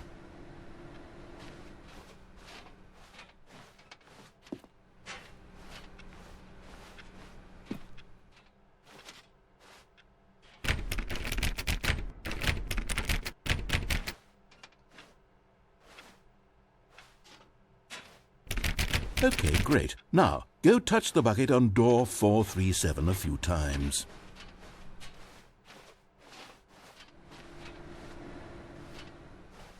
Yes, now we're getting somewhere. How about door 415? Give it some bucket love.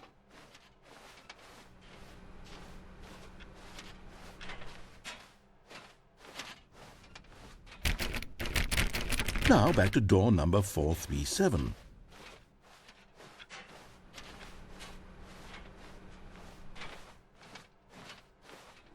You know, I think the copy machine needs some attention. Why don't you rub the bucket on it a bit? All right, back to room 417. I'm really feeling it now. I think we're getting somewhere. Okay, now bring the bucket on top of employee 419's desk. Yes, this is great. Now the bucket knows exactly what it's like to be employee 419. Now, let's introduce it to door 416.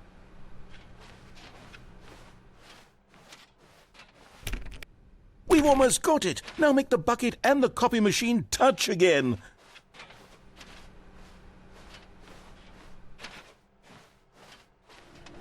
Finish it off, Stanley. 5 touches of the bucket on door 430. Yes! We did it! Wow! That felt amazing. You know, not all buckets will get this kind of experience. They won't all know what it's like to slam repeatedly against nearly every door in one section of an office building, or what it's like to be employee 419. Buckets may dream of an experience like this, but few can say they've truly lived it. You've given a bucket hope today. Stanley, I'm very proud of you. No, said the bucket. Don't go to the meeting room. Go somewhere else. The cargo lift, yes. Go there. Go to the cargo lift.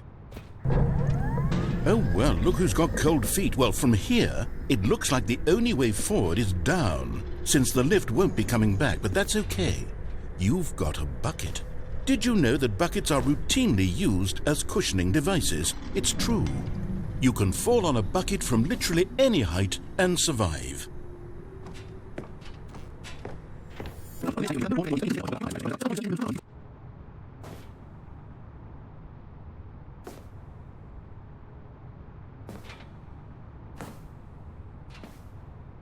Whoops.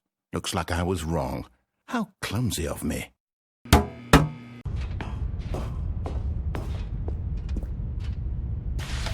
The lights rose on an enormous room packed with television screens. What horrible secret did this place hold? Stanley and the bucket both wondered to themselves.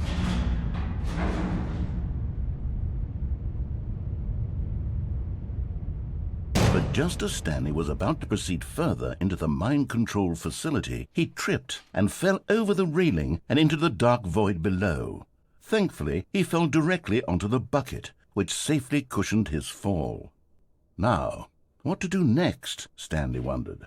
Stanley and the bucket could find no way out of this enormous pit, and so eventually they decided that the best thing to do would be to simply get comfortable down here. So they set up a little couch and relaxed. It really wasn't so bad down here, a bit cold perhaps. After some time had gone by, they installed a few shelves as well, and a sort of kitchenette that was useful for when the bucket was craving paninis. But it wasn't until the rugs and the standing lamps came in that it really started to feel like a home. In fact, after some time, Stanley realized that it had been ages since he had even thought of the mind control facility at all. He'd never gotten to fully explore what was up there, never been able to unearth the many mysteries of the mind control facility. This lack of closure began to eat at him. Soon he was dwelling on his regrets, and the state of their home slowly decayed as Stanley became withdrawn and neglected the cleaning. It unsettled the bucket deeply. Stanley wasn't usually like this. The bucket tried to reach out to him again and again, but to no avail. All Stanley could think about, all he could talk about, was going back, doing it over again, staying on the path. It was a mistake to leave the path. It was a mistake. It was a mistake. I need to do what the narrator says. I need to see the true ending. This made no sense at all to the bucket, which was simply trying to live its life down here as comfortably as possible. Yet Stanley was unconsolable. This isn't an ending. This is just a hole in the ground. The bucket sighed. True, it wasn't an ending. But it's where we happen to be. And maybe, possibly, if we accept the reality of things, maybe this will become an ending eventually. It's what the bucket was counting on. The two of them waited for a very long time.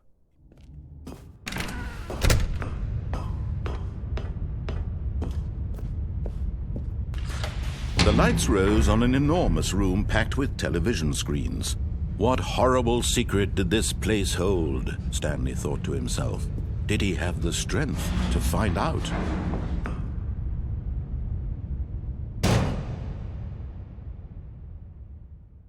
Aha! You've made it to the bottom of the mind control facility. Welcome! You see, back when the Stanley Parable first launched in 2013, getting to the bottom of the mind control facility was a bug that we simply didn't catch during development. And you all sent us lots of photos of it on Twitter and acted very superior about it. And you're all very, very clever. Good for you. Anyway, when it came time to update the game, we knew that we had to do something about this little goof of ours, so here you go. New content. You can call it the bottom of the mind control room ending, if that enhances your perception of the value of these updates. Isn't that what you crave? New content? Always more content, more content, more. And I'm here to give it to you. I'm here to make it seem like we really covered every nook and cranny of the game, with secrets and Easter eggs. How about this? We wrote a new piece of music just for this section. You won't hear it anywhere else in the game. It's a secret that's just for you. That's how special you are. We call this track, Good Job You've Made It to the Bottom of the Mind Control Facility. Well done.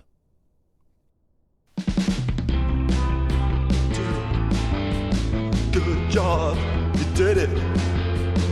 Good job. 3, 2, 1. Good job, you made it to the bottom of the mind control facility. You jumped on the catwalk. You should have been careful. You should have been careful. It used to be a bug, but now it's an ending. Now it's an ending. I believe in you. I believe in your ability to cross this barrier and chase your dreams. Railings don't mean anything. Good job, you did it. Good job, you did it. Good job, you did it. Good job, you did it. Good job, you did it. Good job, you did it. Good job, you did it. Good job, you did it. Good job, you did it. Good job, you did it.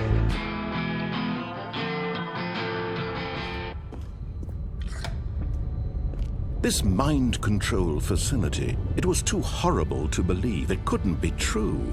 Had Stanley really been under someone's control all this time? Was this the only reason he was happy with his boring job? That his emotions had been manipulated to accept it blindly?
Control?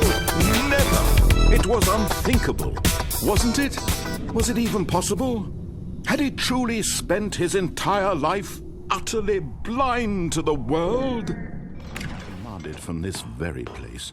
And as the cold reality of his past began to sink in, Stanley decided that this machinery would never again exert its... Oh, Stanley, you didn't just activate the controls, did you? After they kept you enslaved all these years, you go and you try to take control of the machine for yourself. Is that what you wanted? Control?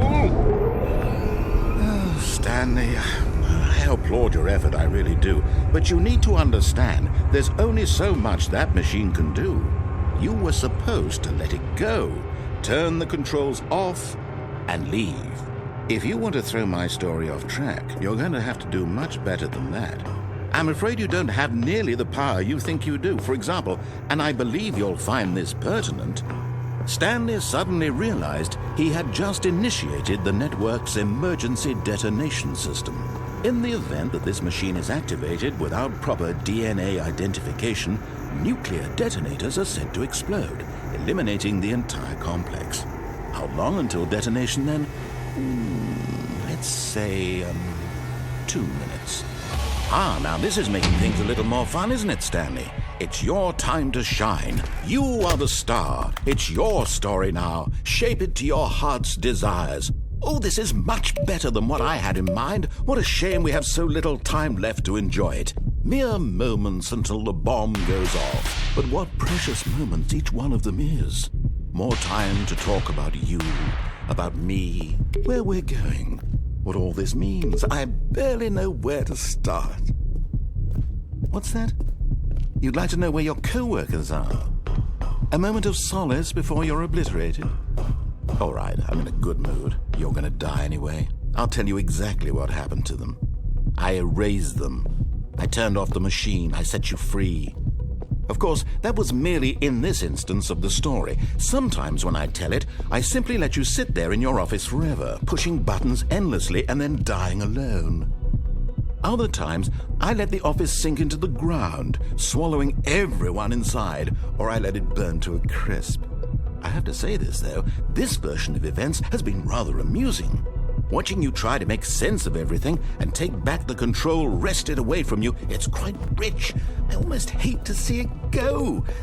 But I'm sure whatever I come up with on the next go-around will be even better. My goodness, only 34 seconds left. But I'm enjoying this so much. You know what? To hell with it. I'm going to put some extra time on the clock. Why not? These are precious additional seconds, Stanley. Time doesn't grow on trees. Oh dear me, what's the matter, Stanley? Is it that you have no idea where you're going or what you're supposed to be doing right now? Or did you just assume when you saw that timer that something in this room was capable of turning it off? I mean, look at you. Running from button to button, screen to screen, clicking on every little thing in this room. These numbered buttons, no, these colored ones, or maybe this big red button, or this door. Everything, anything, something here will save me. Why would you think that, Stanley? That this video game can be beaten? Won? Solved? Do you have any idea what your purpose in this place is? Stanley, you're in for quite a disappointment. But here's a spoiler for you. That timer isn't a catalyst to keep the action moving along. It's just seconds ticking away to your death. You're only still playing instead of watching a cutscene because I want to watch you for every moment that you're powerless. To see you made humble. This is not a challenge. It's a tragedy. You wanted to control this world, that's fine. But I'm going to destroy it first, so you can't. Take a look at the clock, Stanley. That's 30 seconds you have left to struggle. 30 seconds until a big boom and then nothing. No ending here, just you being blown to pieces. Will you cling desperately to your frail life, or will you let it go peacefully? Another choice. Make it count, or don't. It's all the same to me, all a part of the joke. And believe me, I will be laughing at every second of your inevitable life from the moment we fade in until the moment I say, happily ever up.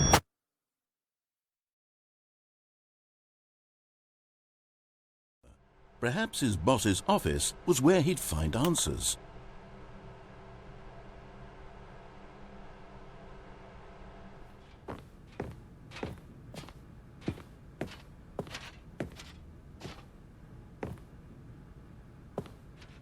Stepping in.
Stanley decided to go to the meeting room. Perhaps he had simply missed a memo. A good bucket, a strong bucket, a humble bucket, a committed bucket. Oh, new content? What does that mean, new content?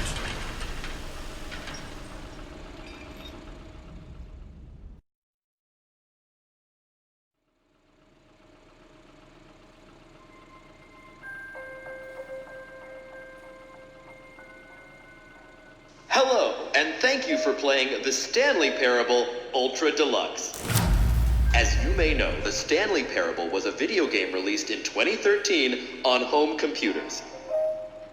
After receiving critical and commercial success, it was expanded upon in 2022 with the Stanley Parable Ultra Deluxe, a reimagining of the game for consoles and home computers.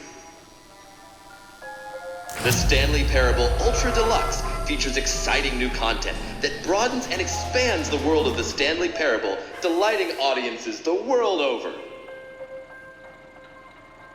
Please, step inside and see what thrilling new adventures await in the Stanley Parable Ultra Deluxe.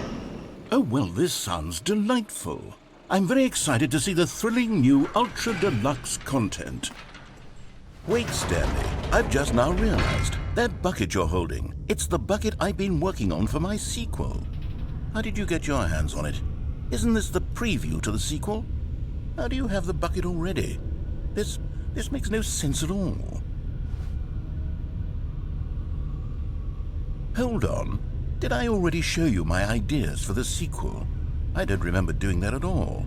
You're seeing things all out of order.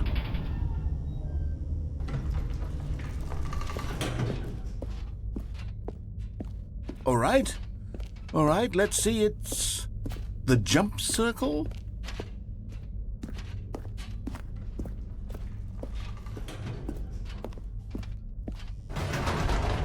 The infinite hole, the giant door. Did you see them already? Stanley, none of them are ready yet. I'm still developing them. They're not even close to finished. How did they look when you saw them? Were they captivating? Were they exciting? Did they fulfill on the promise of everything that a sequel to Stanley Parable could possibly be?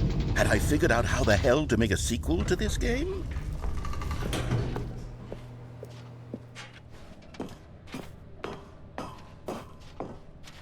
Wait, if you're still carrying the bucket around with you, if the bucket is interesting to you, that means I must have made it correctly.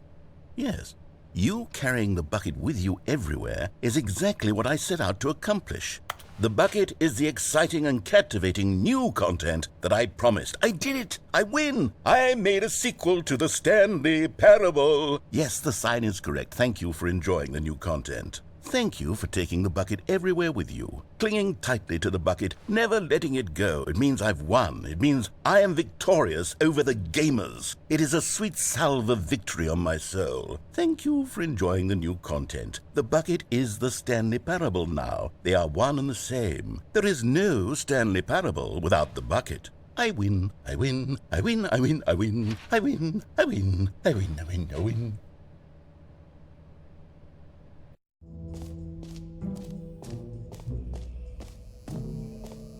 Now, here's something special. You remember that broken test achievement that got left in the game on accident? Well, I'm developing a technology to simply give you the achievement. Yes. You see, you'll come to this lever, and when you pull it, the achievement will be given to you. It's as simple as that.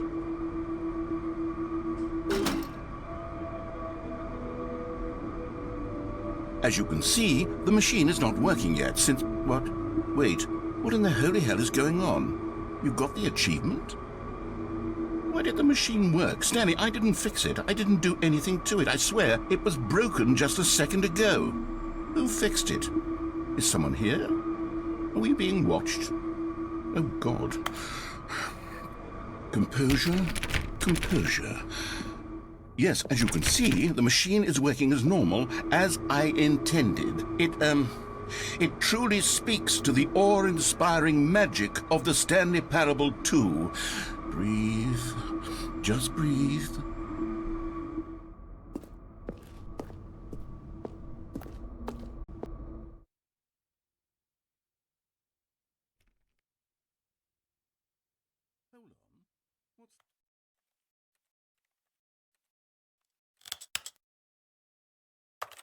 this? 8. 8. 8. 8. The Stanley Parable 8? No, this doesn't look right at all. The Stanley Parable takes place in an office building. There are doors and branching paths. This is just a button that says 8. Where did the Stanley Parable go? 8. 8. 8. 8. 8. Well, I'm looking around and I really can't find the game anywhere. No boss's office or mind control facility or any of that. Literally just this 8 button. And what's worse is that you seem to be having a better time with this nonsense game than with the story I wrote for you. I'm actually a little insulted.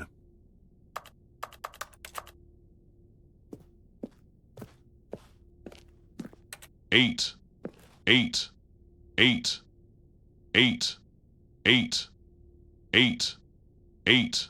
Well, I don't know what happened to the Stanley Parable or what the 8 button is, but apparently you're having a riveting time with it. And frankly, I don't even want to pander to someone who finds this enjoyable. So with that, I guess just go ahead and enjoy the Stanley Parable 8. 8. 8. 8. 8. 8. 8. 8. 8. 8. 8. 8.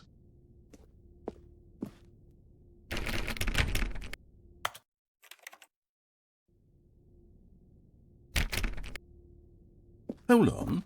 What's this? 8. 8. 8. The Stanley Parable 8? No, this doesn't look right at all. The Stanley Parable takes place in an office building. There are doors and branching paths. This is just a button that says 8. Where did the Stanley Parable go?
Right there. It's future-oriented. It screams progress and innovation and long-term franchising potential.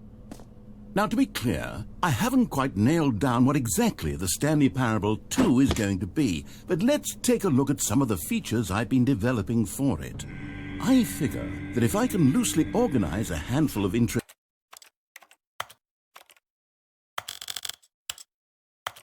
concepts, that surely the game will sort of naturally spring up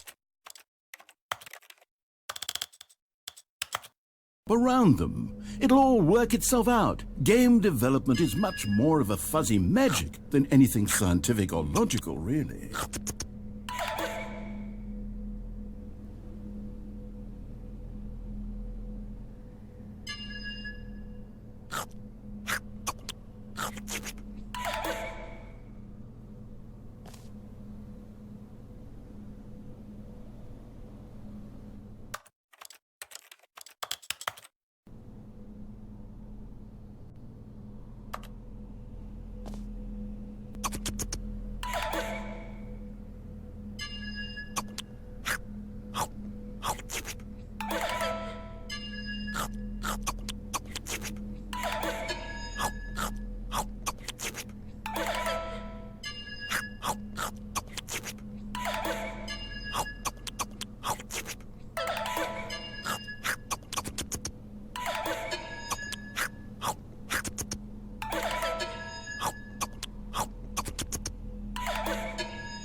we are. Go on, try out some of the new features.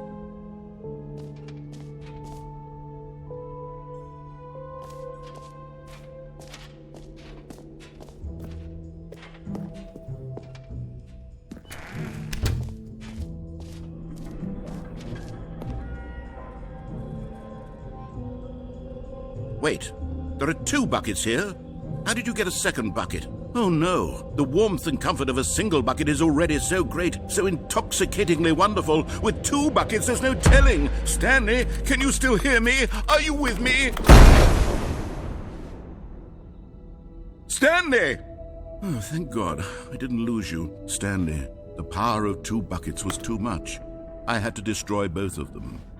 I know how much the bucket meant to you, but I couldn't take the risk. I hope one day you can forgive me.